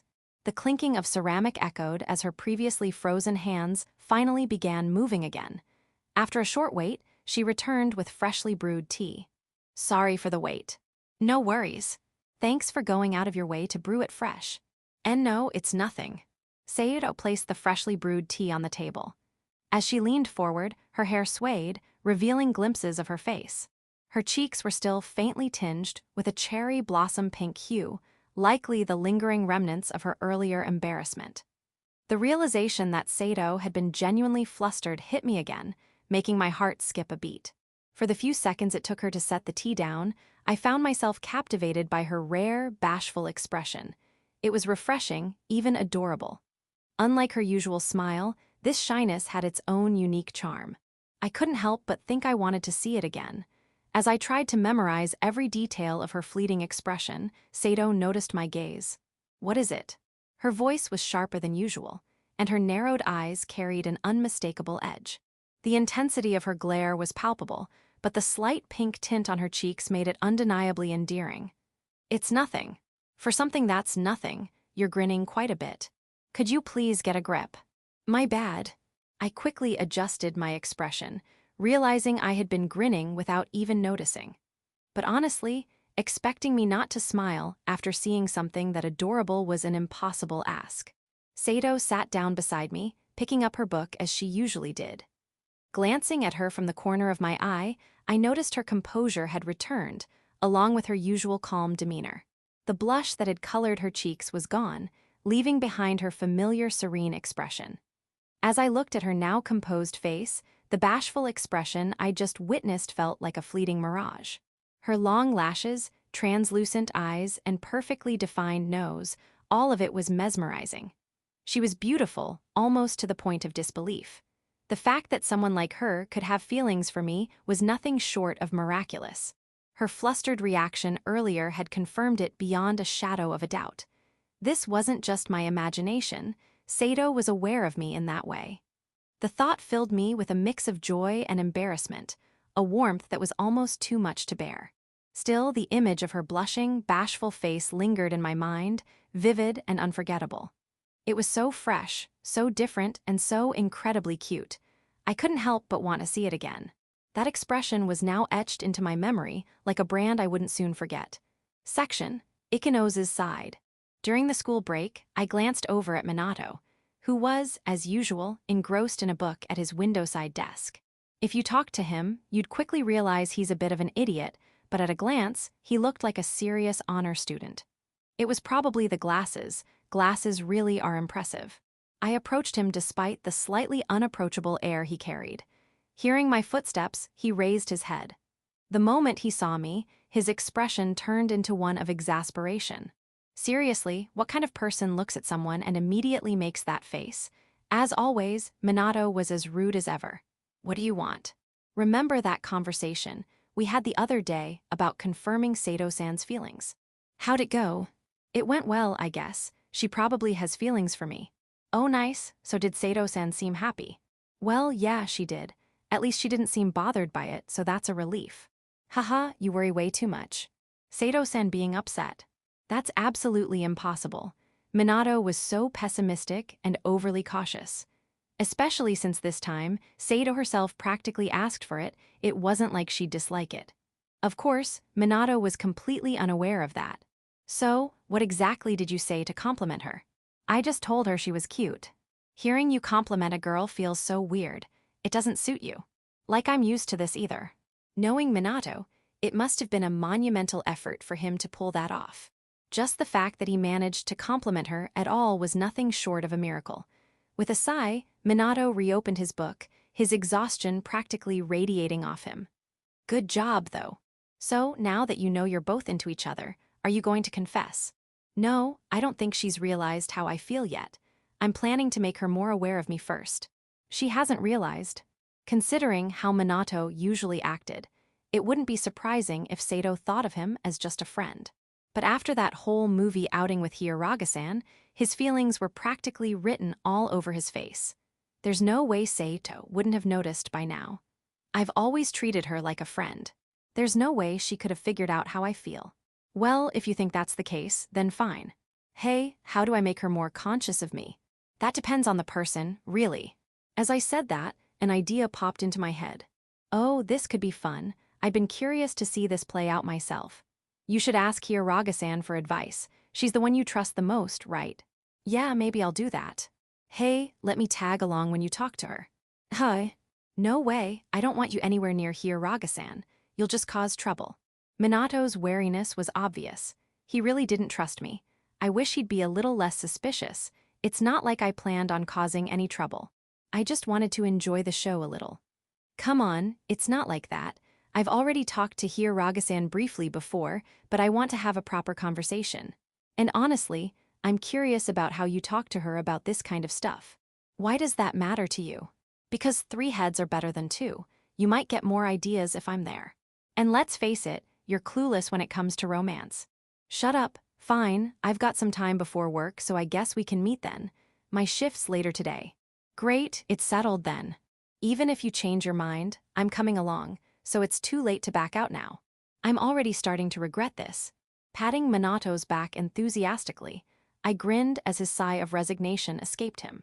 Watching him slump over like that was endlessly entertaining.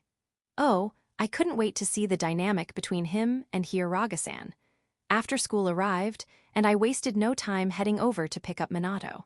At his desk, he lazily stuffed his belongings into his backpack, his lack of enthusiasm almost palpable. Minato, hurry up, let's go. We've got time. Besides, I'm stopping by my house to grab a few things first. I see. You've got to put on a disguise, after all. It's been a while since I've seen you like this, Minato. Minato, who usually hated hassle, apparently still kept up his disguise. The odds of anyone at school finding out were slim, but he was surprisingly cautious in these matters. I waited for Minato to finish packing his stuff, and we left the school together. It had been a while since I'd visited his place. Come to think of it, Minato lived alone. Was his house in decent shape? Hey, Minato, are you keeping your place clean? It's not turning into a trash heap, is it? Of course not. I can at least manage to throw out the garbage. Besides, I either read books or eat at home, so it's not like it gets messy. Maybe you should try doing something else once in a while. This kid might really be hopeless. A high schooler in the prime of his youth, spending his time at home doing nothing but eating and reading. Then again, compared to his first year, he's at least working part-time and pursuing romance, so I guess there's been some progress, hopefully. When we arrived at Minato's house, he immediately headed inside. With nothing else to do, I sat on the step by the entrance to wait. Without any heating outside, it was freezing, and I let out a long breath, watching it turn white in the cold air. Sorry to keep you waiting. When Minato returned, he had already completed his transformation. Gone was his usual withdrawn demeanor, replaced by a fresh and confident look. He exuded the image of a sincere and handsome young man. There was no way anyone would connect this version of him to the Minato from school. You know, this is basically fraud. It's for the books. He said it with a straight face, but the content of his justification was pitiful. The appearance might have changed, but the insides remained the same. I couldn't even bring myself to comment anymore. Well, let's go. Hurry up and introduce me to Hiyaraga-san. How badly do you want to meet her? Relax. We're on the same shift today, so you'll see her soon enough. Minato slung his bag over his shoulder, with his part-time uniform tucked inside. I stood up and followed him out of the house. The walk from Minato's place to the shop took about 15 minutes. Along the way, a few people sent glances our way.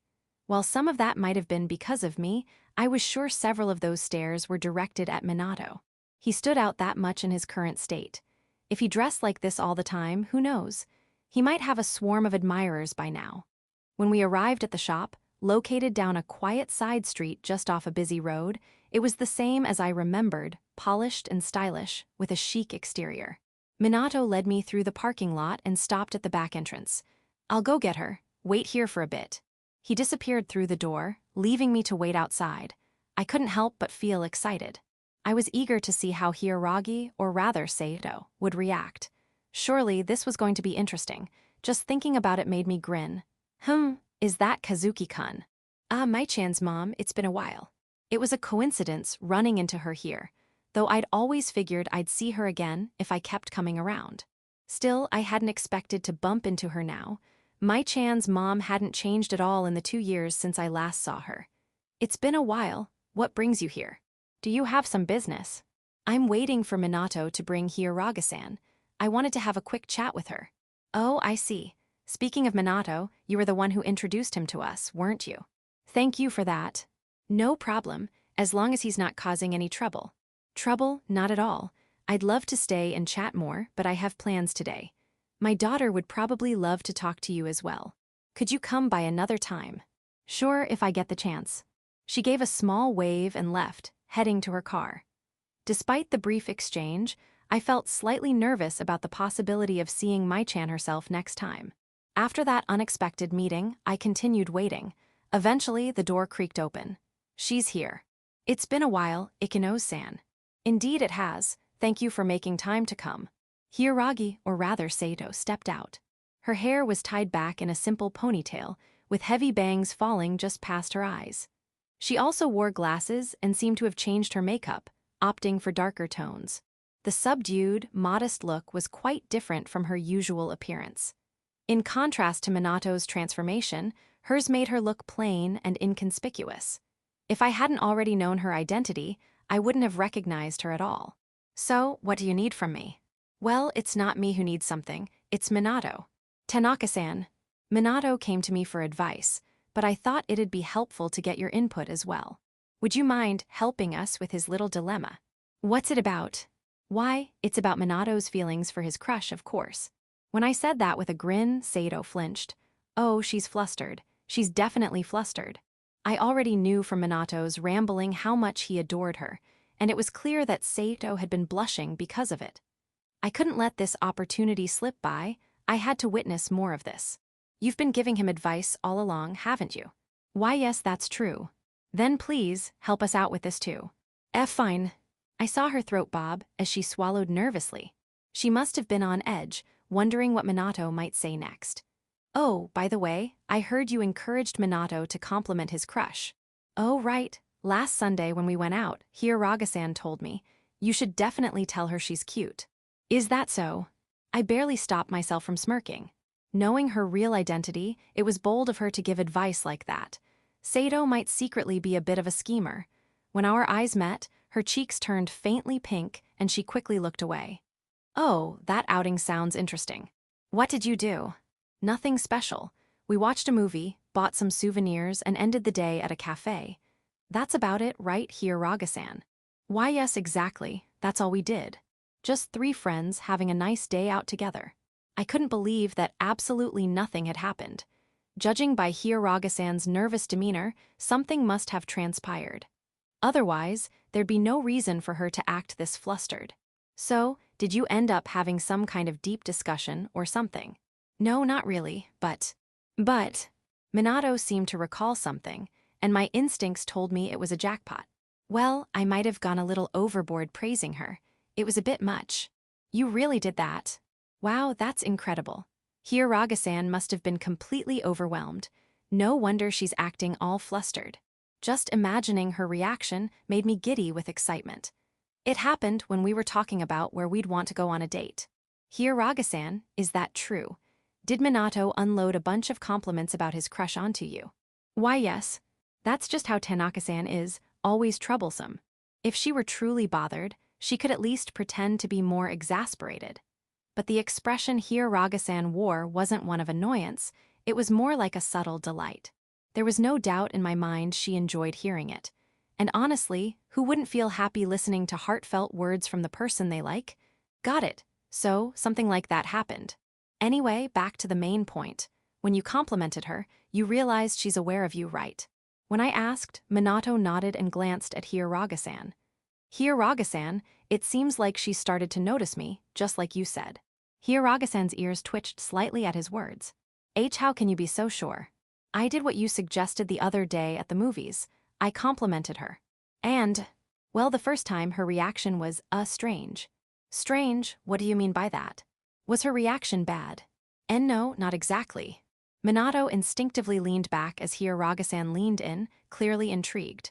Whoa, Hiraga-san, don't get too caught up in this. I don't think she would have intentionally given him a bad reaction, but it seemed like some sort of misunderstanding had occurred. She looked happy, sure, but she also seemed so composed. It didn't feel like I made her self-conscious at all. I see. But then I remembered what Hiraga-san told me, that girls are happy when you tell them you like their smile. So I tried saying that, and this time she got flustered. Why, you noticed? Hiraga-san's eyes widened in surprise. Of course I noticed. Even though you're usually so oblivious. Was it really that obvious that she was flustered? Hiraga-san looked genuinely astonished. To be fair, Minato's usual obliviousness was well documented, so it was surprising he picked up on her mood change. Maybe he's grown a little. At first, I didn't realize it, but then I saw her earlobes turn red, and that clued me in. Earlobes. Hiraga-san unconsciously reached for her own ears, pinching one lightly as if to check.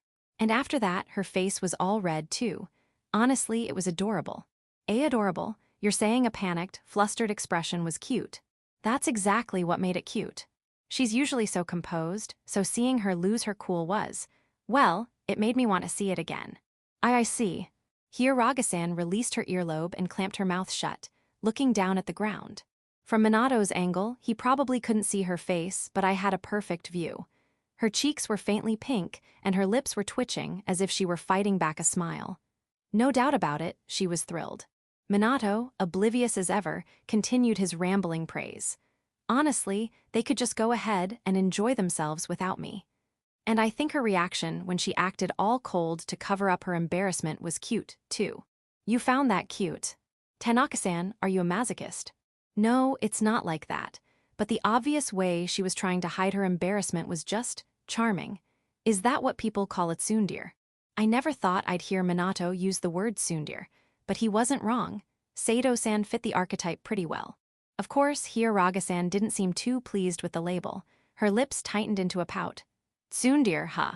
Well, if someone's clearly blushing and trying to act tough, what else would you call it? I guess that does sound like a tsundere. Though reluctant, Hiraga-san nodded in agreement. She'd been convinced. Then again, can you still call someone a tsundere if they acknowledge it themselves? Anyway, I want to see her flustered like that again, so I've decided to make an effort to be more proactive. But I'm not sure what kinds of things would make her happy. What do girls usually like? That's. When Minato declared his plan, Hiraga-san's voice cracked as she responded. Oh no, Minato, don't do this. Asking her directly about what she likes? That's way too much. You're going to make her explode. Hiraga-san was desperately trying to keep her composure, but her face was already bright red. Of course, she'd be mortified. Having her personal desires laid bare like this was practically a public confession. Meanwhile, Minato, oblivious to her turmoil, refused to back down. He even bowed his head slightly in earnest. Please, even just a small suggestion would help. It seemed Hiraga-san could no longer endure it. Her eyes darted nervously left and right, her shoulders shrinking as she slowly lowered her gaze. Finally, in an almost imperceptibly small voice, she let her desire slip out. Then, just one thing, maybe if you held her hand, she'd be happy. She must have agonized over it quite a bit. The embarrassment of revealing her innermost feelings to him was written all over her face. But at the same time, there was a glimmer of hope that her suggestion might actually come true. The internal tug-of-war between shame and yearning was plainly visible. Hold her hand, huh? Got it. I'll definitely give it a try. You can look forward to my report. Why yes. Why are you so eager to announce this, Minato? Declaring it to the very person in question? Seriously, are you an idiot? Hiraga-san's cheeks turned an even deeper shade of rosy pink as she listened to his bold proclamation. Honestly, these two could just go ahead and live in their little bubble of blissful flirting. I'm done here. Tanaka's sighed. The day after consulting with Hiraga-san at my part-time job, I nervously waited at the entrance, near the shoe lockers after school. I had resolved to be more proactive, but since I wasn't used to this, I couldn't help feeling nervous. My heart pounded loudly in my chest, almost unbearably. I didn't think I'd be this tense. Could I really hold her hand like this? The thought made me feel slightly anxious. While I tried to calm myself with deep breaths, Sedo appeared. Hey. Hi, Tanaka-kun. Sedo froze, her wide, round eyes filled with surprise. Unlike our first meeting, she didn't seem wary this time. It made me realize just how much closer we had become. Wanna walk home together? Sure, but let's get moving. It'd be bad if someone noticed us here. It was fine to stand and talk for a moment, but staying too long could lead to someone spotting us. You're right. When I said that, she hesitated for a moment before nodding. She turned on her heel and stepped out of the shoe lockers area. So, what's this about? Inviting me to walk home together out of the blue. She spoke as we passed through the school gate. A faint blush colored her cheeks. Maybe she was conscious of the fact that it was just the two of us walking home together. Oh, I read this book today, and it was so good I wanted to share my thoughts. Seriously, you couldn't wait until you got home. Sedo widened her eyes slightly, but then softened her expression with a small laugh, as though exasperated. We walked side by side, chatting about nothing in particular. Recently, we'd either gone straight to her house or deliberately left at different times, so this felt refreshingly new. Even trivial conversations with her were enjoyable. For a fleeting moment, I wondered if we should just leave it at this and enjoy walking home together. But no, I had invited her to do this specifically so I could hold her hand.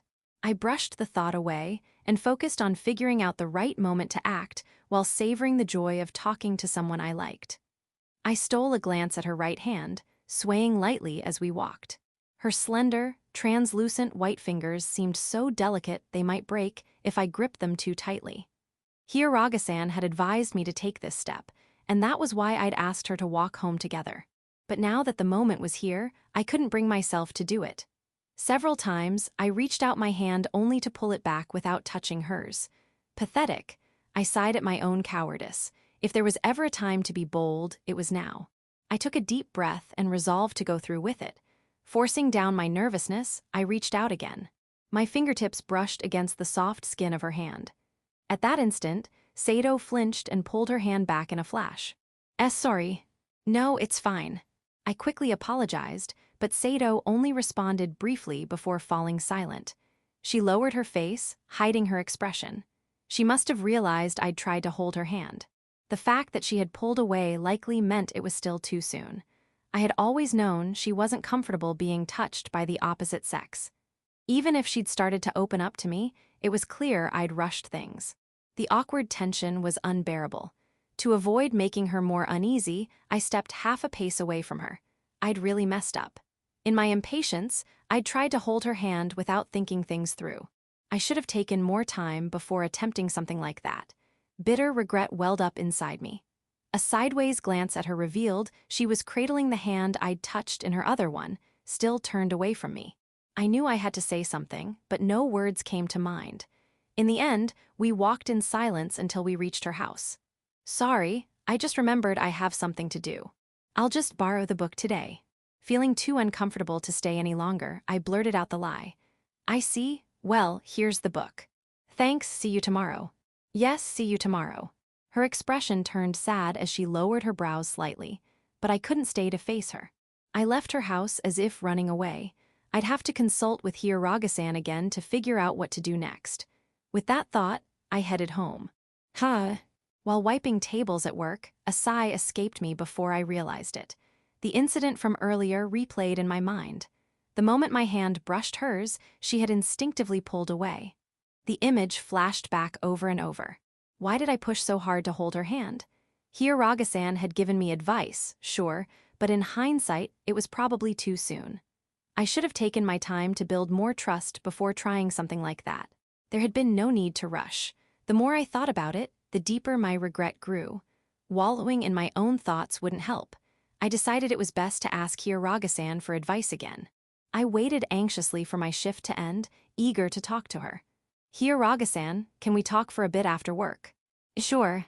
Her voice sounded unusually subdued. Her downcast tone felt odd, but I focused on finishing the closing tasks. Once work was done, I started explaining my dilemma as usual. Earlier today, I tried to hold her hand when we were walking home, but the moment I touched her hand, she pulled away. Does this mean she hates me? No, that's not it.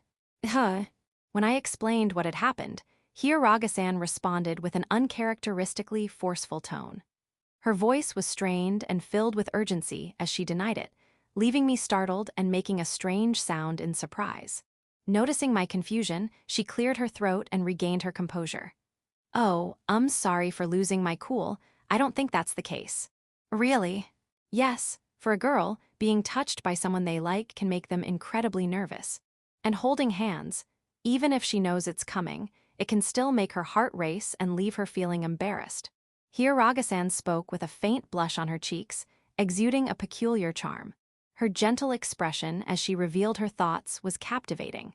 Of course, I understood that it must have been embarrassing for her to talk about a girl's feelings to a guy, but seeing her flustered made me feel embarrassed too. Her candid emotions gave my heart a slight flutter. I see. When someone they like touches them, it's something they're very aware of. That's why sudden or unexpected touches can make them feel even more startled. It's not that they dislike it, it's that it makes their heart race. Her cheeks remained red as she shyly lowered her gaze, occasionally peeking up at me with an upward glance. Her right hand lightly clasped over her left as she softly muttered her words. I guess that makes sense. I did try to hold her hand suddenly, after all, so that's why. Hiraga-san's explanation was reasonable and convincing. Feeling nervous isn't limited to girls, it's the same for guys too. Even just thinking about holding her hand had made me that anxious. If I actually held her hand, I'd probably lose my composure entirely. It wasn't just me. It must have been the same for her too. Hiraga-san folded her arms thoughtfully before hesitantly offering some new advice. Next time, why not ask her first? If you do, I think she'll let you. But if she really doesn't like it, wouldn't that just make her dislike me even more? Her suggestion made sense, but there was still the possibility that she didn't want to be touched. After all, she had always been uncomfortable around the opposite sex. Even if she had feelings for me, it didn't necessarily mean she was okay with physical contact. If that were the case, asking outright might backfire. The thought of that made me hesitate. I don't think so. In fact, that's why you should ask her.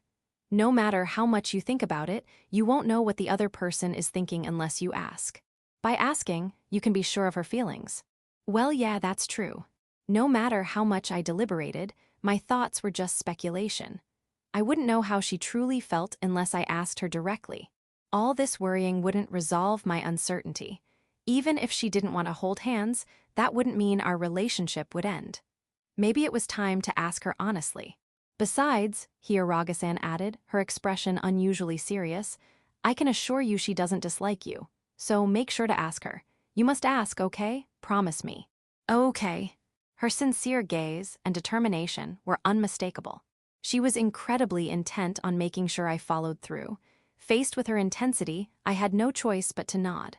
Crap, when should I try to hold her hand? 3 days had passed since Hiraga-san gave me advice again, but I still couldn't figure out the right timing to hold her hand. Having failed once already, asking her out of the blue, hey, wanna hold hands, would be far too abrupt. Even I would be caught off guard if someone said that to me suddenly, so Sedo would surely feel the same. I needed some kind of pretext. If I had a reason, it wouldn't seem unnatural to suggest holding hands. But such convenient opportunities didn't just come along. If they did, I wouldn't be struggling so much. As it stood, 3 days had slipped by without finding the right moment. I sighed in frustration, unable to come up with a solution. Just as I was about to give up, an announcement came over the school's PA system. Last night around 10 p.m., a suspicious individual was spotted. Please be careful on your way home. This is it. It might be a bit of a stretch, but I couldn't afford to let this opportunity pass. Who knew when I'd get another chance like this? Seizing the moment, I sent Sedo a message. Hey, wanna walk home together today? Sure, let's meet by the shoe lockers about 30 minutes after class ends, so we're not too conspicuous. Got it. I was a little worried she might decline, but she readily agreed without hesitation. Relieved, I felt like I had cleared the first hurdle. This time, I was determined to hold her hand. With newfound resolve, I eagerly awaited the end of the school day. After school, right on schedule, she appeared. Hey, sorry for the sudden invite. It's fine. It's just a matter of leaving a little earlier or later, right? Maybe inviting her the same day was too abrupt, but she didn't seem to mind. Her expression was the same as always, calm and composed, but her voice carried a hint of excitement, as if she was happy. Just like before, we started walking while chatting about trivial things. Reading a book together and discussing it was fun, but walking home casually like this and talking about nothing in particular was enjoyable too. I used to just walk home in silence, but this felt like a nice change. Probably because I was walking with someone I liked. Once again, my gaze drifted to her porcelain-like hand. I couldn't afford to fail this time. I had a reason to bring it up, so it wouldn't seem unnatural, hopefully. Gathering my courage, I spoke up. Hey, Sedo. Yes, what is it? After a brief pause, she turned her gaze straight at me. Well, if you don't mind, would you hold hands with me? You know, since there's been talk about suspicious individuals, just in case. What does just in case even mean? Seriously. My own excuse was so ridiculous that I couldn't help but inwardly criticize myself. If holding hands could fend off suspicious individuals, every elementary school kid in the country would be walking around holding hands. My nerves had gotten the better of me, and now I'd spouted some bizarre excuse. I wanted to take it back immediately. Stealing a glance at Sedo, I noticed her cheeks faintly flushed and her eyes sparkling with delight. I don't mind, I'd love to hold hands. Oh, really? Even I could tell from her genuine joy that she meant it, and the mix of happiness and embarrassment left my back tingling. Trying to suppress the grin threatening to form, I held out my hand. Sedo slowly placed her hand over mine, then looked up at me with a satisfied smile, her gaze almost teasing. Feeling like she had something to say, I asked bluntly, what? Tanaka-kun, you really wanted to hold hands, didn't you? If you just said so, I'd gladly hold hands with you anytime. She chuckled softly, her teasing expression playful and lighthearted. It was such a stark contrast from her usual cool demeanor. The way she looked at me now, youthful, a little mischievous, and tinged with a hint of allure, was utterly captivating. My chest tightened and my face grew hot. Noticing this, Sedo let out a satisfied little fun and smiled knowingly. Ah, my face is burning. Though she'd teased me, I managed to succeed in holding her hand. For now, I silently breathed a sigh of relief, glad that things had gone well. But that relief didn't last long. Once one desire was fulfilled, it seemed, another arose immediately. I want to hold her hand like a couple does. That thought surfaced in my mind. Come to think of it, we'd already held hands once during winter break, albeit unconsciously. All I'd really done was return to that same point. If I wanted to consider this progress, I needed to take things a step further. She was holding my hand now, so I doubted she'd hate me for it. All I needed was a bit more courage. Taking a sharp breath, I intertwined my fingers with hers. Wow, wait, Tanaka-kun. The moment I felt her slightly cooler fingers between mine, she let out a startled, high-pitched voice. Her wide, round eyes stared at me in shock, her face flushed crimson. Is this no good? Maybe I'd been too forceful. I asked hesitantly, worried I'd overstepped, but she shook her head, her blush deepening as she answered. And no, I actually like this better. No. She gently tightened her grip on my hand, her fingers squeezing mine just a little more firmly. Feeling the warmth from her palm, I started walking again, our hands securely intertwined. Sedo sighed.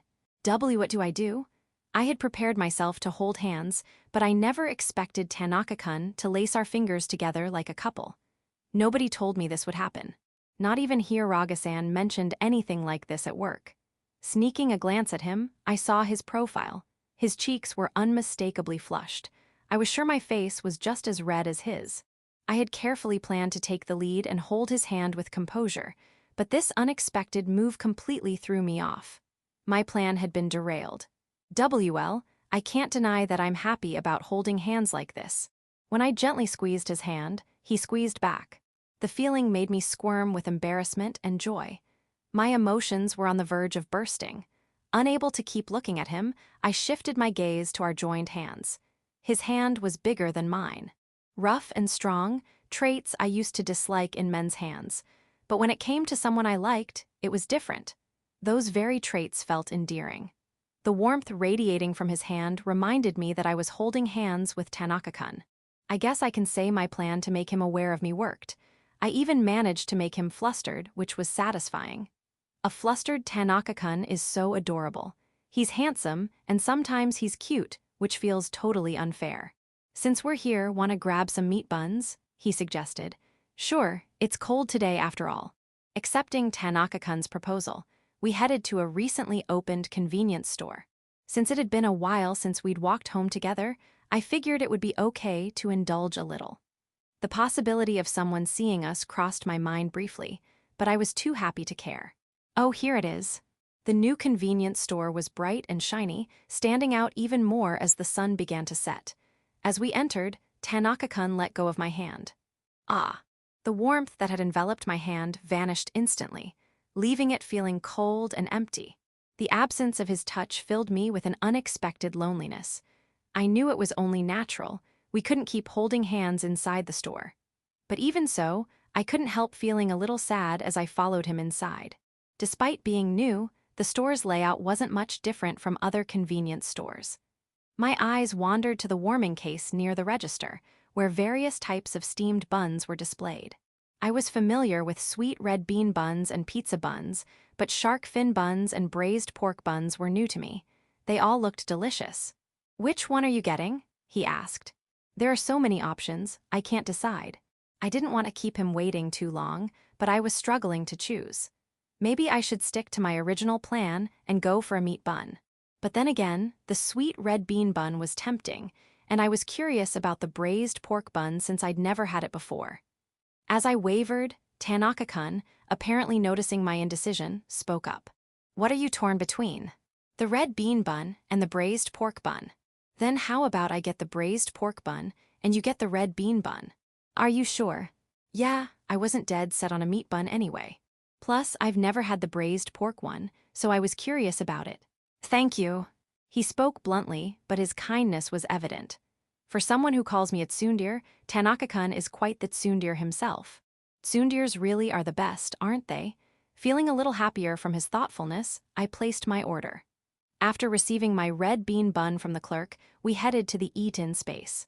I sat down, unwrapped the bun, and was greeted by a delightful aroma wafting from it. Wow, it looks so good. Since Tanaka-kun had unwrapped his bun and started eating, I took a bite of mine as well. The warmth and soft texture of the bun, combined with the rich sweetness of the red bean paste, spread across my mouth all at once. It had been a while since I last had a red bean bun, and it was absolutely delicious. I was in bliss. Sweet, warm, and comforting, it was irresistible. I couldn't help but smile as I kept taking bite after bite. It was so good that I couldn't stop.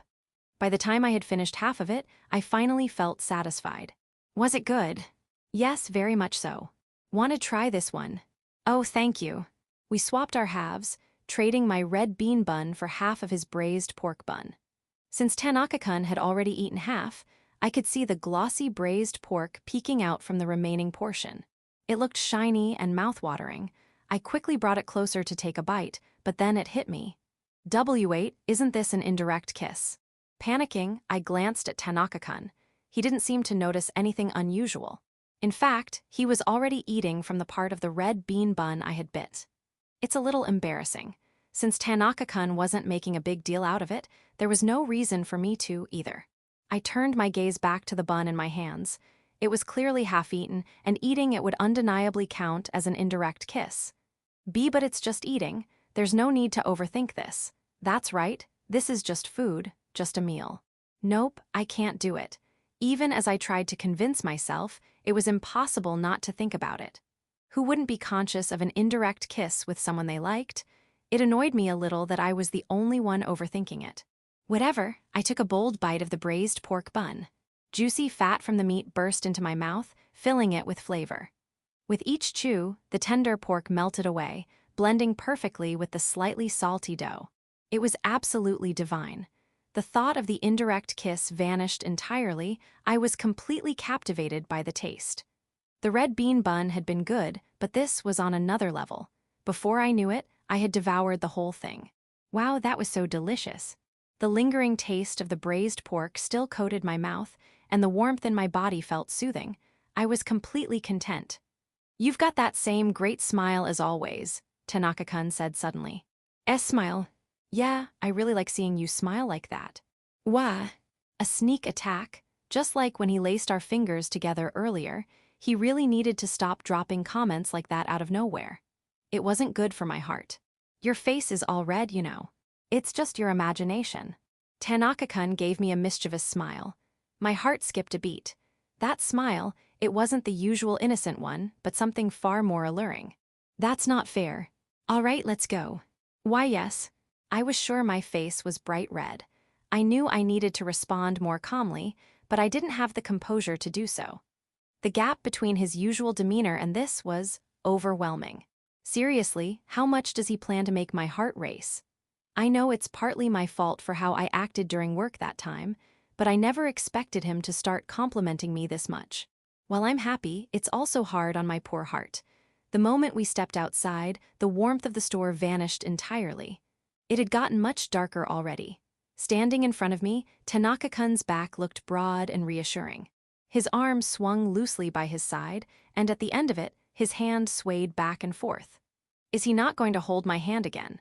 What am I thinking right now? How could I be so selfish? Just holding hands once had made me so happy, yet here I was, wanting more. Memories of the earlier hand-holding resurfaced vividly. It had been far more thrilling than I'd imagined. Embarrassing, yes, but also delightful. And it felt so natural. So much so that I found myself wanting to experience it again. I missed the warmth of his hand, the sensation of being connected. My own hand, now feeling empty, kept opening and closing instinctively, almost as if searching for something. HM. Suddenly, Tanaka-kun quietly extended his left hand toward me. I immediately understood what it meant. Without hesitation, I placed my hand over his, remaining silent. The warmth I'd felt before spread through me once again. This familiar feeling, it was something I would never forget. A wave of happiness washed over me. Effortlessly, as if it were the most natural thing in the world, our fingers intertwined again, shifting into a lover's hold. My heart fluttered at the unfamiliar sensation, but I couldn't deny how much I loved this special feeling. We began walking quietly together, his hand pulling me along gently. I could feel a smile tugging at my lips. What would happen to our relationship from here? Would we start dating? I couldn't picture it yet. But for now, I focused on the joy of holding hands with him, cherishing the happiness that filled my heart. Afterward. It's been a while. This is Gozen no Ryokucha. For this arc, I focused on Sedo-san taking a more proactive role. Writing about her, especially seeing how much softer she's become compared to the beginning, was immensely enjoyable. Additionally, Mai, who was introduced as a junior character, was surprisingly easy to write. I couldn't resist having her interact with Sedo-san multiple times. In fact, the scenes with Sedo and Mai together are some of my personal favorites. Seeing Mai give Sedo that little push and watching Sedo work hard to subtly express her feelings to Tanaka, if that came across as endearing, I'd be delighted. Now, I'd like to express my gratitude to all my readers. Sincerely, Gozen no Ryokucha. End of Volume 3.